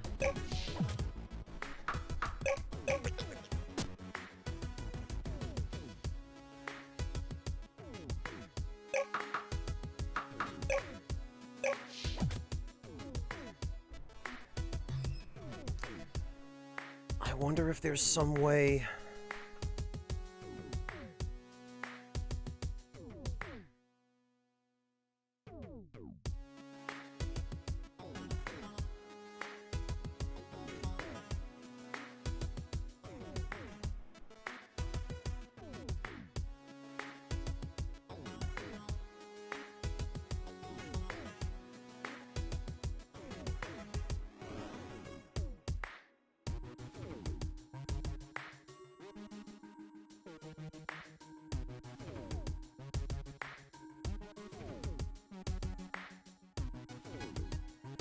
Huh.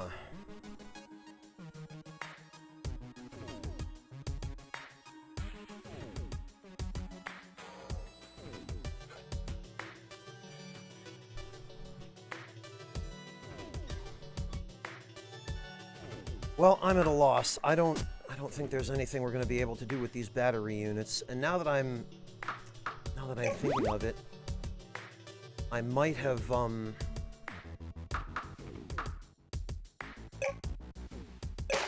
I think I ran into the same problem the first time I played.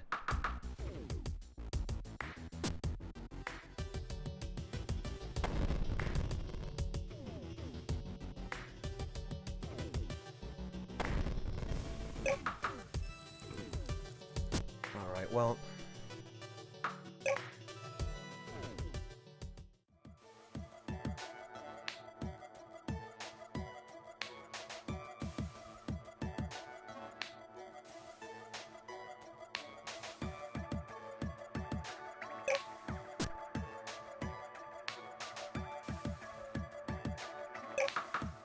let me just put this here for the moment.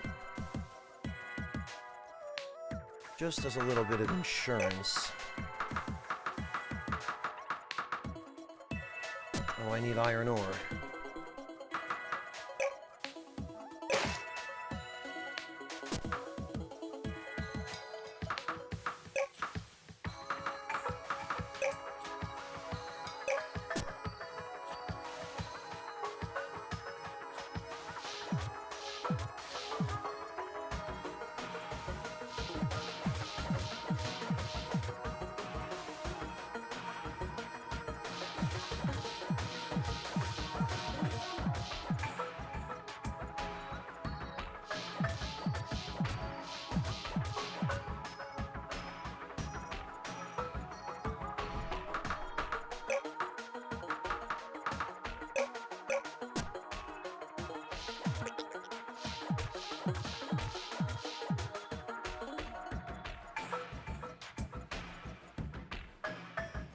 Okay, and then that way we'll have the solar generator as insurance.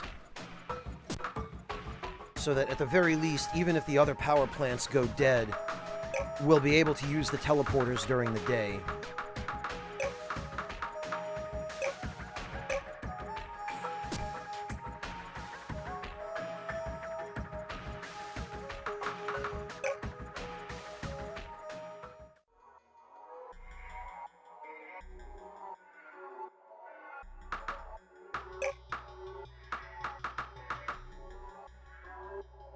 Silicon and titanium.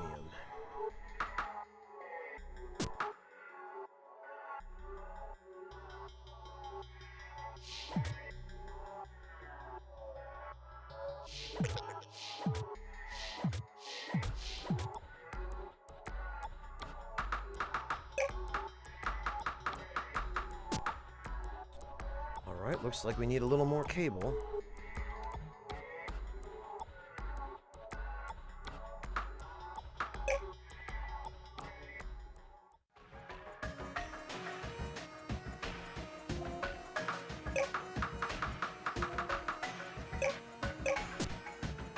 That ought to be enough. Hey, the doctor, welcome! Whoops, that's not where I intended.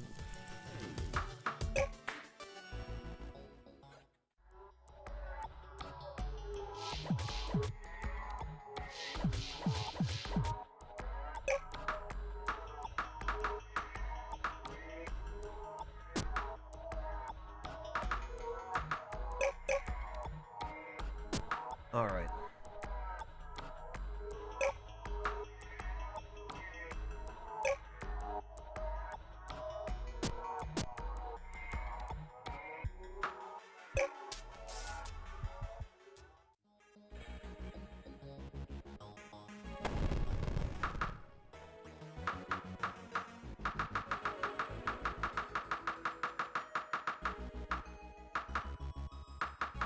Still no uranium.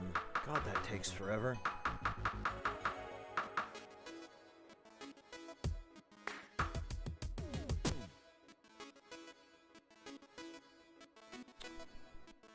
Okay, well...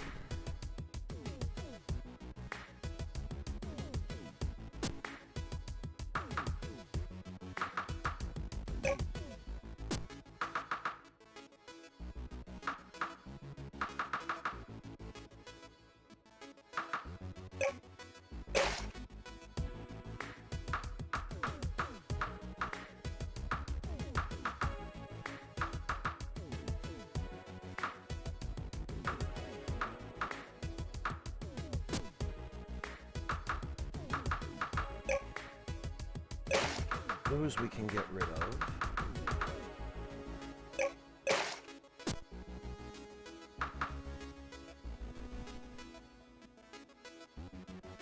Oh, I apparently have titanium here. I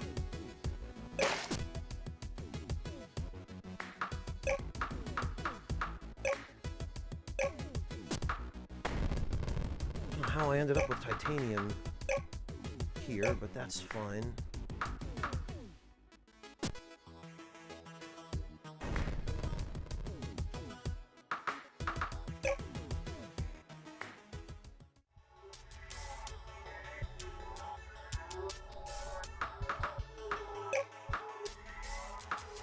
There we go.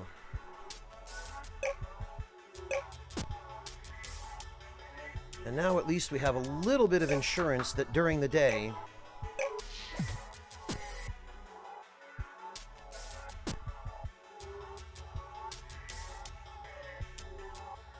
these facilities will be available.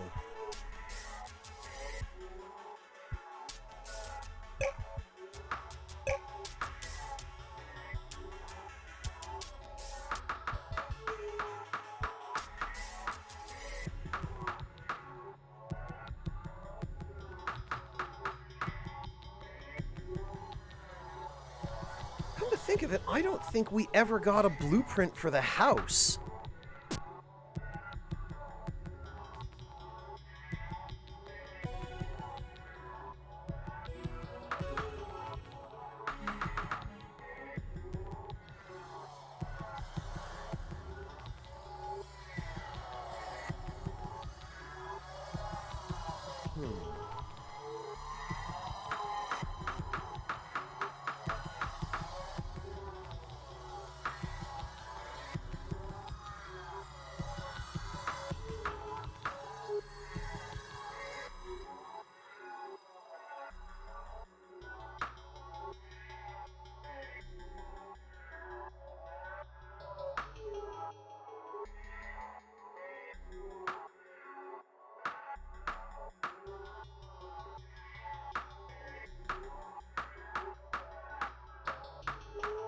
Well, we need more titanium one way or the other.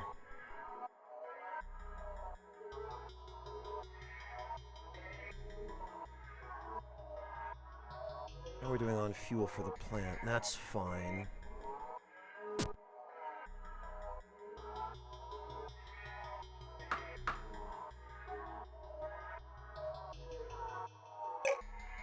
Okay, well, I think we're good for now.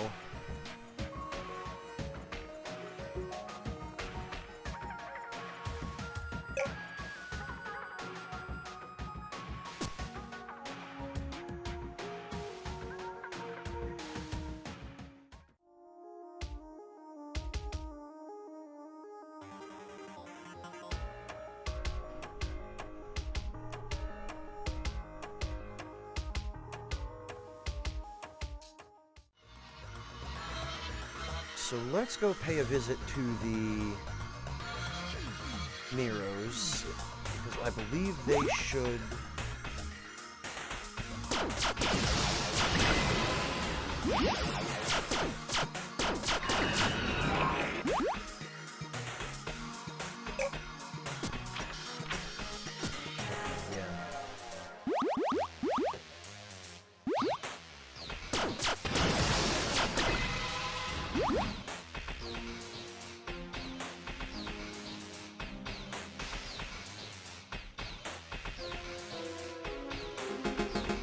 Now that we have high-tech parts, we need new magic to investigate. You should head east and explore more.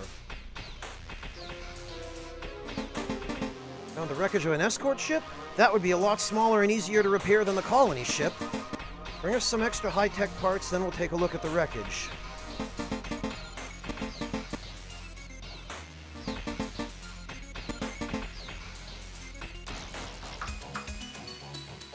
Okay, I need titanium.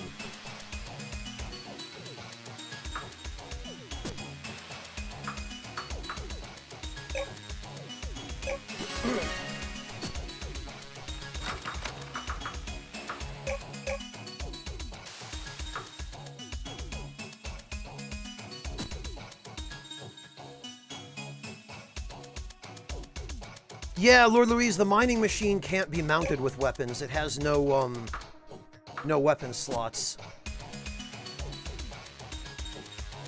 Because it's not meant for fighting, it's meant for mining.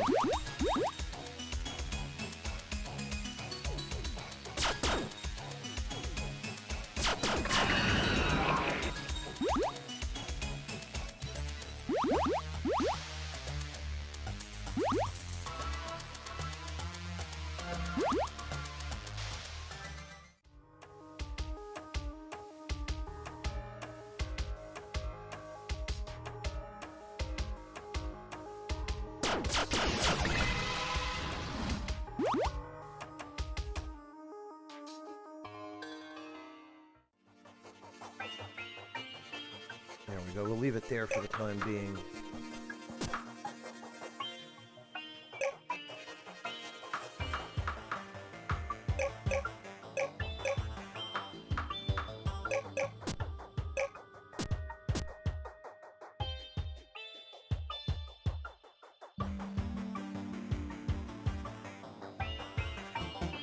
Now,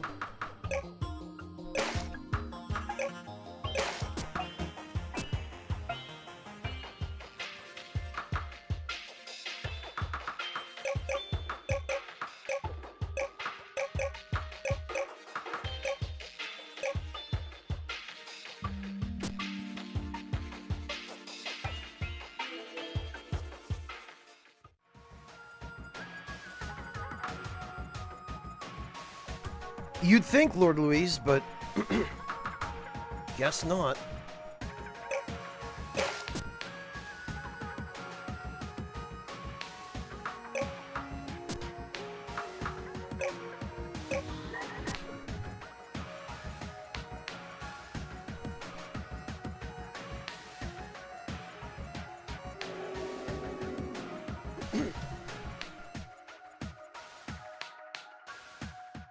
Well, now we have the materials we need to build the submarine.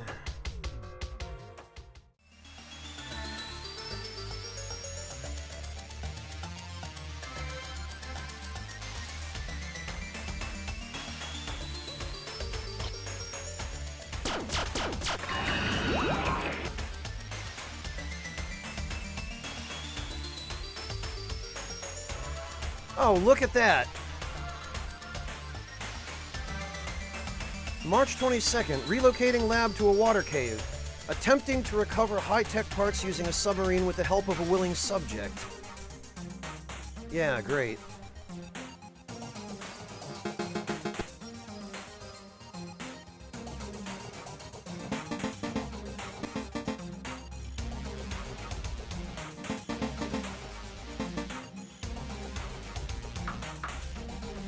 Oh, now we need steel.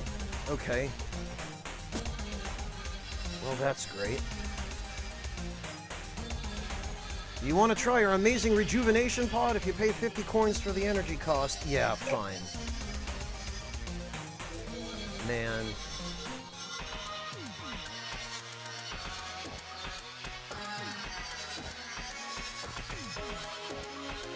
Okay, we need steel.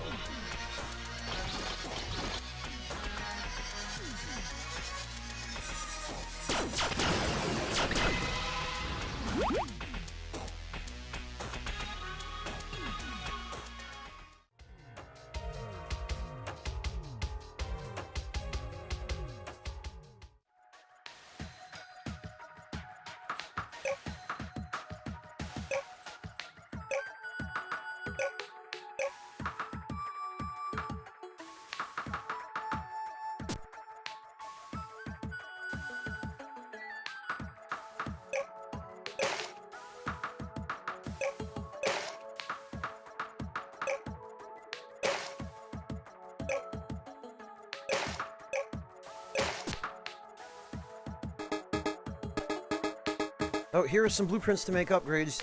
You'll need power for these upgraded structures, so make sure you can supply power. Oh, house, kitchen, and house. That's what it was.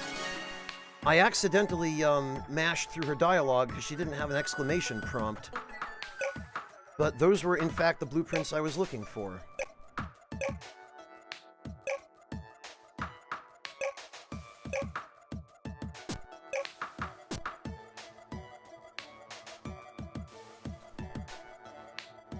Welcome back, Monotone. I'm glad to hear that your car is fixed.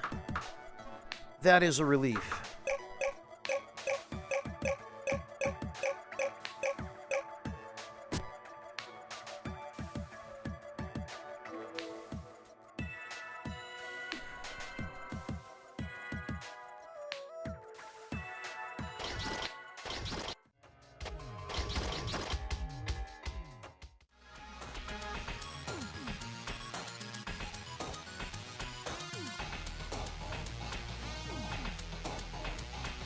How are you doing, Monotone? Other than that, it's good to see you.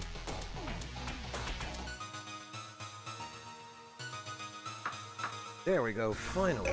Sheesh.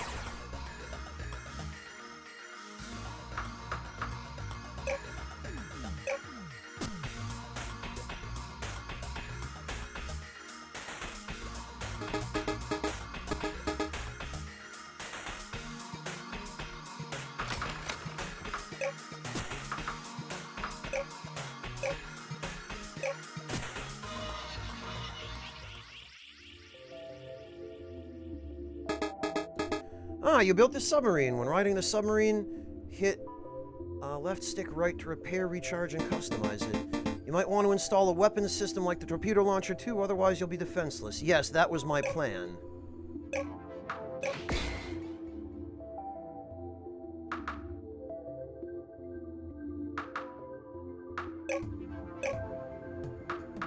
I figure 24 torpedoes should be enough, but...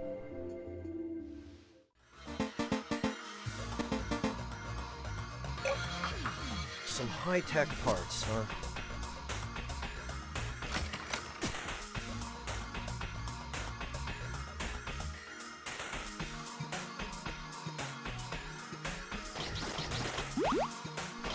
Monotone, you'll do just fine on the exam. I know it's easy for me to say, but try not to worry. Everything's gonna work out.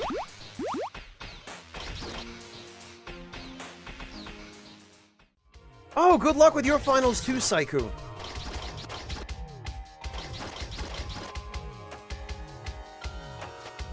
Monotone, I genuinely mean that. I have absolutely every confidence that you'll pass.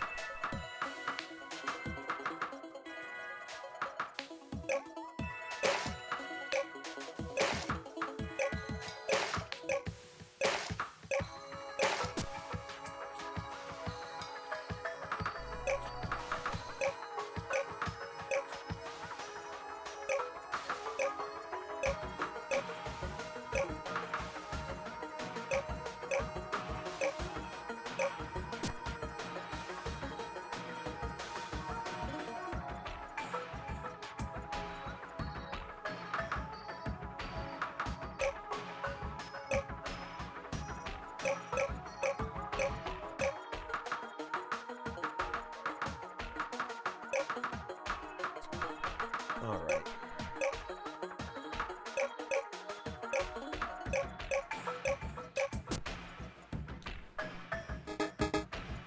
Oh hey, is that a Conda voice? I have one too. Let me give you my contact info. Oh, cool.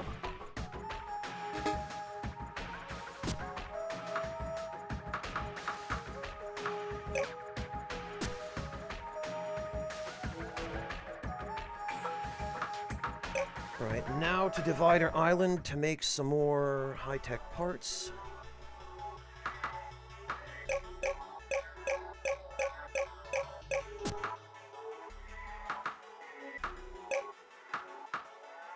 We need freaking titanium.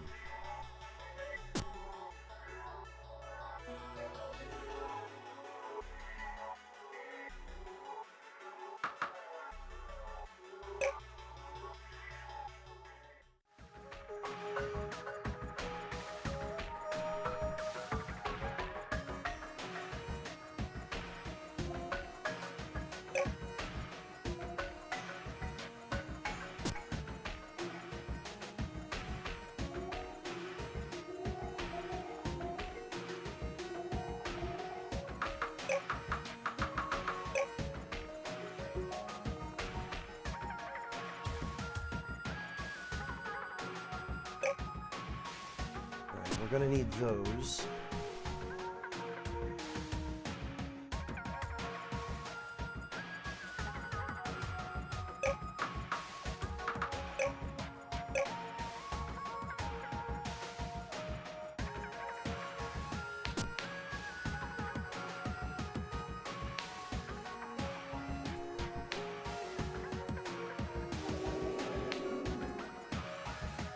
Oh, see, Monotone? So no matter what happens, you're gonna make it. Try not to worry.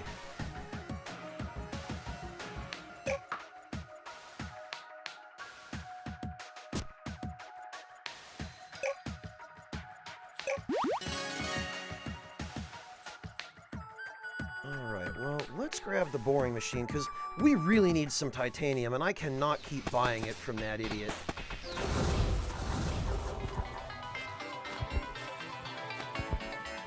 So what we might be able to do instead is dig it up.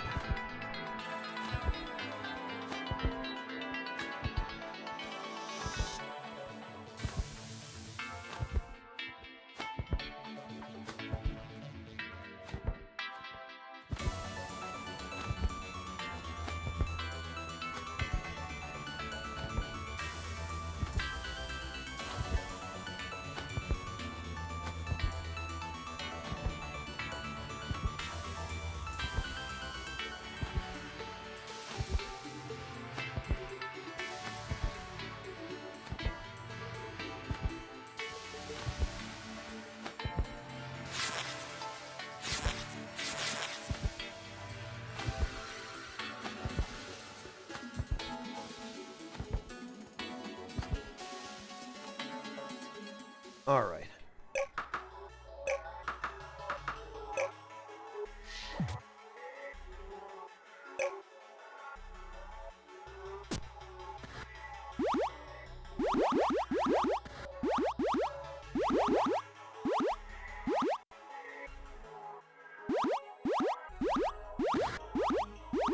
Holy diamonds, jeez.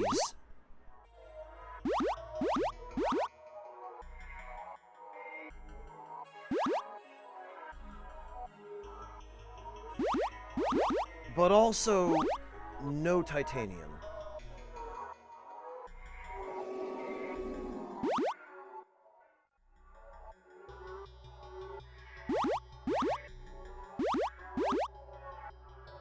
Also, those are some very unhappy-looking fish.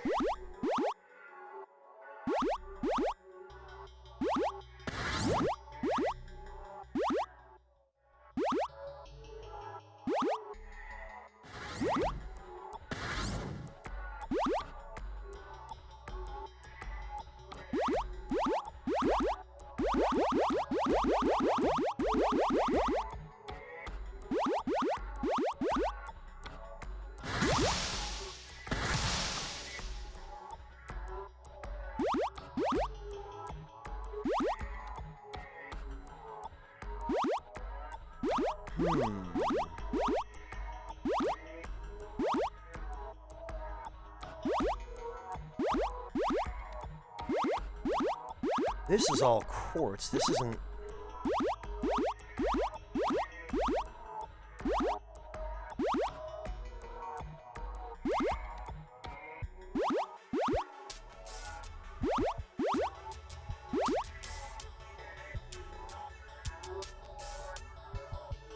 Wait a minute, did I just... I think I just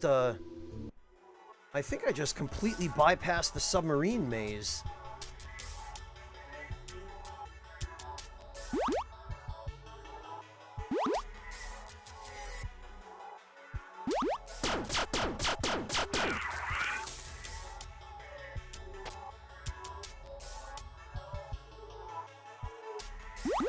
Yeah, I'm pretty sure I did. That's hilarious.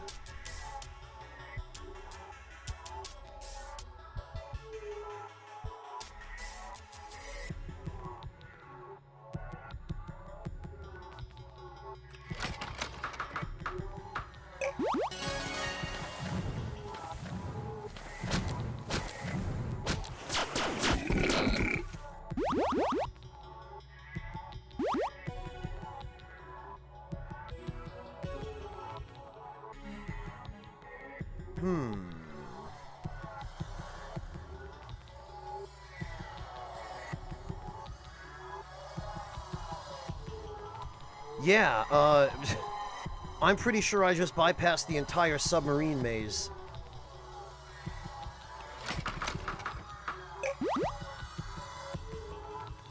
That's funny.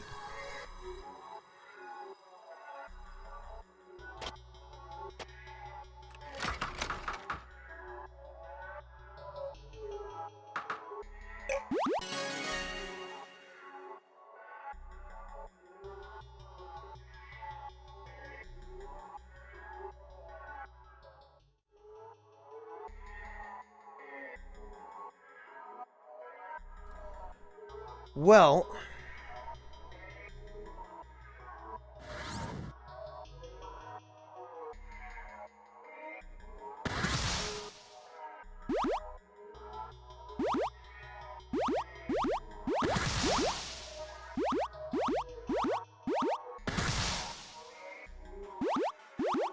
That was really stupid. I didn't know that was possible.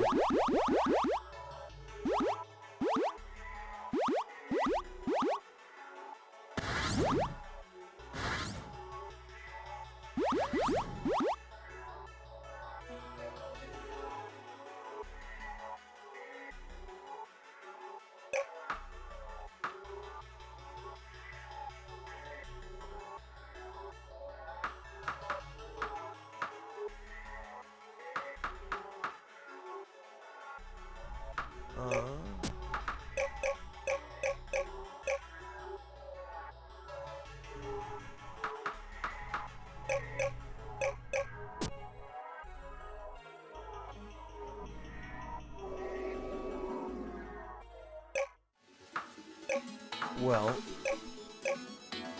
let's give him some coal.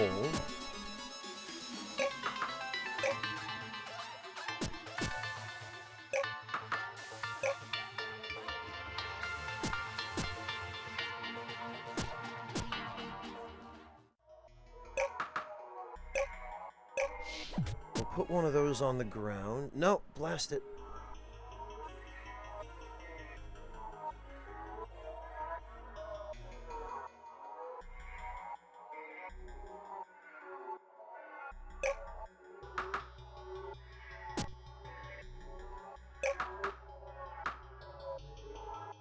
Alright, fine.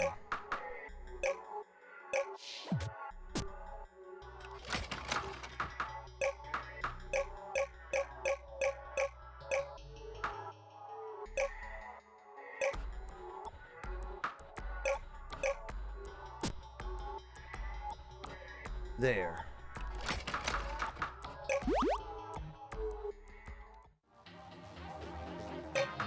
Oh, he's too fat to move. I gave him too much coal.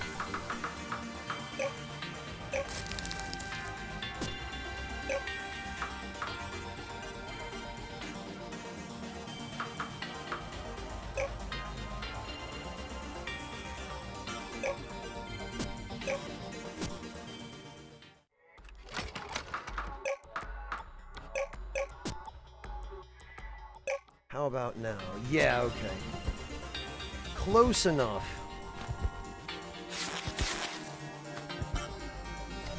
I don't think there is Saiku.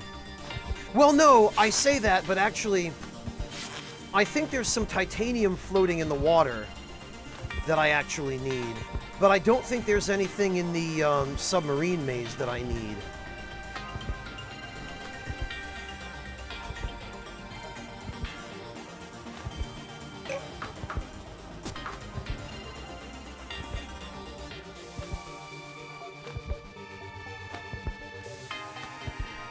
I'm pretty sure what I'm supposed to do now is just bring some high-tech parts to the Miros.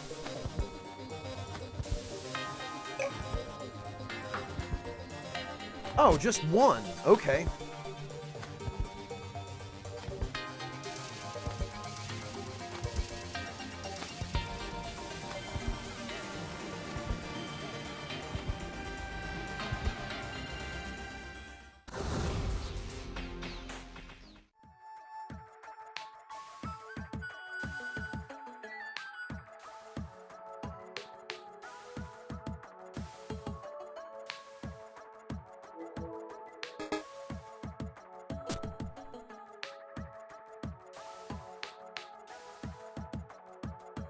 Alright,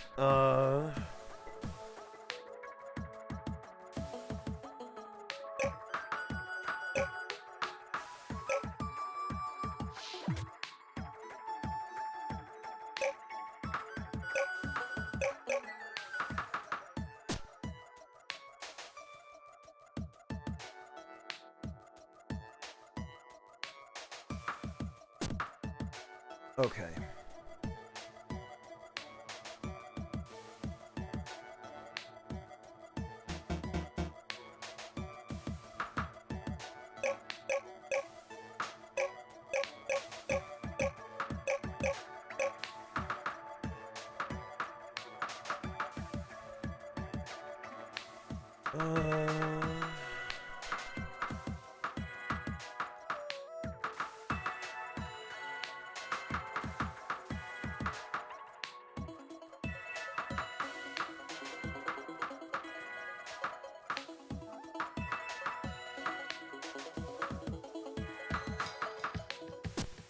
Oh, you know what?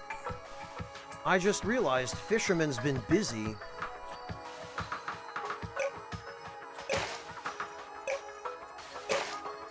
GG, Fisherman.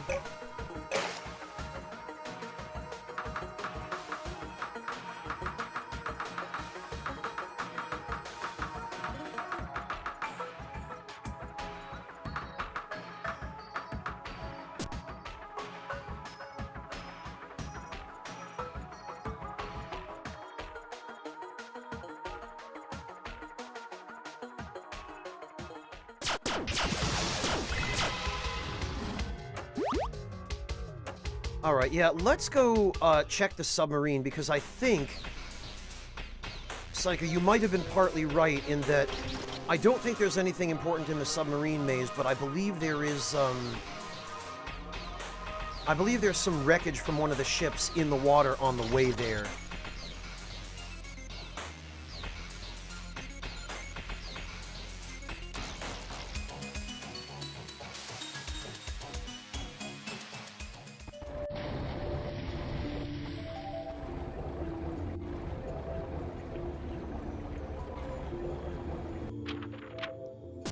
Yes, and as a matter of fact, sure is.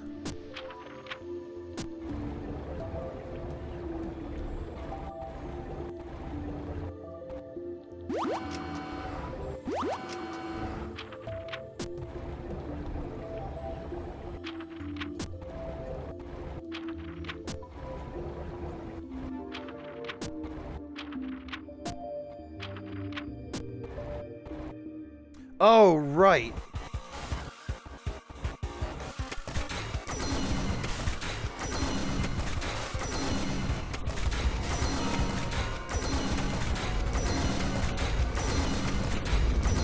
I forgot about this guy.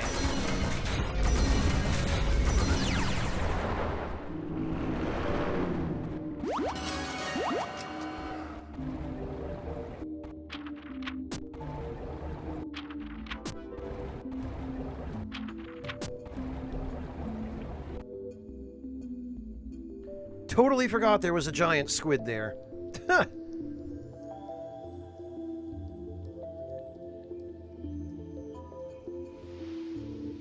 But this time I remembered his weak points.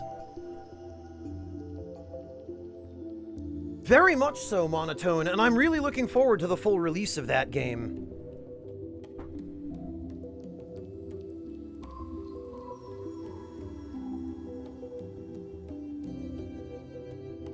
Really good for an early access title, Monotone. It's still a little rough around the edges, and it definitely needs some polishing, but it's already surprisingly polished for what it is.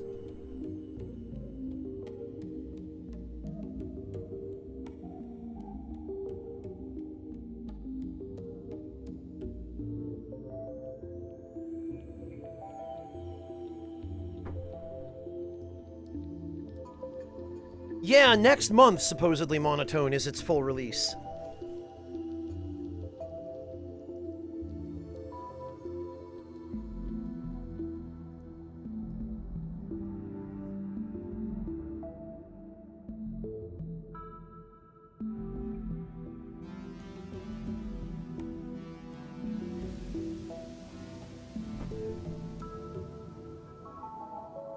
Yeah, I'm really looking forward to it.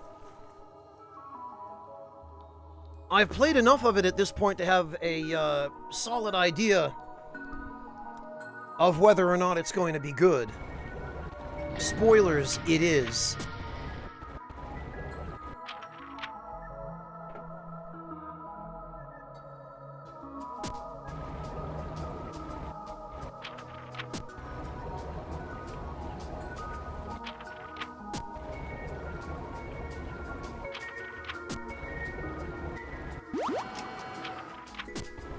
Okay, I knew there was a way to get some titanium, and actually these ship parts respawn, if I remember correctly.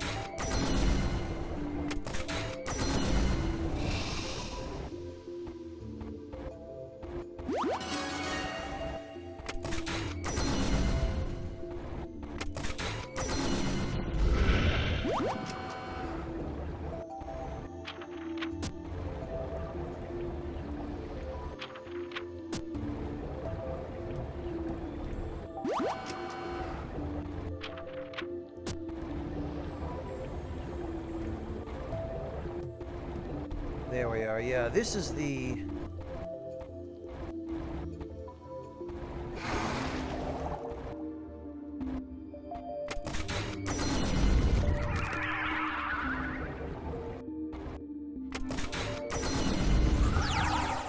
Oh, look at that.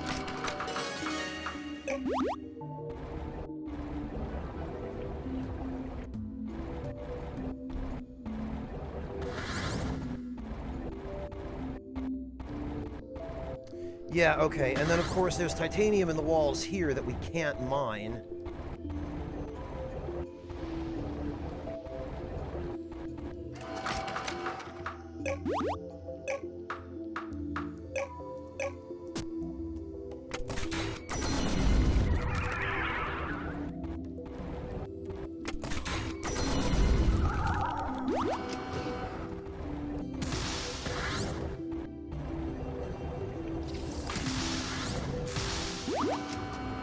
Ah.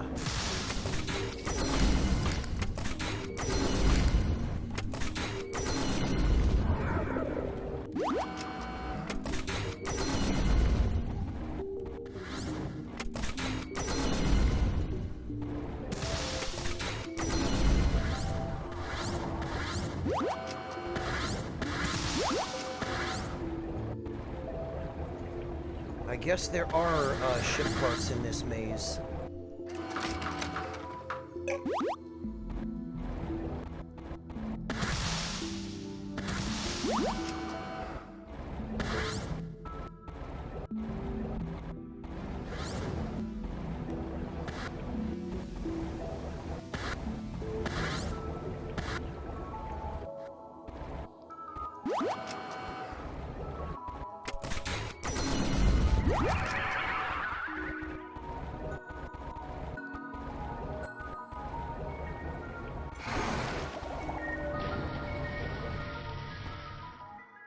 These octopus things are actually super dangerous.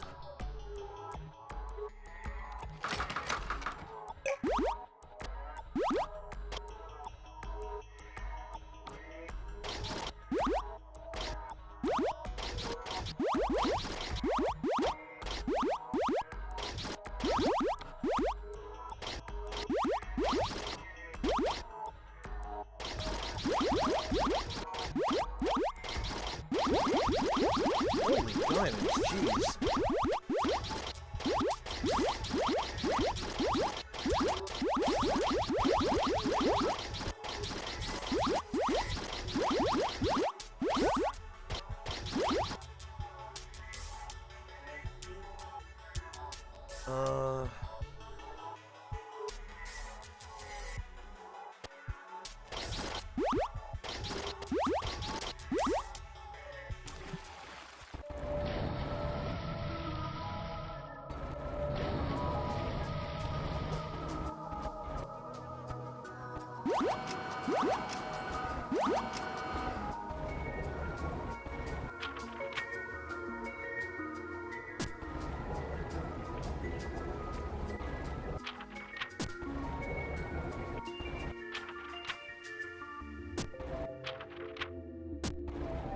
Okay.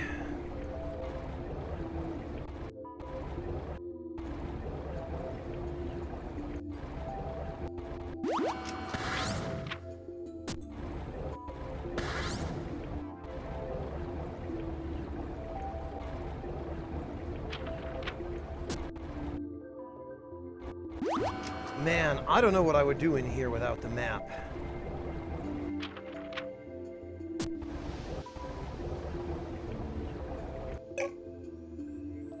You know, and... there.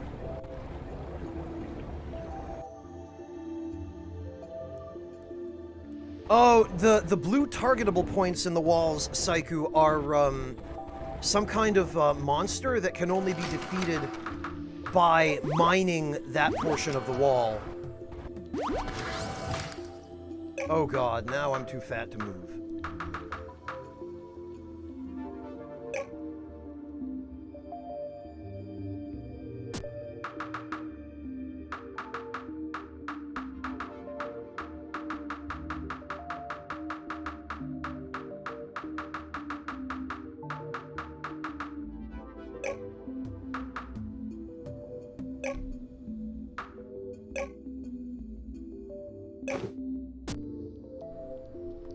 Still, huh?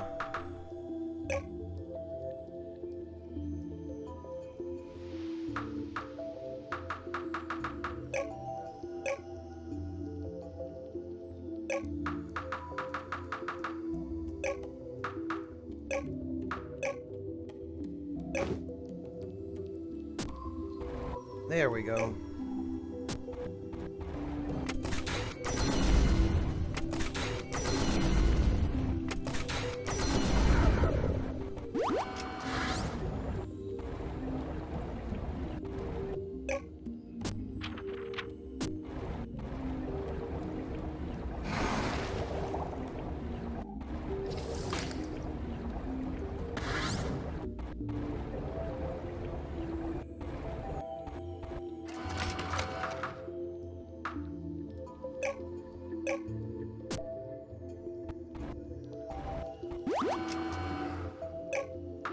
Well, that's not helpful either.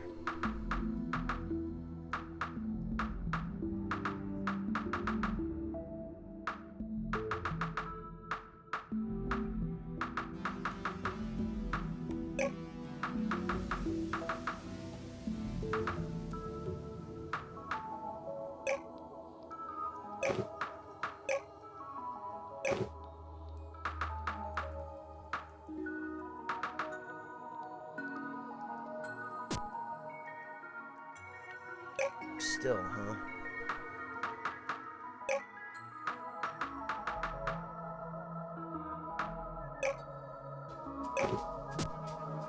Hate to do that, but quartz is easy enough to get.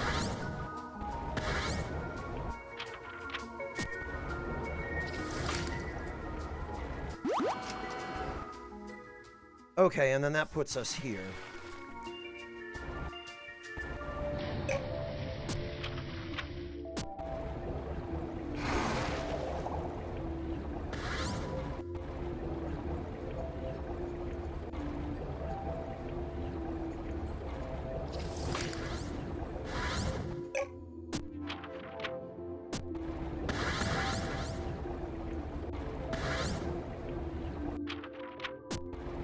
Okay, haven't been here yet. Oh!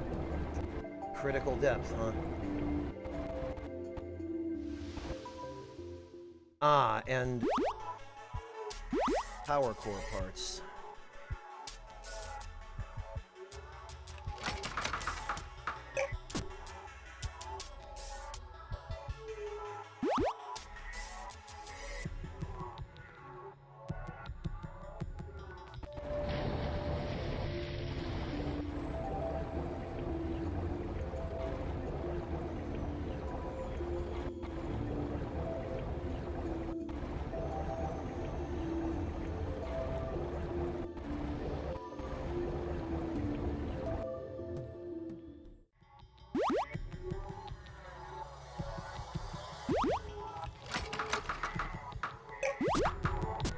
Whoops.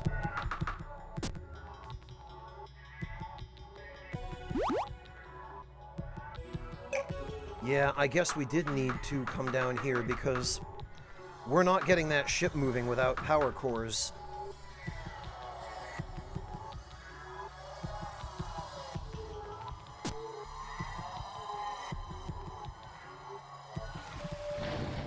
Well...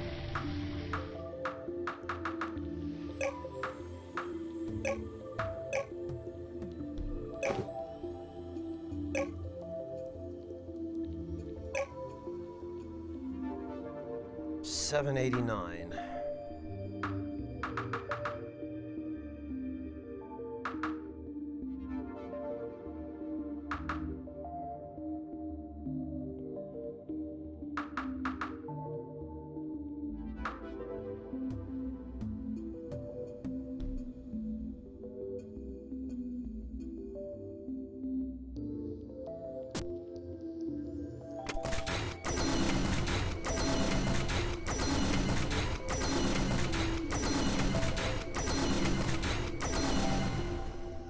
Nope, not enough. I have to get rid of 25.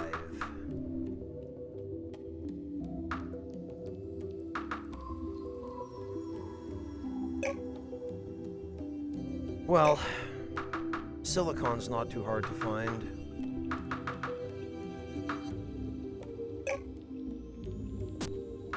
Ah.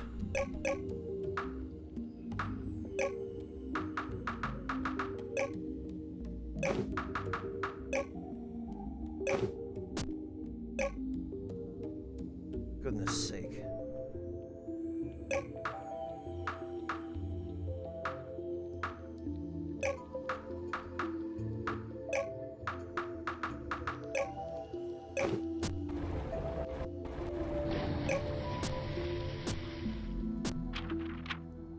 Okay.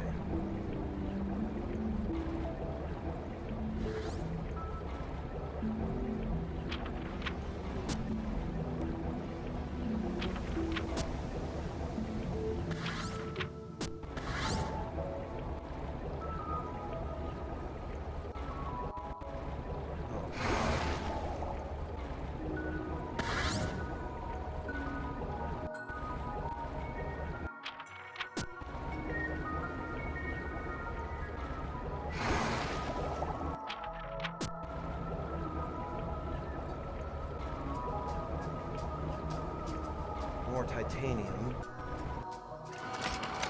More batteries, which I don't need.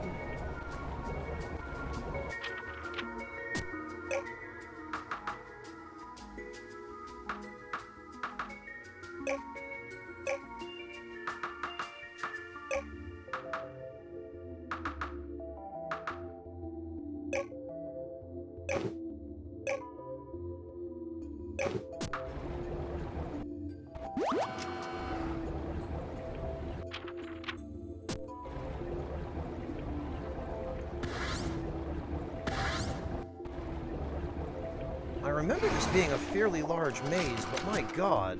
I mean, the reason they put the batteries in here is to ensure that your submarine doesn't run out of power while you're exploring, but...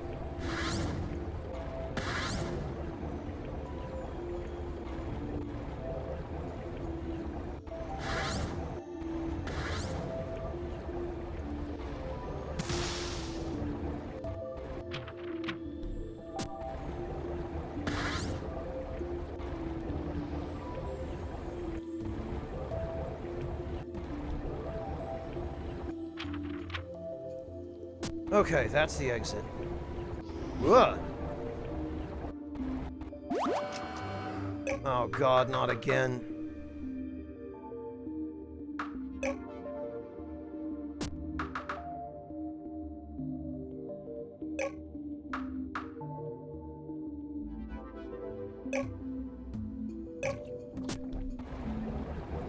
Okay, one dragon blood and we are at exactly the... Oh god. And there's more titanium. Grabbing titanium out here when we're almost full will be really dangerous, because if we pick that up, we're sinking.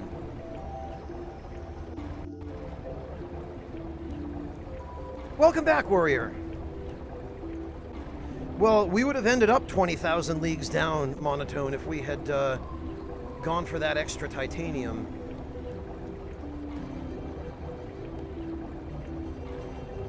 I really wish this sub could carry a little more. The advanced one can, But I don't think we can build the advanced one until we have access to other planets.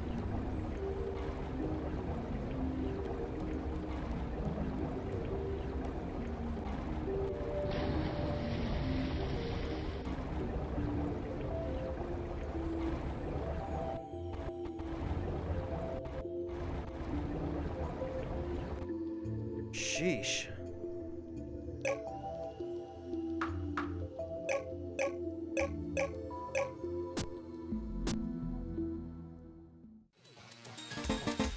They're a little rusted, but we already designed some airport blueprints that will make good use of these high-tech parts. The airport will allow you to build jets. While they can't reach outer space, they can fly pretty high and will make getting around a lot easier. Yeah, and I already have the upgraded engine. If we want to repair the spaceship, we'll need a lot more high-tech parts and some power cores too. See what you can find with the submarine. Found the wreckage of an escort ship. Well, what are we waiting for? Let's prep the jet. Looks bad, but we can work with this. It'll need a lot of high-tech parts to repair, though. 5 silicon and 3 uranium. Excellent. Give us a call when you have everything. Heading back to the water cave, do you want to ride? Yes, please! Yes, Saiku, I did just say planets.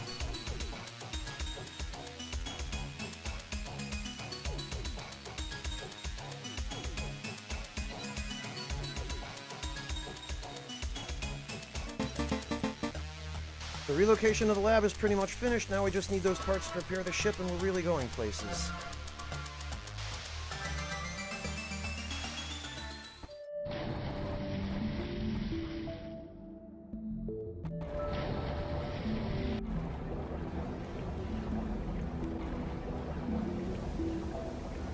What I'm gonna do...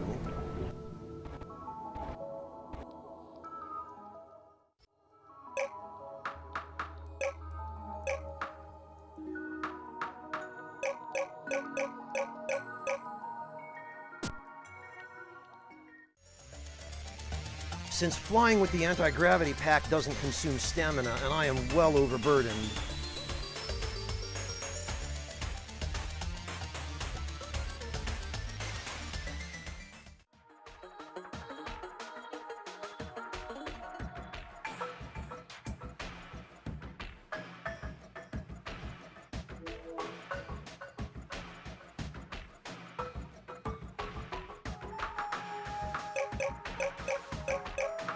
we're going to drop this stuff off here.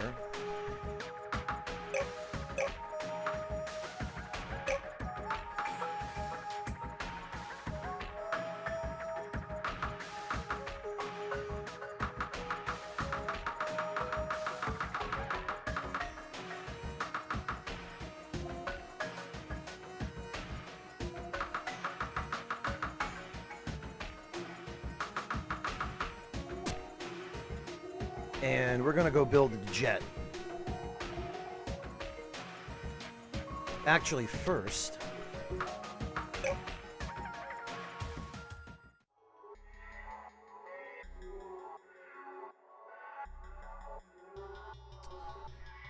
First, we need power cores.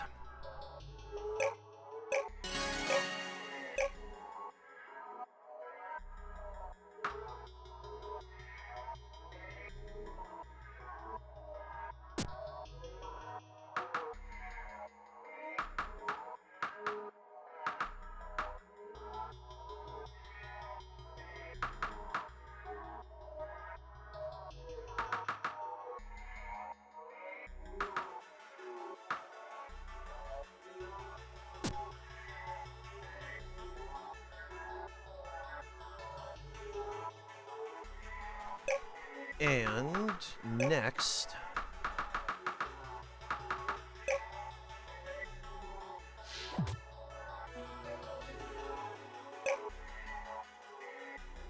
we're going to build this.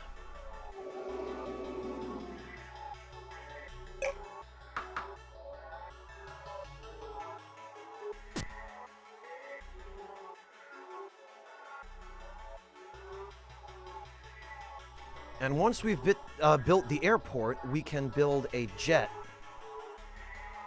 And the jet is really going to take us places. Right. If there's power.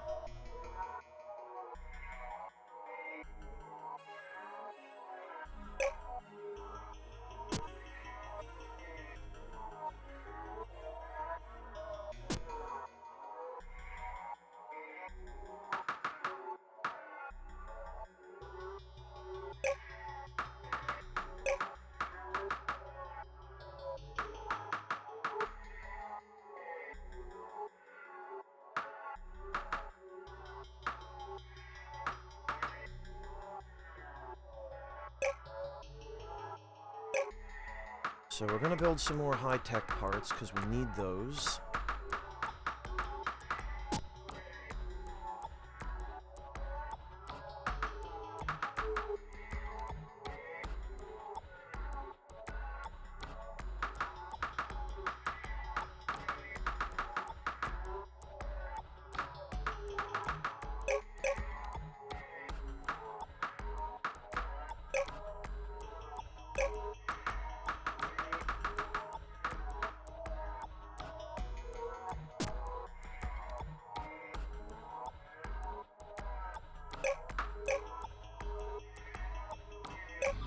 Add a little more fuel to the plant.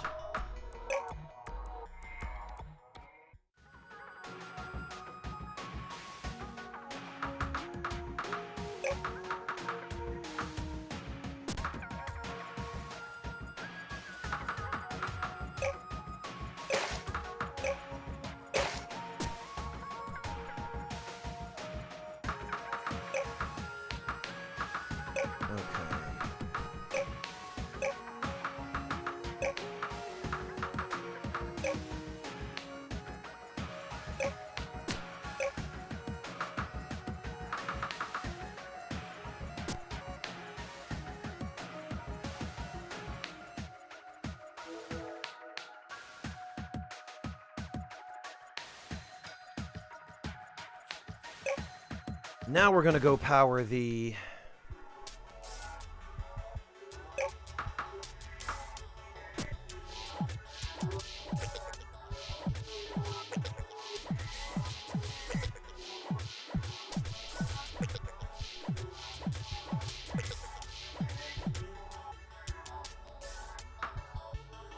we need silicon, because of course we do.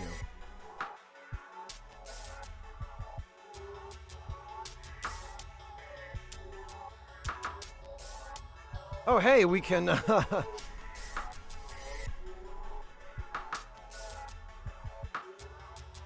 Oh, wow! I don't remember seeking missiles being a thing.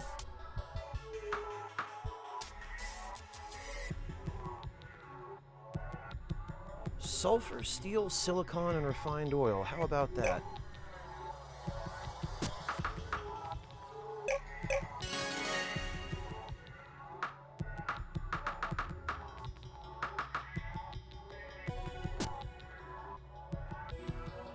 So we just need a whole bunch of silicon.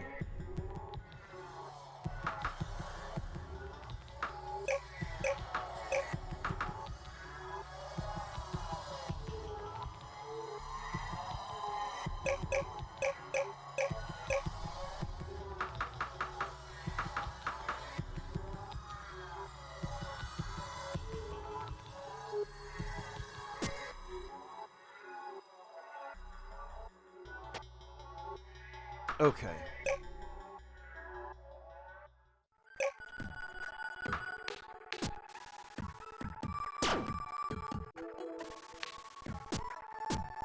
Oh, I think I borked the music.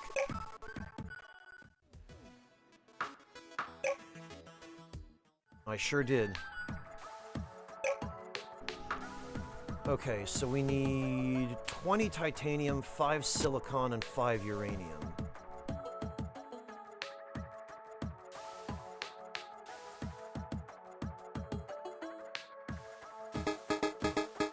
If you need more high-tech parts, I upgraded the factory to be able to manufacture them. The process is inefficient with our current technology, but it could be helpful. Wonder if you could use high-tech parts to contact Earth and the other colony worlds, maybe see if there are other survivors. Oh, okay. Comm station to contact survivors. Head to the highest mountain and give me a call and we can set that up. Well,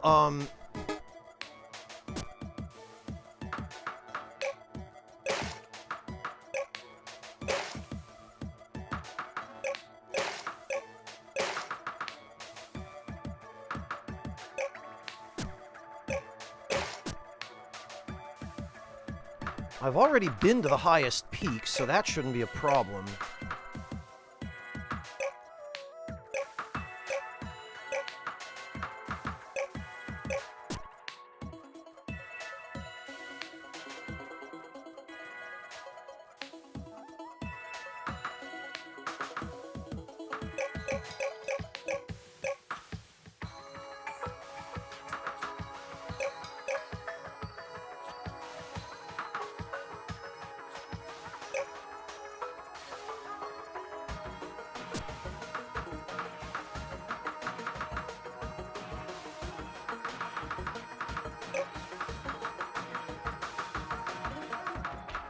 Okay, we're gonna need this.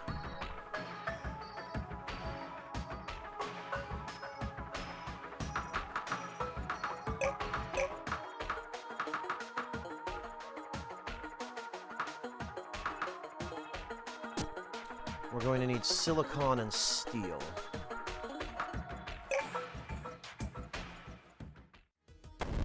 Which means we're checking the merchants.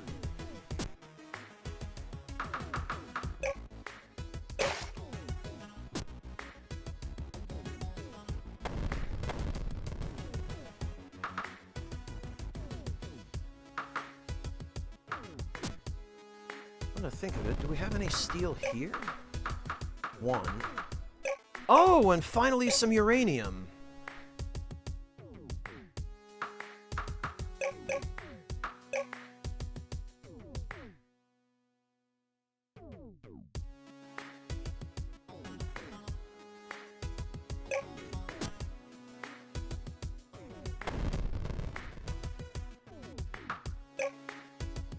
All right.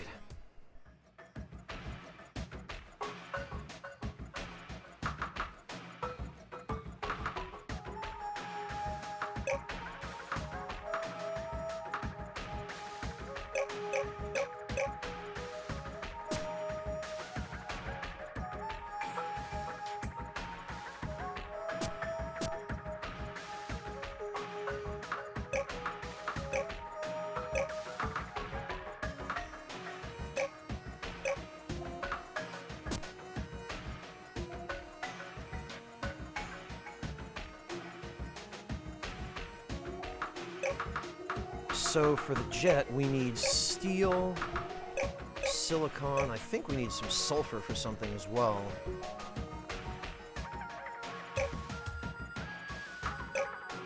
And a whole bunch of refined oil.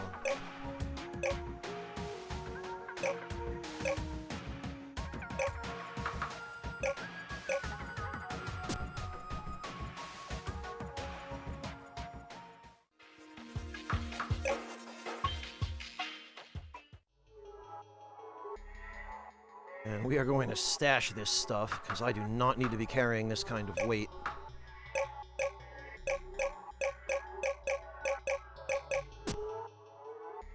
Alright, and let's get that jet built. There we go.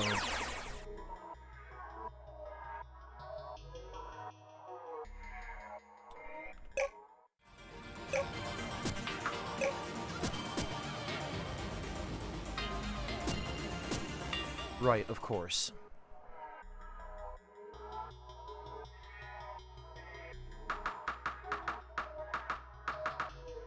So we need this, that, a whole bunch of this.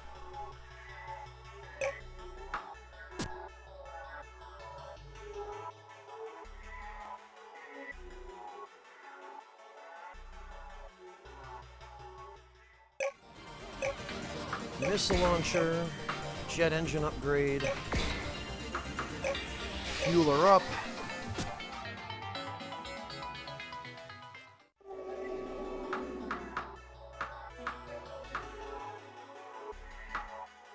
And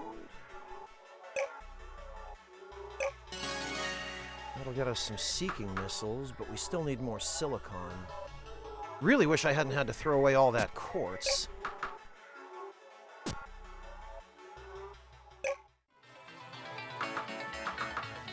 The jet at least can carry 1,000 units of weight.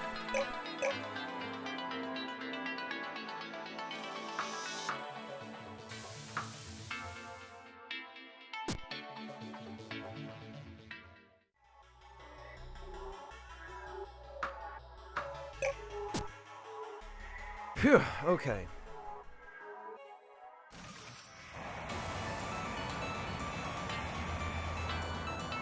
Hey, look at this! We can actually reach, we can reach the top of the...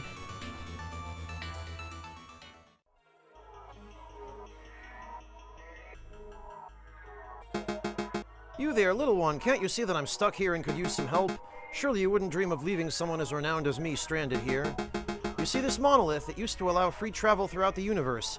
Those were good times for an old-blooded merchant like me. You cannot imagine the profits I made. But then one day the monolith stopped working and I've been stuck here ever since.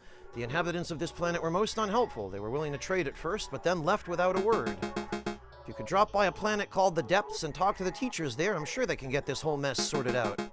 They're the ones who set up the monoliths, you know, and they did it all for free. Quite agreeable folk, those teachers. Tyndall wants to reactivate the monolith on UNOX 428C, which we do not have the item to do yet, and we are not going to for a while. Well, what's the holdup? Don't tell me you're stuck on this planet too and can't even get a message to the teachers. I hate to break it to you, buddy. Oh, look, exotic matter. Wouldn't you know it?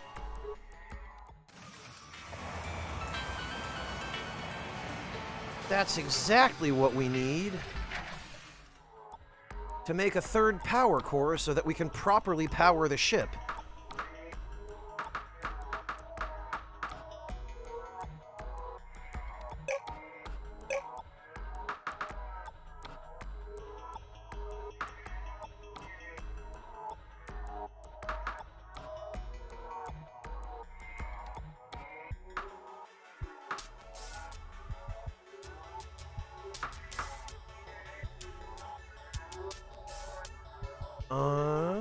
And I think we're going to go for a plasma cannon to start with.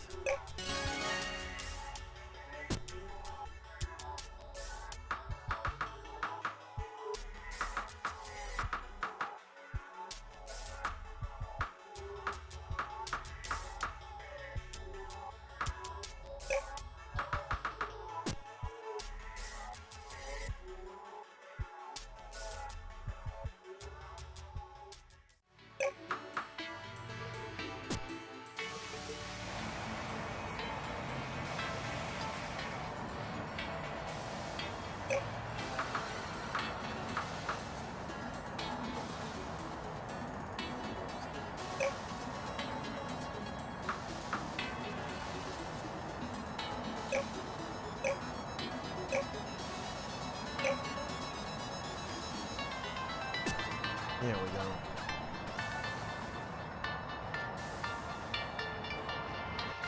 Yes, the jet is much, much faster. And as much as I appreciate travel by dragon,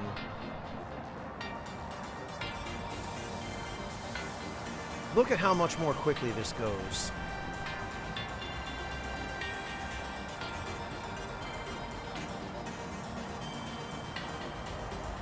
Mind you, it still takes a hell of a long time to get anywhere, but...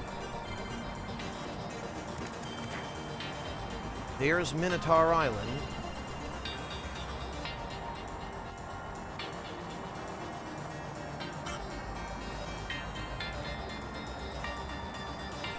Yes, Saiku, the world does loop, but that's kind of actually how planets work in real life. If you keep walking in the same direction around a planet, you'll eventually get back to where you started because it's a sphere.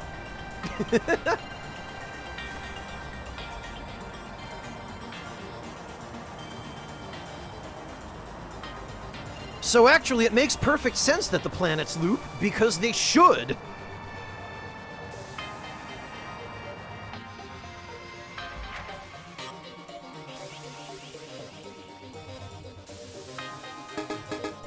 Looks like you're at the summit of the tallest mountain on the planet. If you can get high-tech parts up there, give me a call and we can set up the comm station.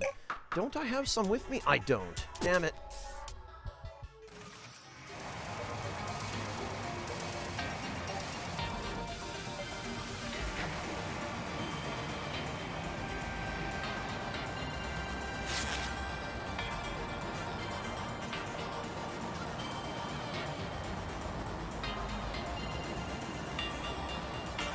That's true, Famine.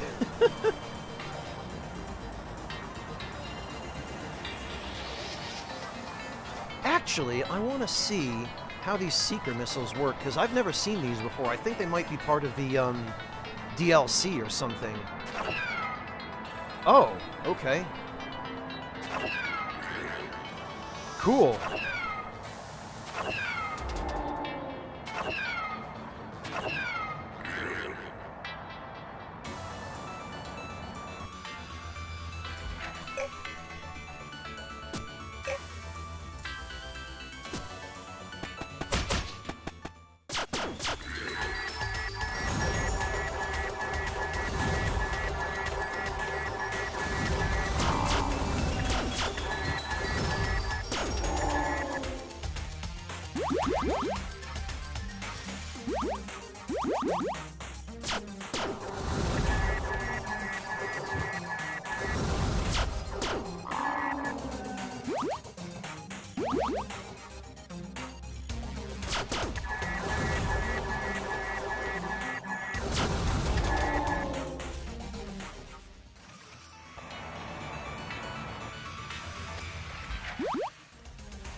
I'm gonna have to pack up the dragon and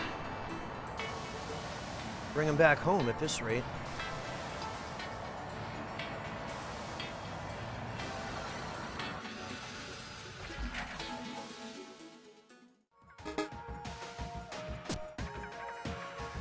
Speaking of which, what do we need to repair? Oh, freaking titanium, because of course we do.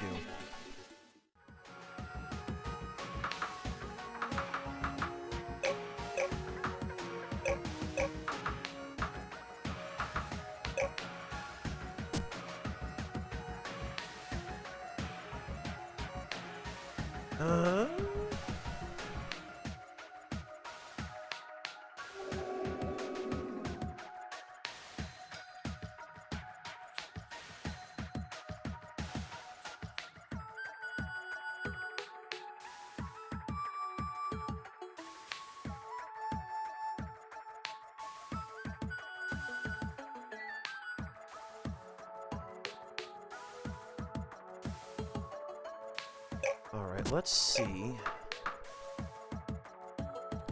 Ah, we need the evolution gem. Okay, and I don't think we want to repair the ship yet, because if we do, we'll trigger an event we don't want to trigger.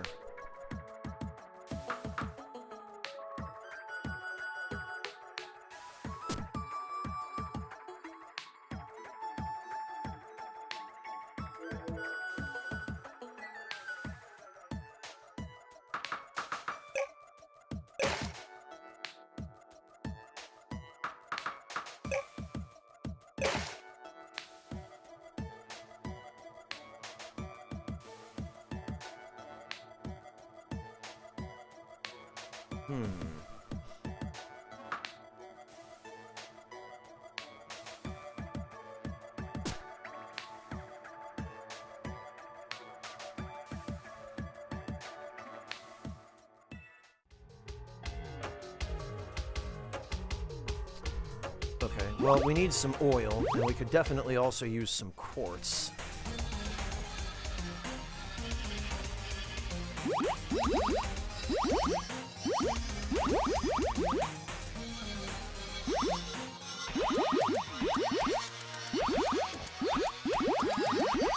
So let's grab some of that while we're here.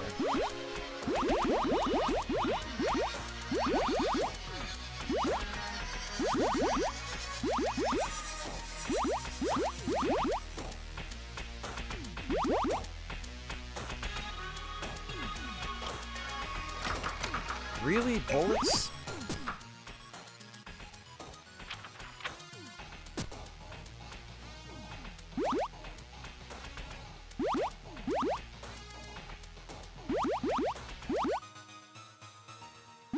because we are running somewhat low on oil for the power plant here.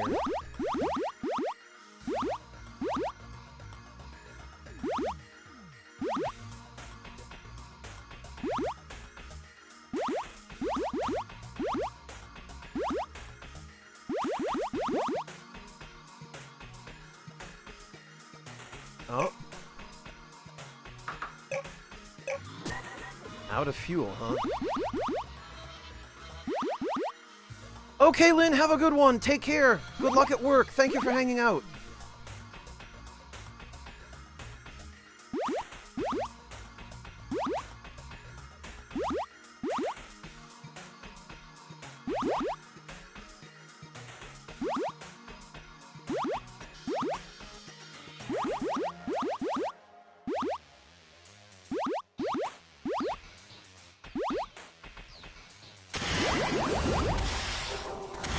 I appreciate RoboSchnoofy escorting the TBM, because that means I don't have to actually worry about being defended.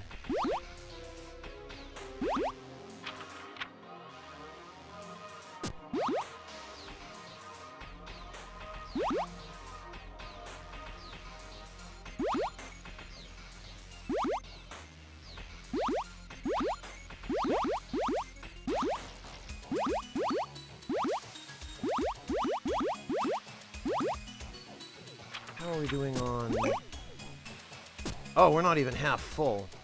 We're barely half full. Perfect.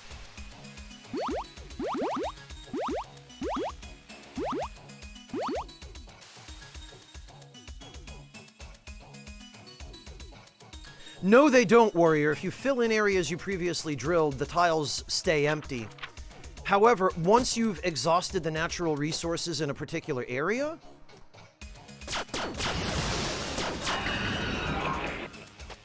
there are other ways to get them. The game does account for that.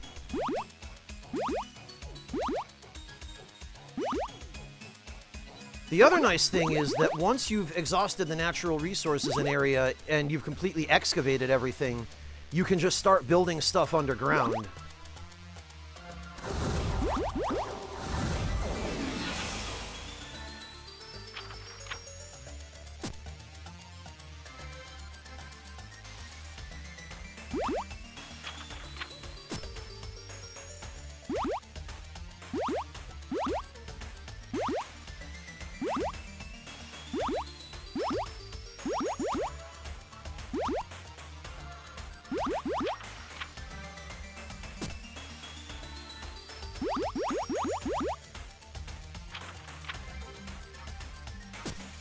And we've just about exhausted pretty much everything here, which is fine because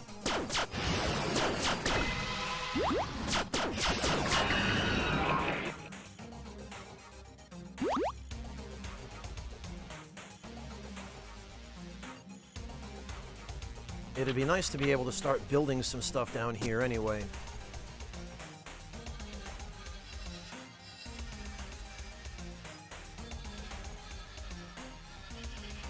Hey Greg, welcome.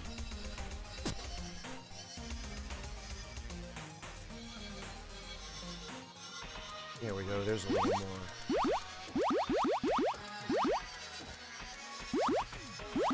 Later on, when you gain access to the spirit storage unit, there will be no need to keep traveling back and forth between settlements because we'll be able to access a single unified storage everywhere we go. Unfortunately, that will not be for a while, so we're going to have to make do in the meantime.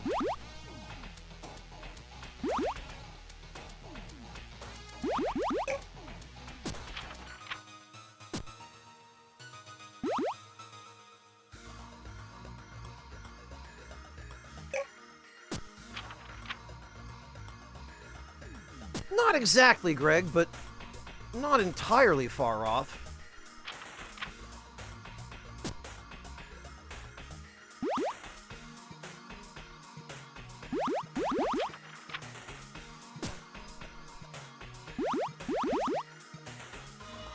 There we go.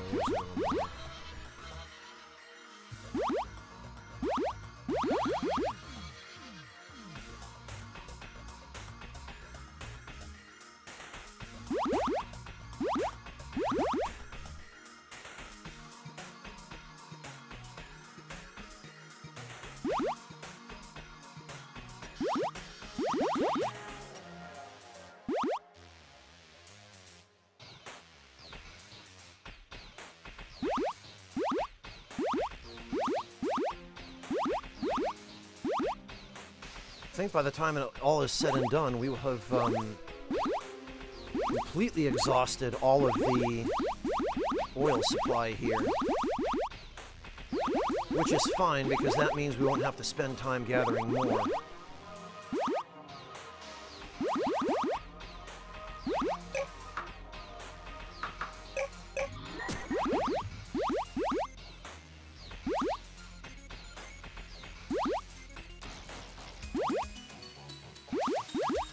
There we go. That's almost everything. Yeah, and in fact, I believe it is everything.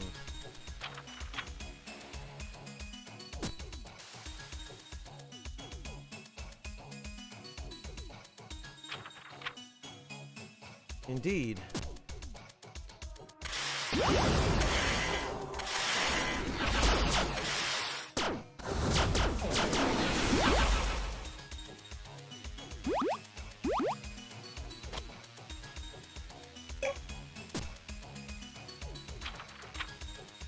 Okay.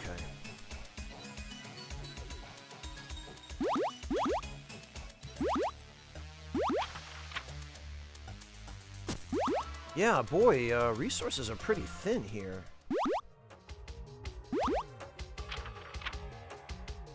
I mean, even before I mined them all out, they were pretty thin.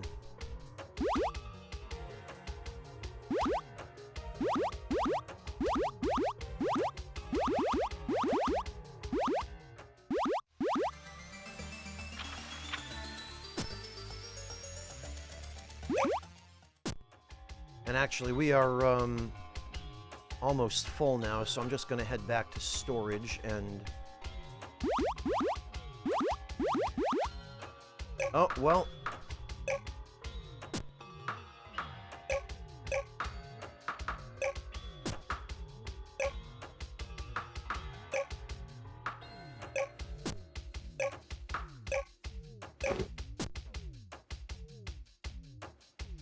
Oh, we still have to get rid of 9 units of weight.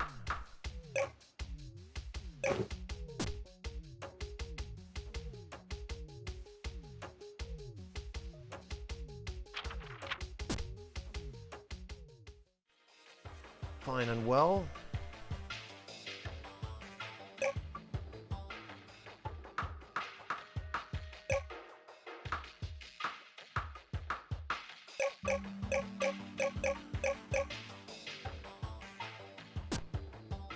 There we go.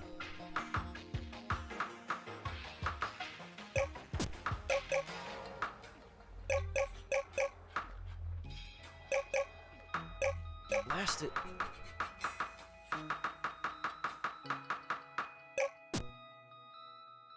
Okay, where is Shady Guy over here? We need...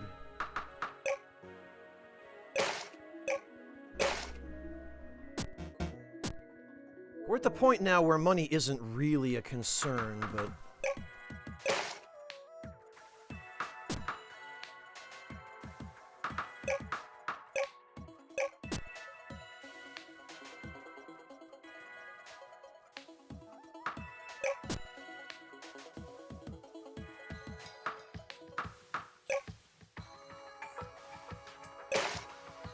There we go. Got a whole bunch of batteries that we didn't need.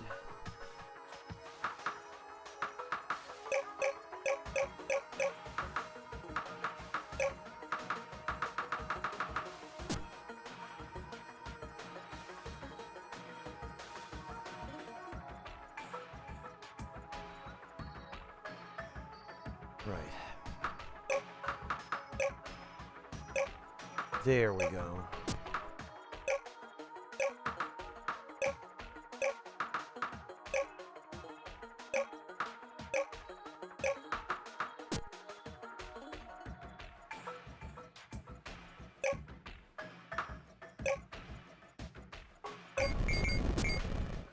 Good as new.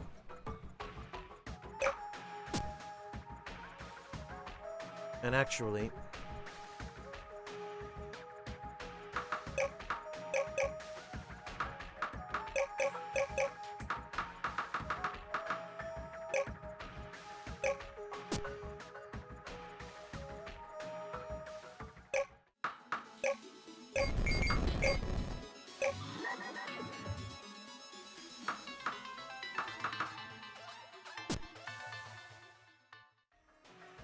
Wait, what?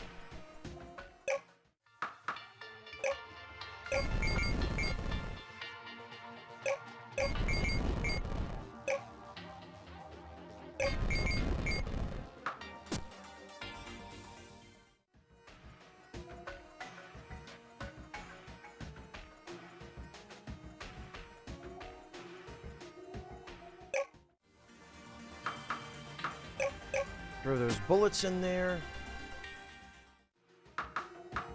Throw that plasma cannon in there.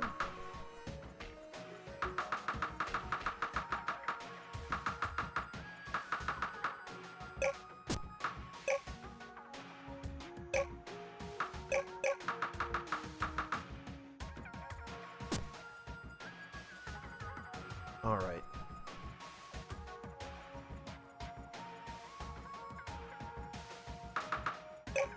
Refill the power plant and our batteries.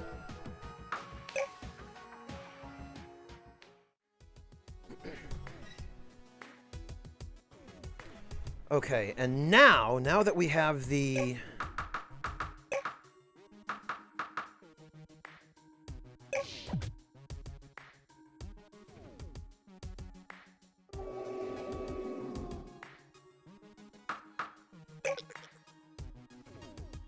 Okay, what do we need? Coal and quartz. That's easy.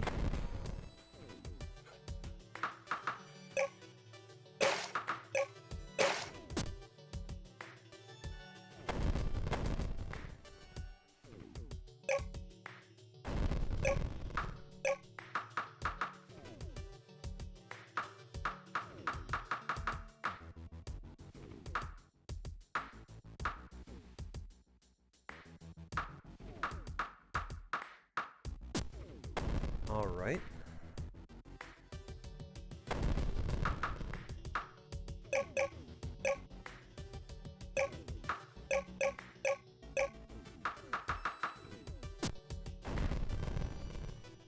Now, once that house is built, I believe it should change the appearance of all of the buildings on this island to more 19th century ones. Yup, there we go. Look at that.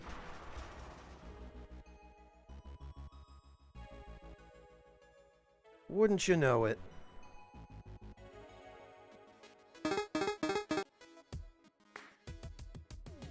And look at the freaking alchemist looking in through the mirror. Just magic. This is nice. The place even has hot water in separate rooms. Speaking of which, I'm tired, so I think I'll turn in first. I also love how they have a picture of the dragon on the wall. Like the dragon is just a bro now.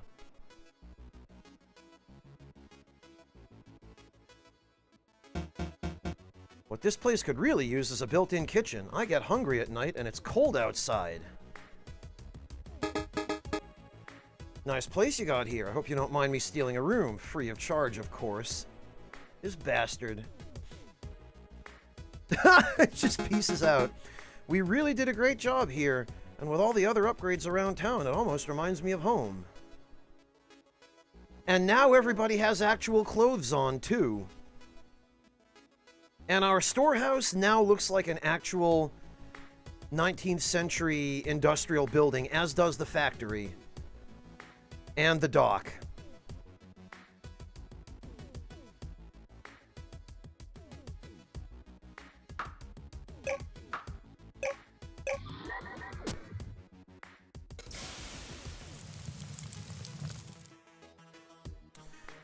Now, if I remember correctly, the house kitchen, yes, should supersede this one.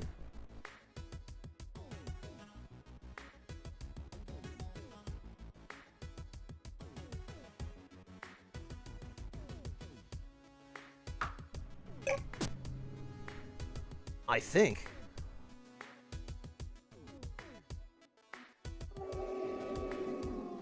Yup, there we go.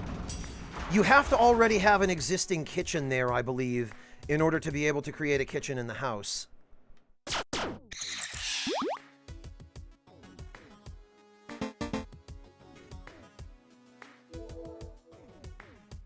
And there we go.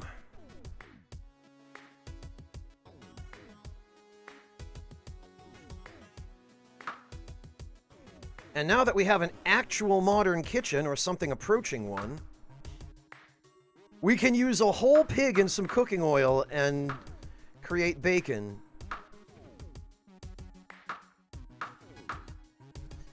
And now we can create ice cream, which sells for a very large amount of money once we have some sugar.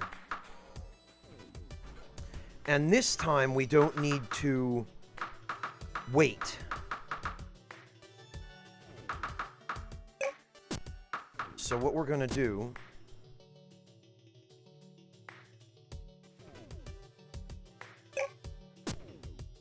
harvest all that crap.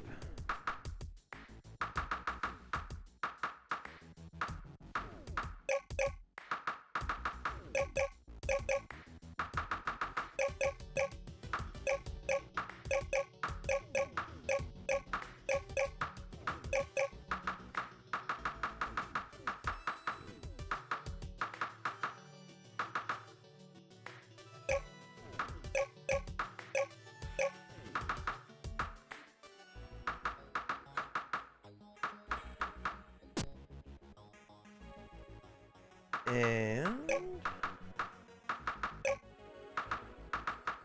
I'm going to grab some sugar seeds and some rice seeds just in case.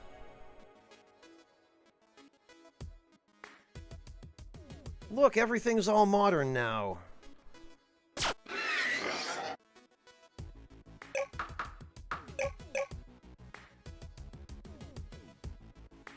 Well, guess we're not putting that anywhere.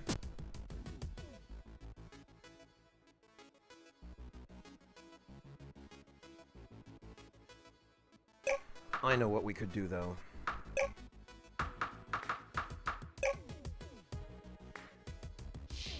We can put that there. Build that.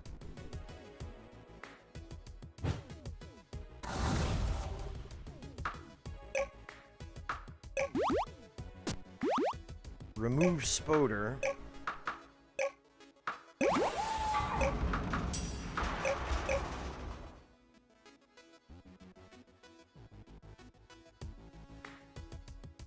And then plant these right here.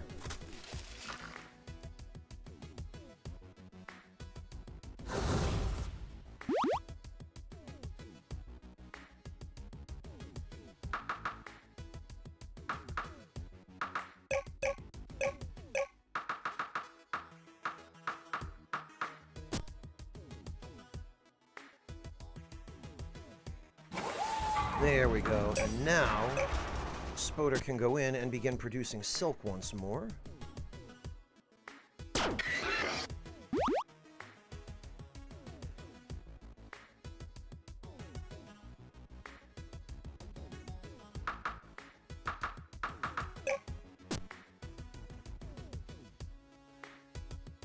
And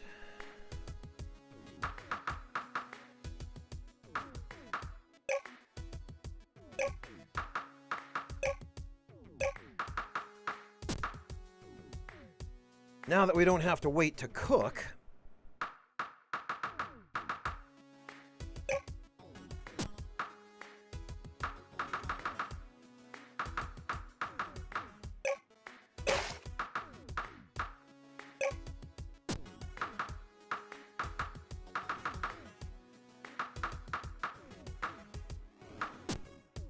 there we go.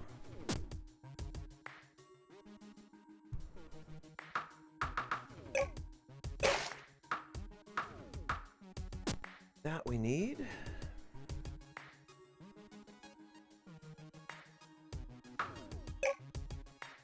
Throw one more chunk of uranium in the old nuclear generator.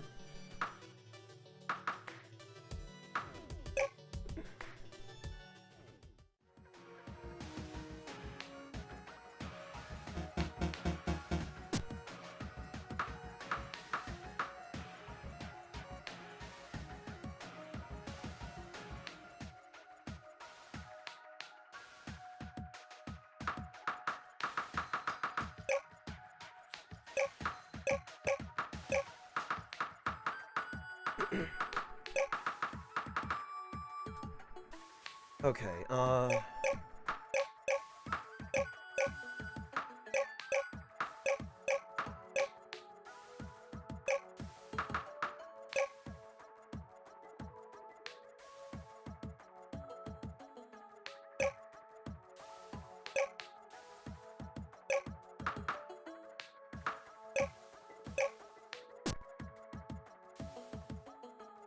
'Right, now we need to carry all of this crap over to Divider Island.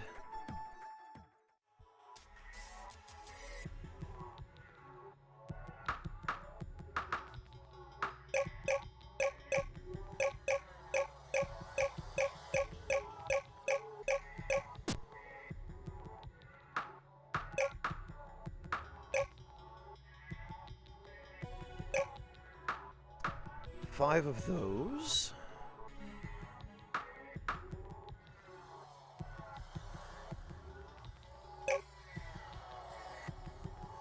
A whole bunch more of those, because we are going to need them.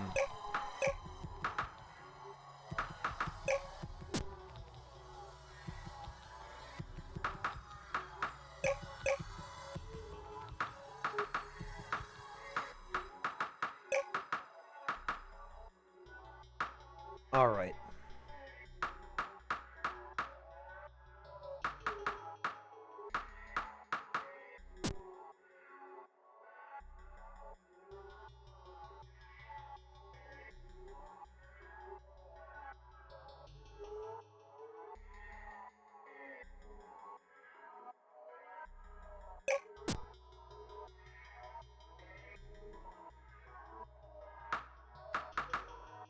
Ah, right, we need silicon.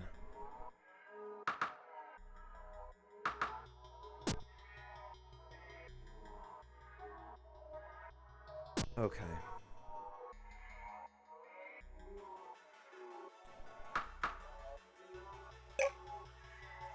All right, I think everything is in order now for us to...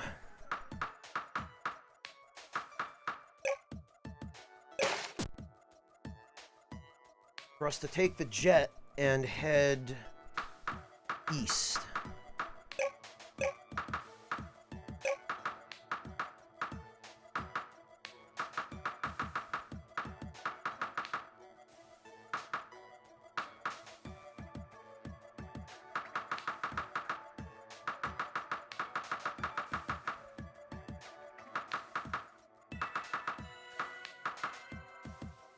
Because what we need to do is evolve a mecha worm.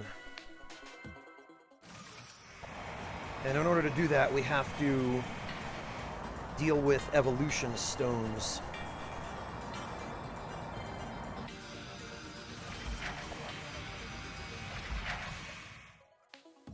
Which we have to head east in order to do.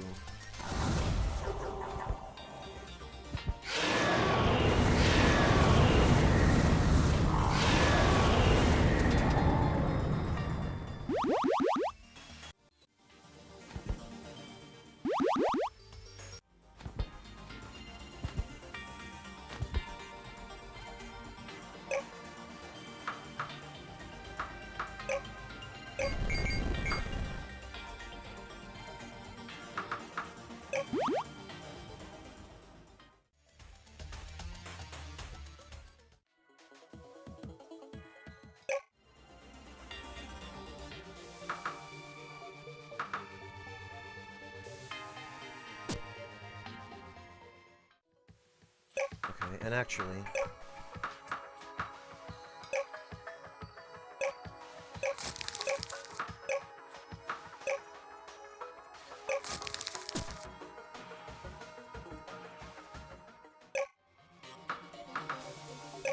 transfer him over and all of that stuff.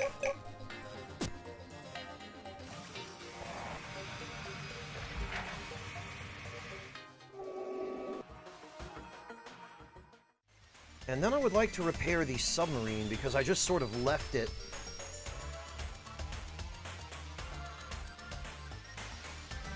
But I don't remember what it requires.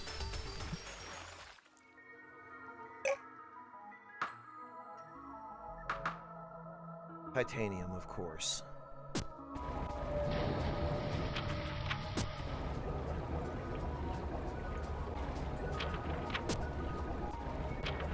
On the other hand, I think, yup.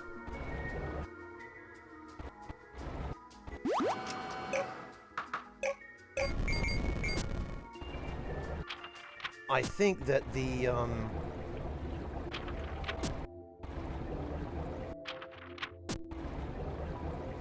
yeah, the titanium here should have respawned by now, so we can go gather more of that. We're gonna need it anyway.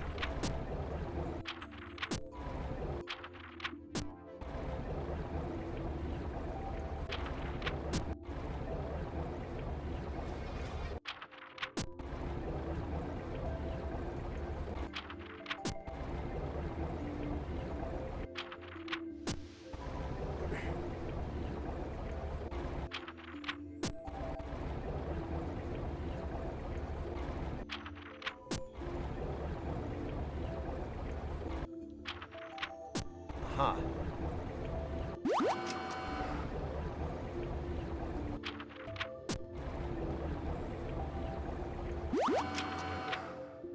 Oh god, and there's some at even greater depths, too. Oh boy.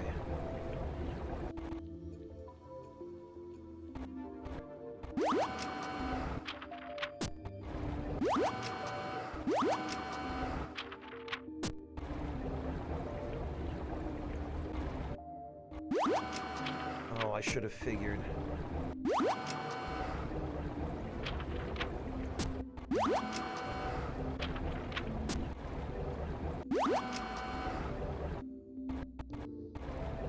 Actually, I had totally forgotten, but there is stuff on the ocean floor. Sometimes there are treasure chests, and I think actually we can, if we search around enough, we can find the escape pod that we landed in.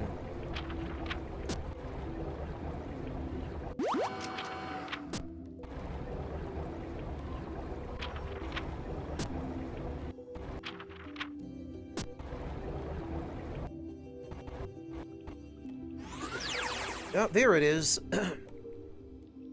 Or there is one. User log. I doubt anyone will see this log, but if you do, know that I was a soldier aboard the escort ship. It barely survived the jump and crashed into the tallest peak on this planet.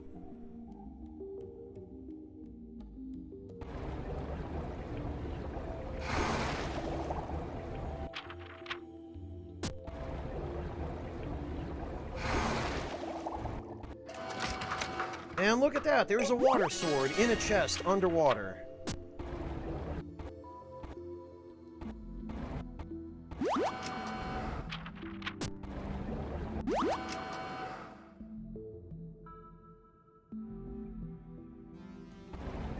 Oh, sorry to hear that, Neo Shadow. Hang in there.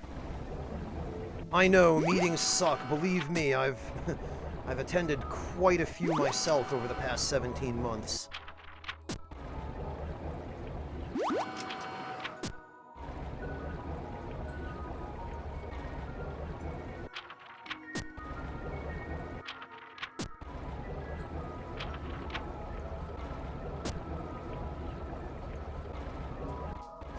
Actually, I did leave a chest here.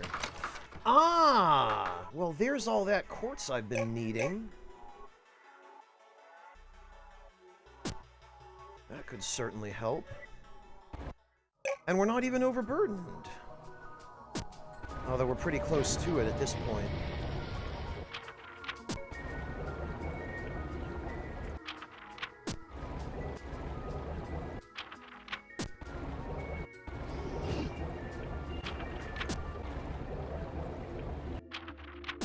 So I want to make sure that I gather as much titanium on the way back as possible, but also don't cause the sub to sink.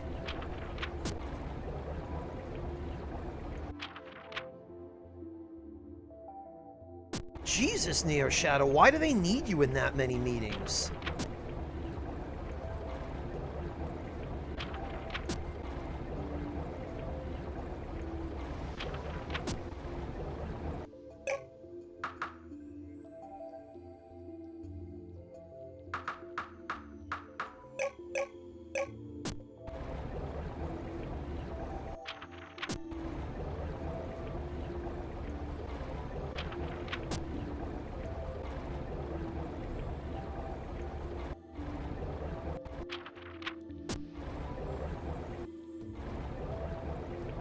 Oh, that sucks. Sounds like it's mostly technicalities.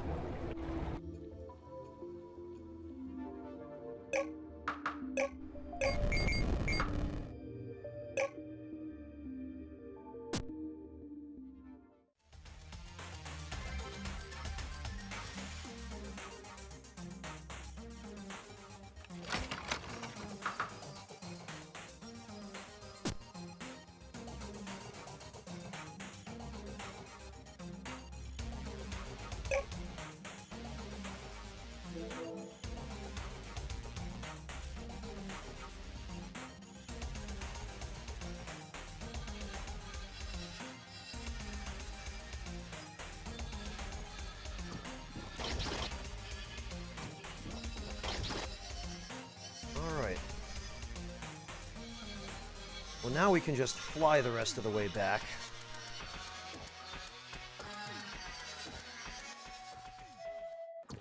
Oh, that was close. I didn't even...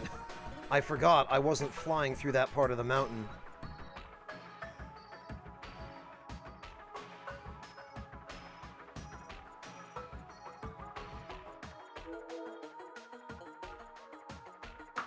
Alright, back to Divider Island to drop off this quartz.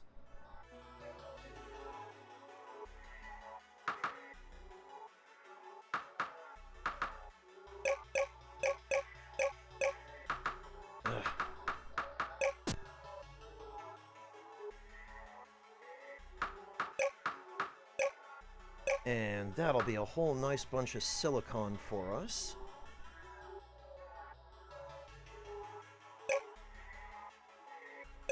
A whole nice bunch of high-tech parts as well. And with what is left over...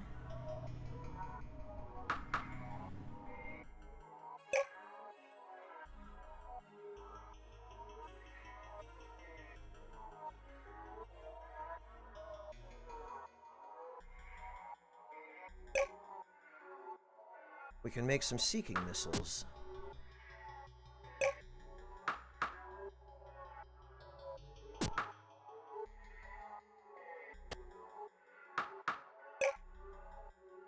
And now we can finally take the jet.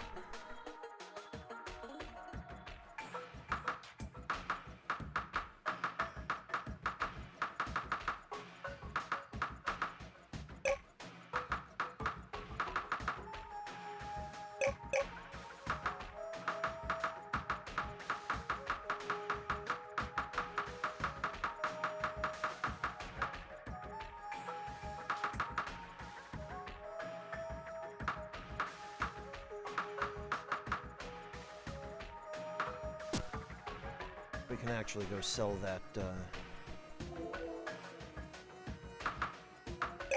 chest.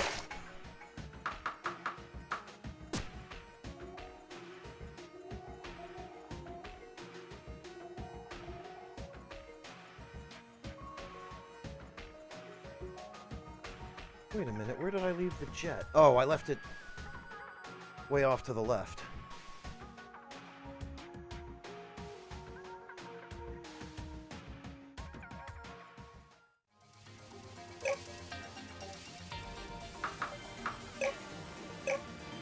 There we go.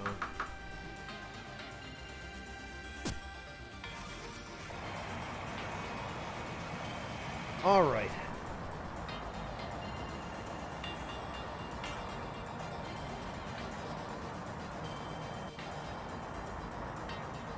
Actually, did I leave my mecha worms in storage at,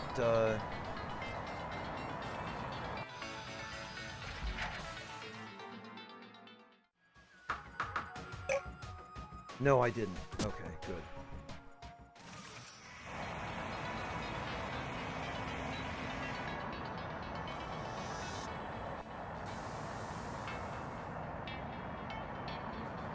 This is so much faster than going by boat. I mean, it's not as fast as teleporting, but when you've got stuff to carry...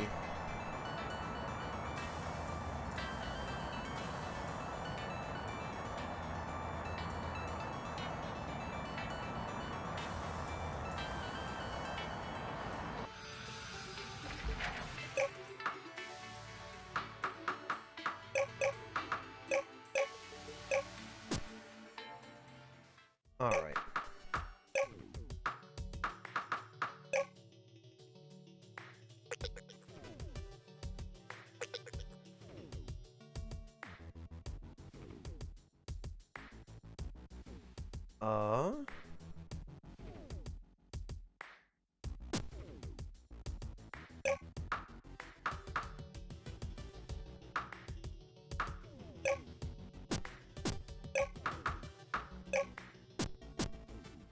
Oh, right, we can just...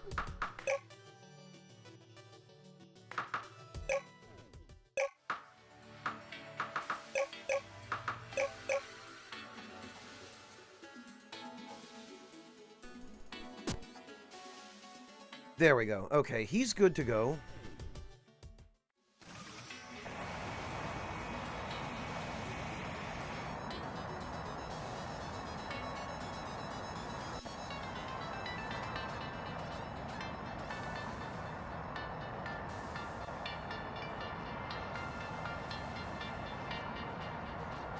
So we should definitely continue east here.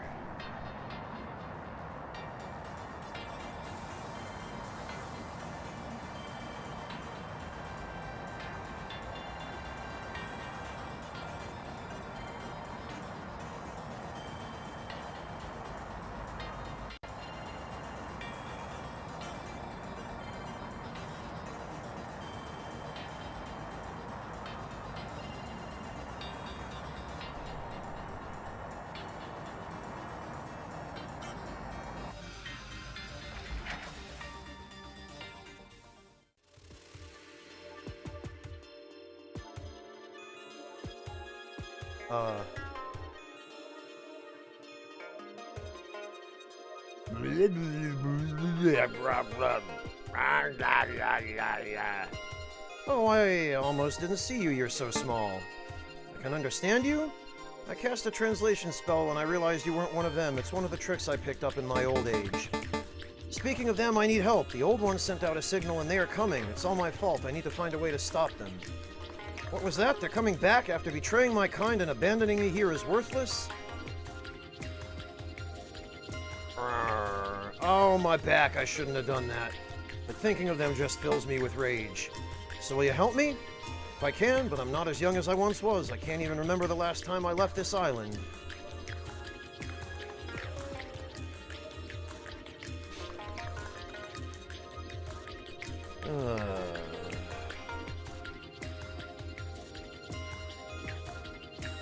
Okay.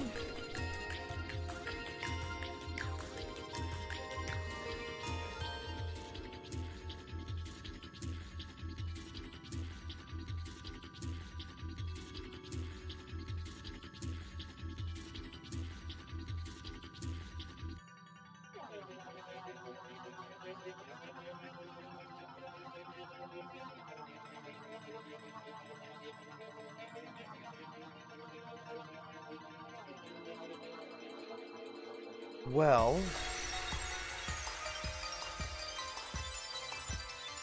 on the main island to the east, there is the Cultivator. Without their magic, it has gone mad and is wreaking havoc. If you defeat it, you'll be able to activate a Vine Copse, one of their ancient magic chambers. It could prove useful to you.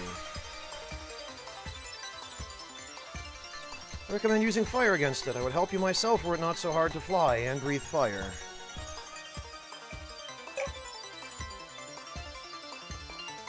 Okay.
You know what?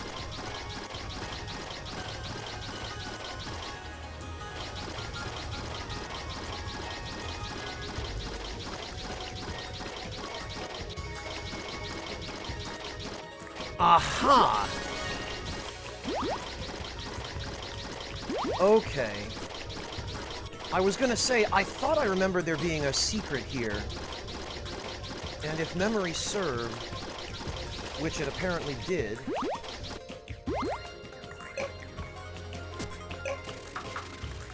Yes, there were 5 of those. So...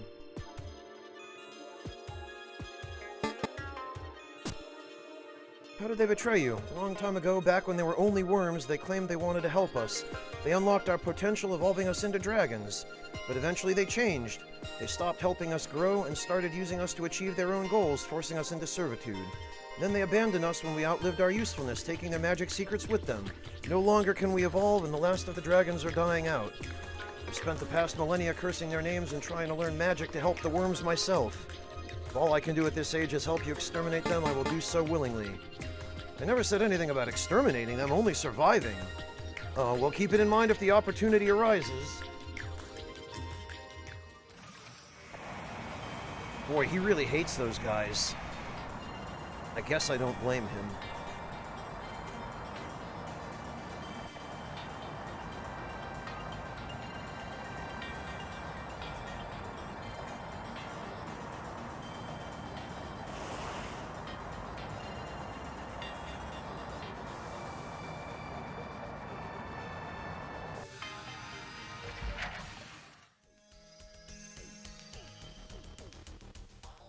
Aha! There we go.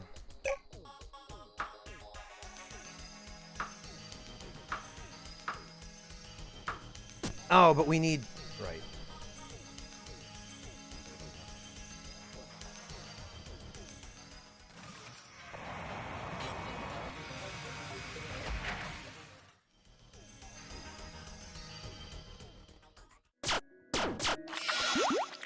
That's fine. I think we can mine those here.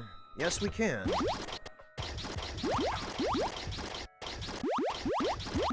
And what do we have here?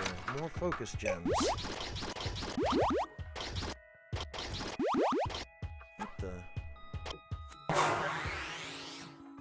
Calibrating, mind link successful. Welcome to Magigames, selecting game based on magical aptitude.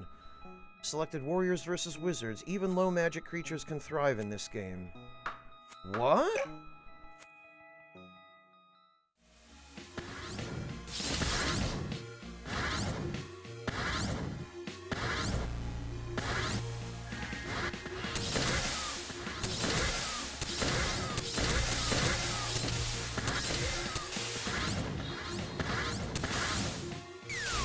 Oh, okay.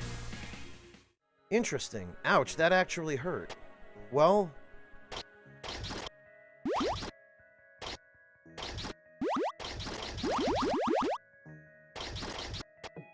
I guess I'll come back and examine that a little more closely later.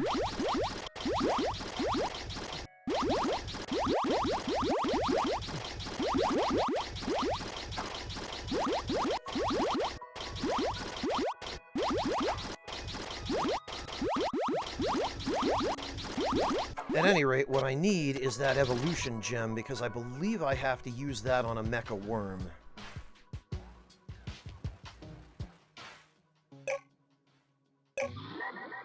There we go.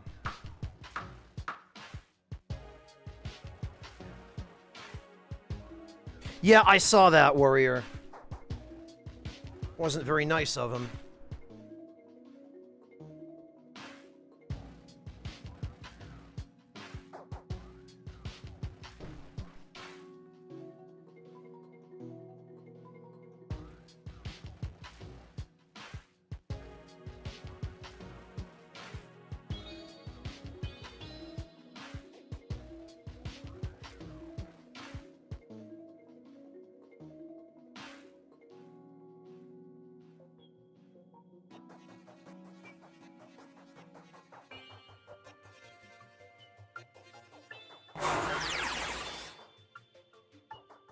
Alright, now that we have this...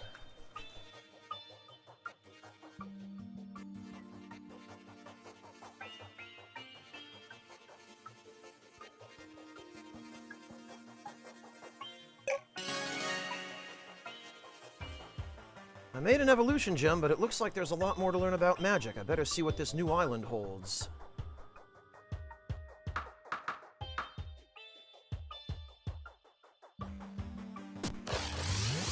Oh, alright.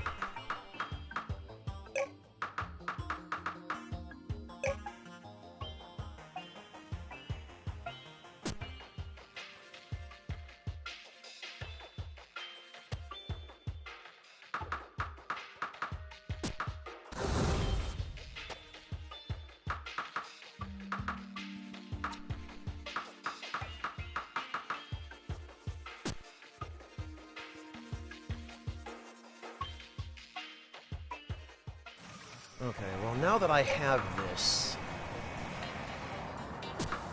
it's time to go use it on a mecha worm, and I'm pretty sure I put my mecha worms in storage at the starting island.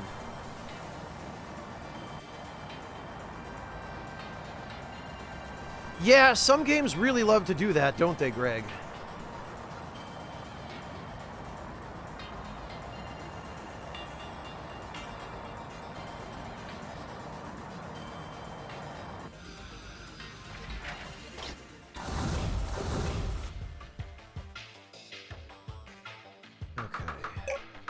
I did, in fact, put them here. So... yes, there we are.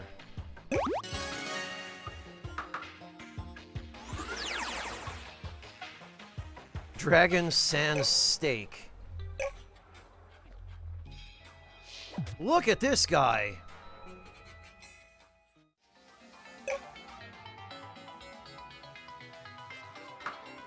So this uses electricity, and we can repair it either with blood gems or titanium. It is also equal to the jet in its fly height.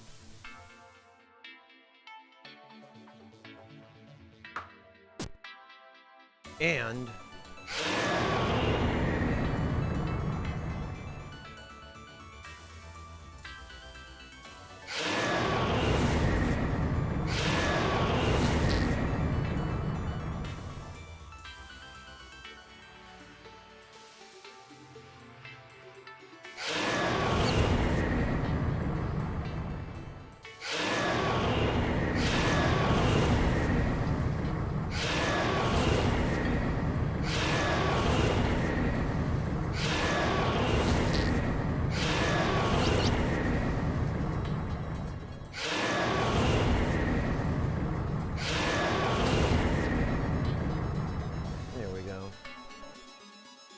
not familiar, Taption, but quite possibly. What I think we need to do now, though, is,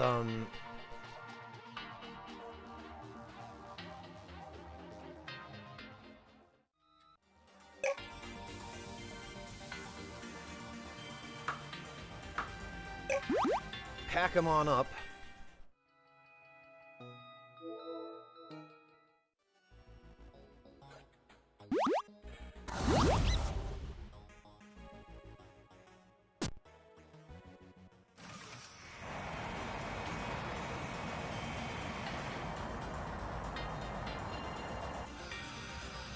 Put the jet in a safe spot because, okay,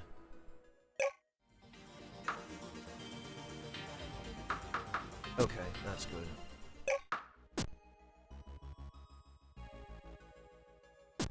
Oh, and now the thief has a pirate hat. That's funny.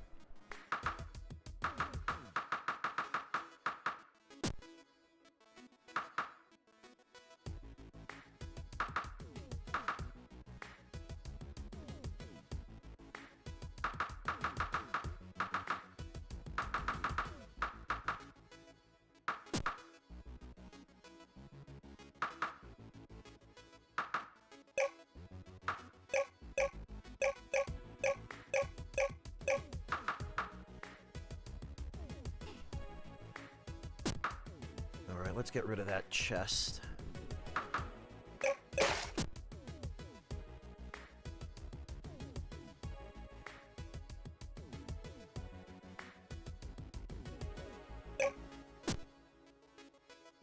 Boy, that farmer needs a little bit of help, doesn't he?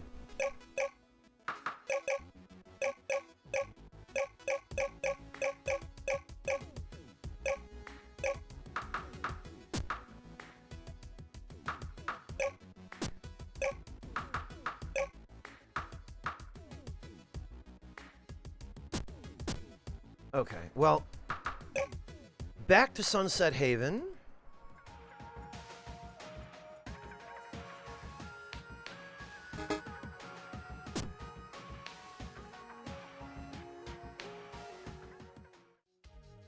Because I believe we now need to tell the Miros about this.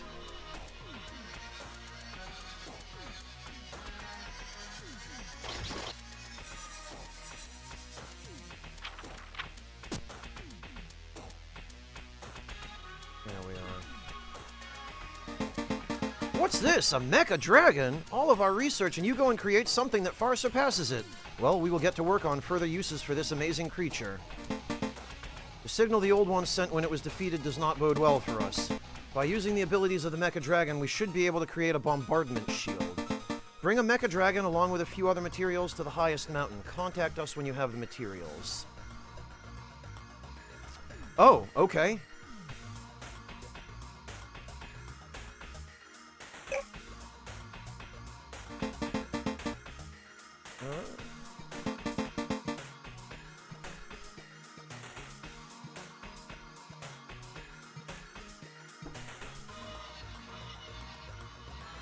I told you, Saiku, this game goes places.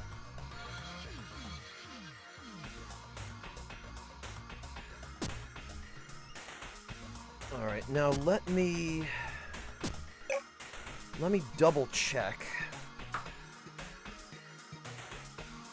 So we need one high-tech part for that.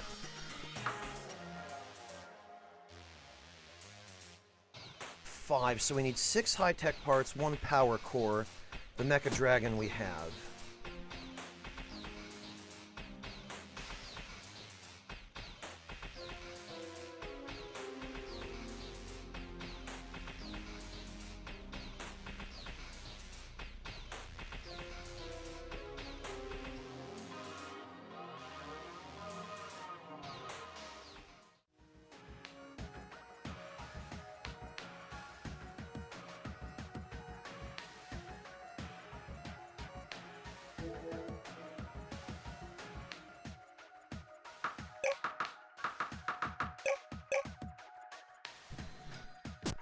Alright, now we need to go to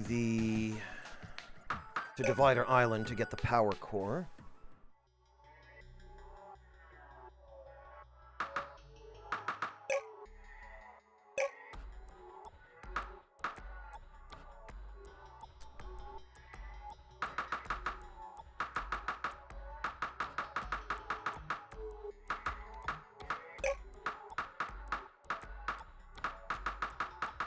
Wait, I thought I had the power core on Divider Island. I guess not.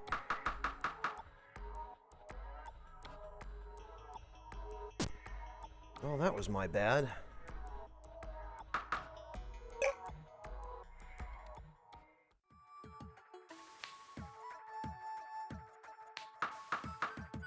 Nope, I guess I stashed them here and I was just looking at the wrong portion of the menu.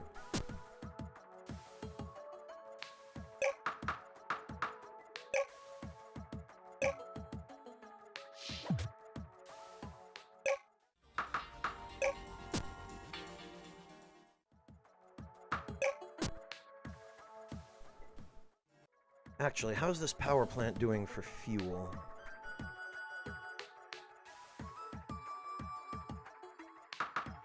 I could stand to throw a little more in. Alright.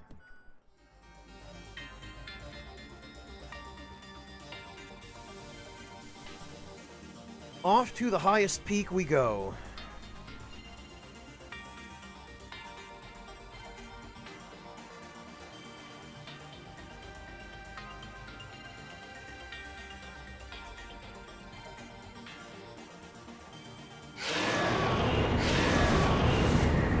That's still fire, huh? Alright.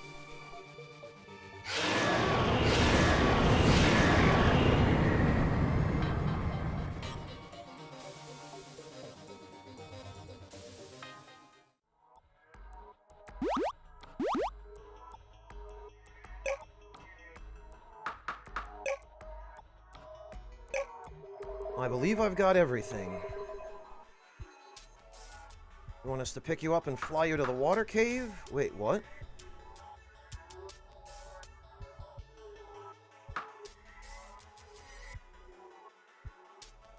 Yes?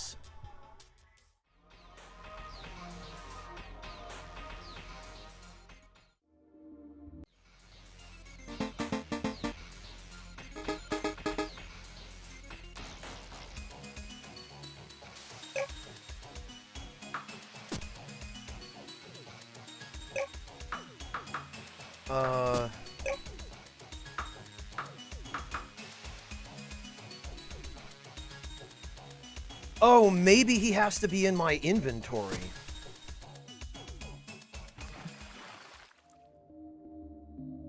Maybe that's the problem?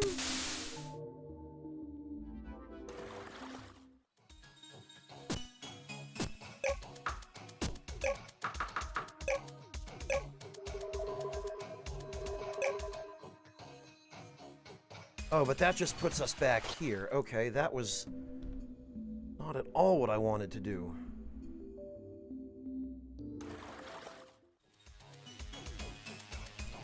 Well, that's irritating, but at least I can still get up there.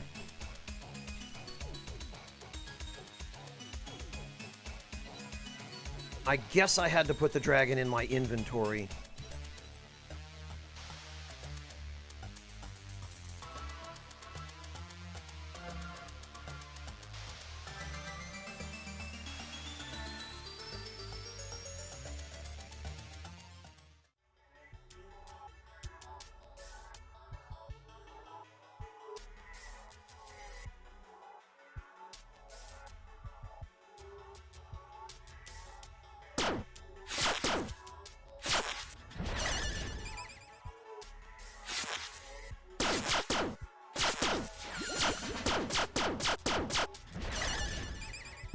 These, actually, I can use.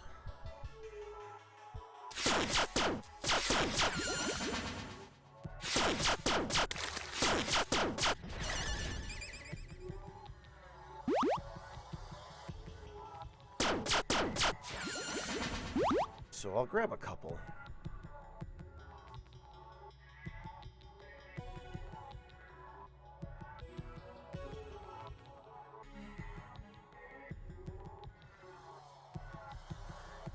Yeah, there we go. We can just sneak in here.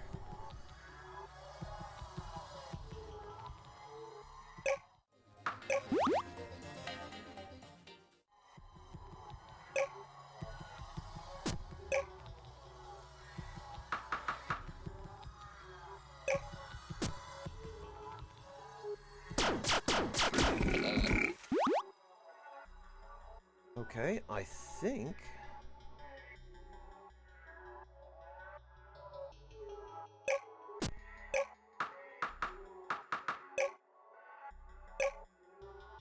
You have materials for the shield, then we must construct it at once. Okay, good. I was gonna say, I hope I didn't break the quest.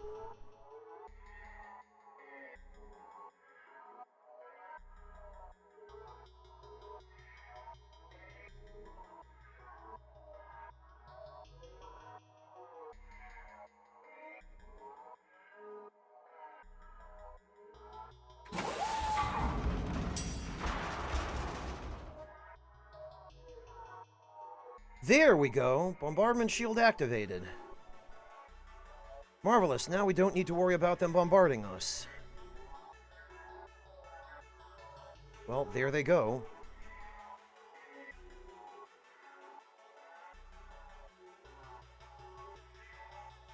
Operational, protected, not detected. Alright, well... Now I think we need to call the mechanic. You're at the summit? I'll be right there. I think I know where I can borrow a jet.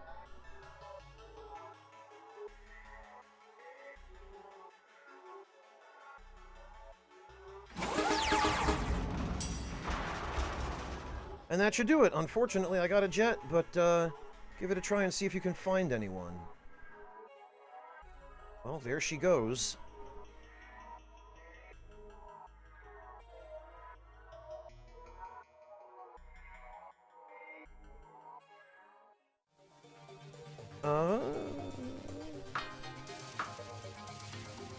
Small but dense terrestrial planet close to the star, has no atmosphere. It's likely to hold valuable ores and exotic matter. That's what we need. Searching for signals. No signals found on the planet with no atmosphere. Big surprise. If we calibrate our own signal, it's receiving a signal. Oh, it connected to itself. Yup. Well, what about UNOX 428D? Ice giant with a stormy atmosphere and strong gravity. No big surprise.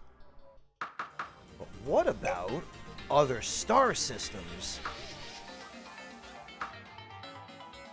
There's Sol.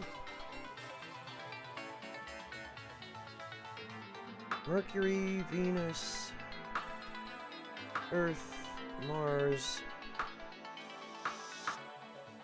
Well, there ain't going to be anyone on Jupiter unless there are space stations, because you would sink into the surface. But, yeah.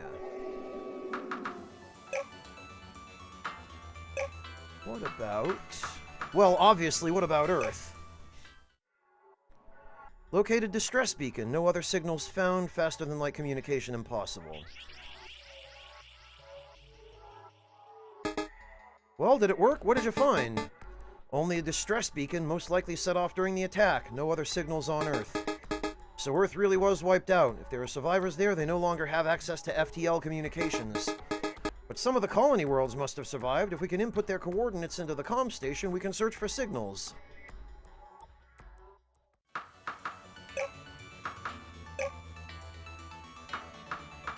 What about Mars? Nope. What about Venus? No. Yeah, that's the music, Famine. It does have kind of arcadey music. About Mercury? Of course not. What about UNOX 188? One of the confirmed Earth-like habitable planets. It was meant to become one of the many nature preserves until the war began. Located distress beacon. No other signals. Interesting. There weren't meant to be any humans on this planet, but if there's a distress signal, perhaps some survivors crash-landed there.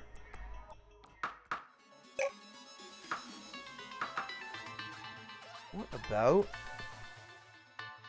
Soyden 999? The Depths. Aha. A habitable planet considered for the UNOX project, but rejected because of a lack of landmass and distance from Earth.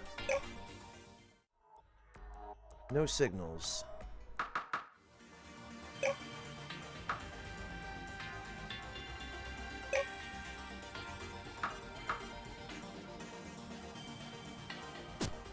Well, nothing else.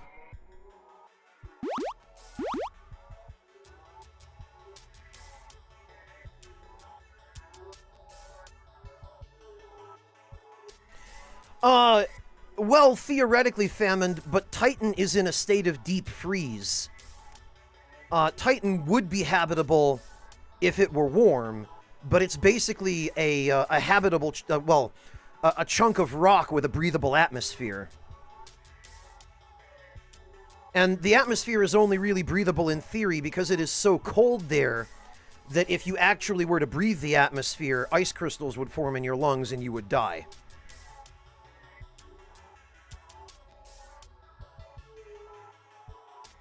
Titan had been considered as a possible habitable planet if it ever thaws out, famined, but that won't be for hundreds of millions of years.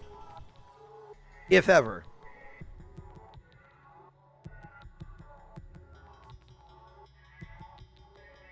Oh, thank you for your interest in the throne, Waltz Queen. No pressure.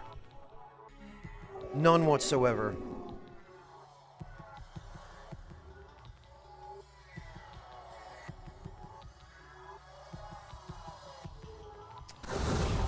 Oh, God!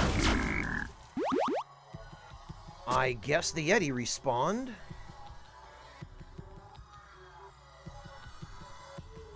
Okay. Okay, well, let's see if we can get the Miros to give us a ride back, because,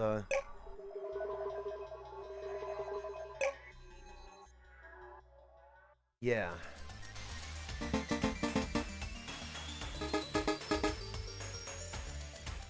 Alright, let's see if the Alchemist has anything to say. I feel like there is more we can do with Mecha Dragons, but we need to repair the fighter escort to do so.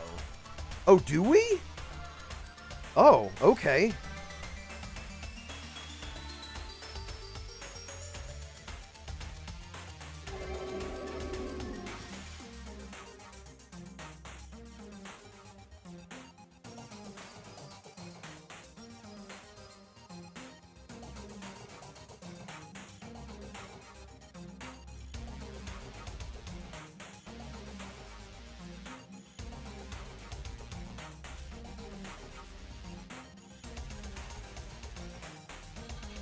Yeah, I mean, the big ticket items are mostly there as a joke, Waltz Queen, or in case Mr. Beast ever decides to pay us a visit. The stuff that I suspect people will actually consider are just, you know, snacks, treats, things that I've always wanted to try, but that I can't spare the income on. I am Waltz Queen, thank you, and yeah, it sounds like you've had a long day, so please go get some rest.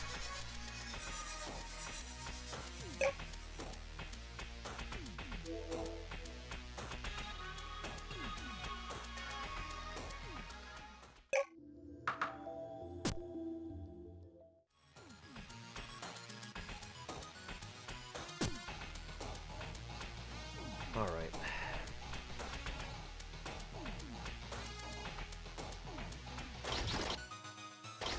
Well, let's... Actually, first, what do we need to repair the fighter escort? 5 high-tech parts, 20 titanium, 5 silicon, and 5 uranium. I'm pretty sure I have that. Although, actually, while we're here, I should check around for mecha worms, because...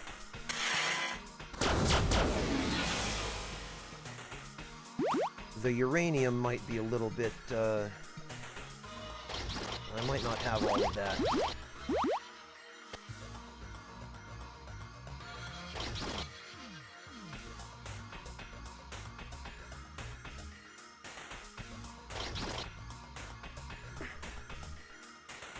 Oh, goodness sake, Warrior, of course you don't. You're not gonna. Honestly, Warrior, it took me several hours of searching to find just one restaurant that's open at the hours I stream, because normally everything in Germany closes super early. Like, most stuff here is closed at 8 or 9 p.m., and to find any place that's open even past midnight, let alone overnight, is nigh on an exercise in futility. And...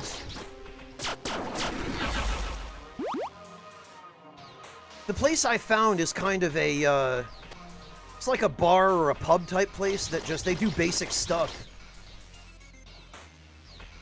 I mean, it's not French cuisine, but I doubt anyone wants to spend the money buying me French cuisine, and I don't blame them.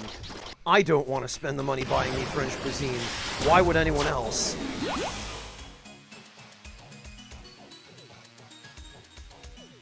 So I had to do the best I could with what I've got, and even then...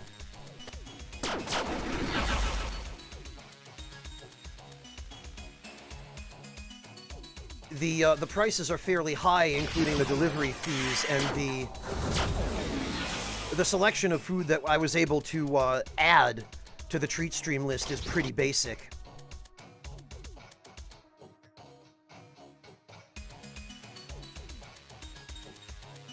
Right, now let's see. I think some of the enemies in here...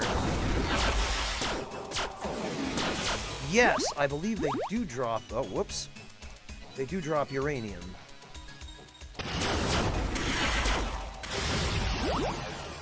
Ah!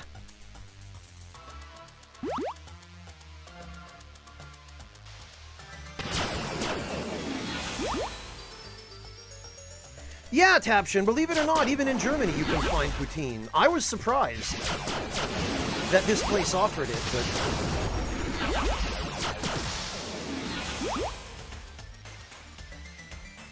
apparently they do. Yeah, Warrior, so am I. I mean, it's not something you typically expect to find outside of Canada. But when you think about it, poutine is actually, it's pretty close to German sensibilities when it comes to food. It's very carbohydrate heavy, and it has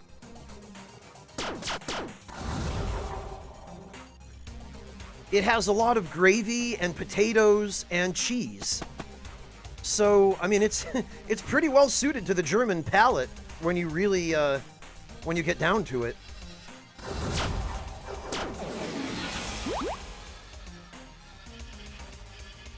Yeah, I've had disco fries too, Warrior, and I guess they are fairly similar.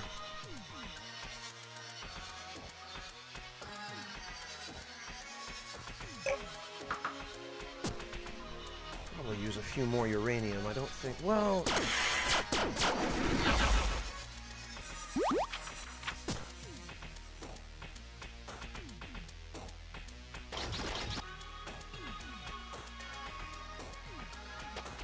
Hey, Odessa, welcome. Good to see you.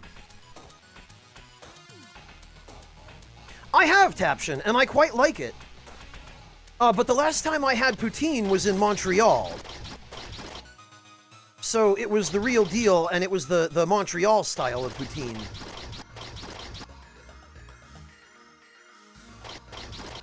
I mean, not that it's any less authentic if it's made exactly the same way with the same ingredients in a different country, but, you know.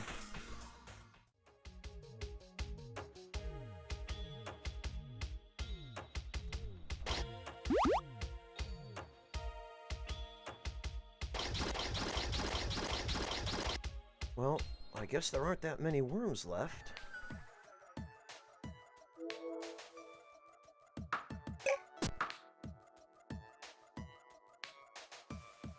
Well, Warrior, American cheese is not part of my diet, or nor, frankly, part of my vocabulary.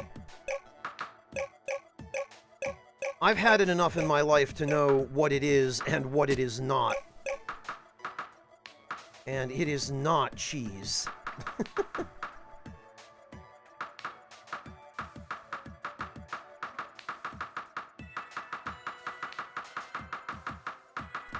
Okay, well, I don't have enough uranium here, and I know I used it all up at Divider Island, but let's see if my mecha worms... No, Famine, I don't mean American cheese as in cheese from America. I'm talking about the processed product referred to by name as American cheese.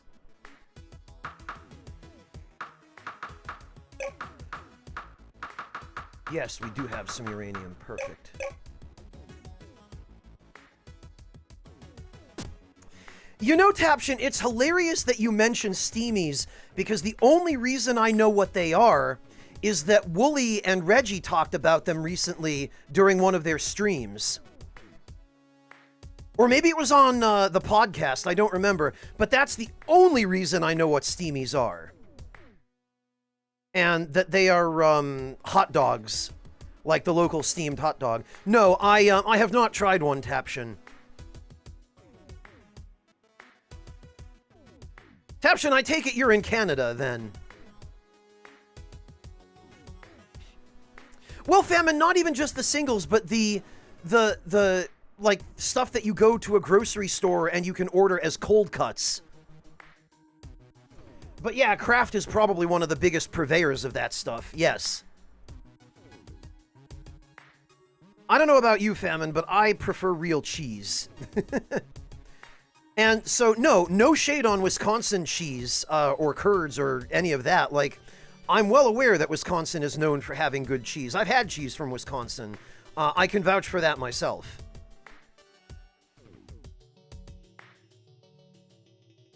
But I'm talking specifically about... Matter of fact...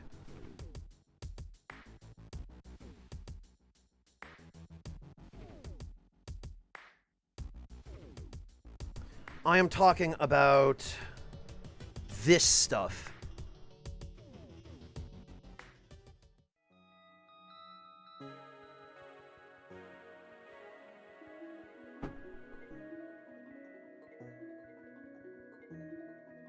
I do too, Odessa. Most people I know do. There are a few who don't, and that's fine, but I feel like cheese is one of those kinds of foods that... There's a type of cheese that appeals to just about everyone. And even people who don't like cheese might just not have found the type of cheese that would appeal to them.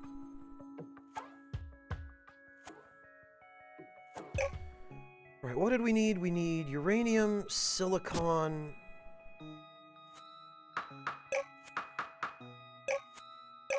Okay, well that covers the silicon. 20 titanium. That might be a bit of a tall order.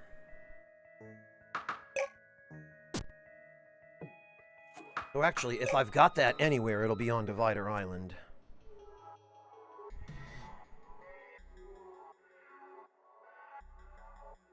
Well, Taption, it's good not to be picky, at least up to a point. Okay, 20 titanium. We've got 10. And... we need... what did it say? 5 high-tech parts.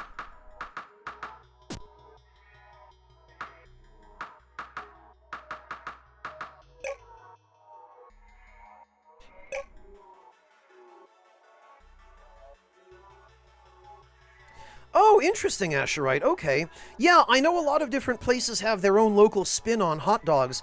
I was talking about it with Rachel not too long ago, and she informed me that there's apparently some kind of special hot dog in Washington State,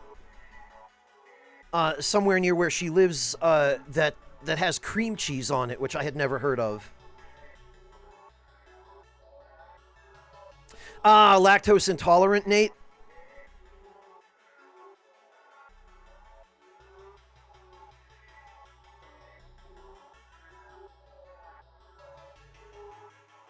Well, Asherite, I feel like the phrase good quality baloney might be a bit of an oxymoron, but I follow you. I take your meaning. Sorry to hear that, Nate.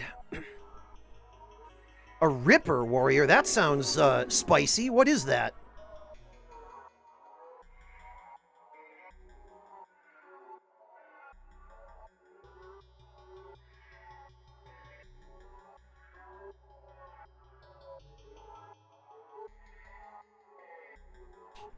Oh, I'm sure it can, Asherite.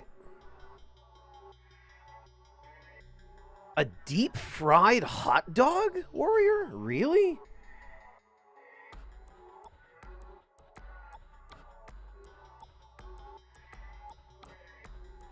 I mean, I guess these days you can get just about anything deep-fried. What's been around close to 100 years? The restaurant or the style of preparing hot dogs? I don't even think hot dogs have existed for 100 years. So it must be the restaurant that has.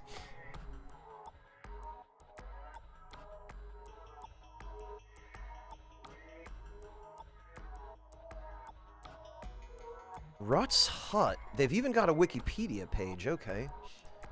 Restaurant in Clifton, New Jersey, known for its deep-fried hot dogs. Oh, wow, okay.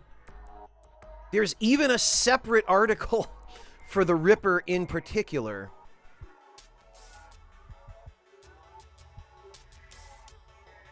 The name derives from a hot dog which is deep-fried in oil, which sometimes causes the casing to burst or rip.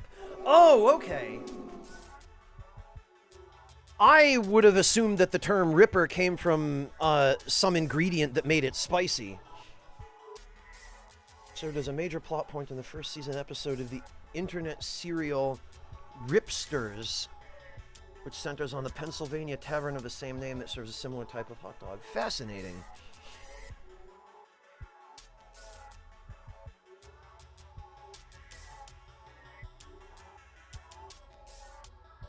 Okay, yep, I see it.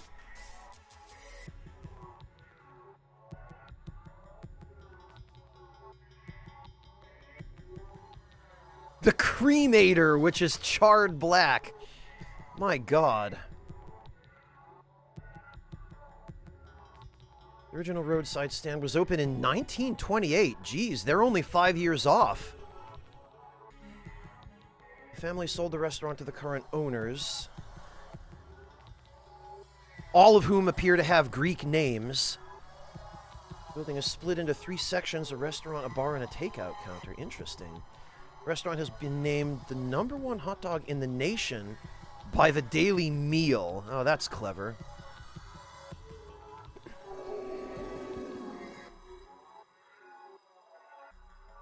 Wow. Yeah, this place is serious. No, Taption, I've never tried deep-fried mac and cheese, and I have to say it's not something I would necessarily go looking for.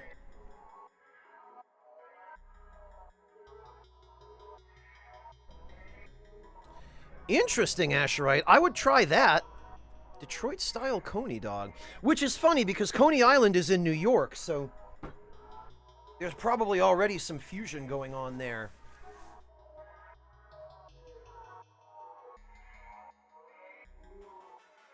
Ah, chili dogs, warrior. I will never look at a chili dog the same way after growing up in the era of the Sonic the Hedgehog Saturday morning cartoons.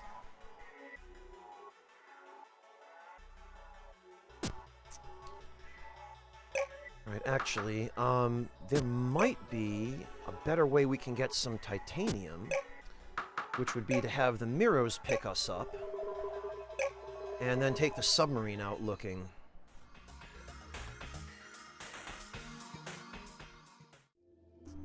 Actually, before we do that, though, I just need to take a moment to go refill my water pitcher, because I've just realized that I'm out of water. I've been drinking tea this whole time and not keeping myself properly hydrated. So if you will all forgive me for just a moment.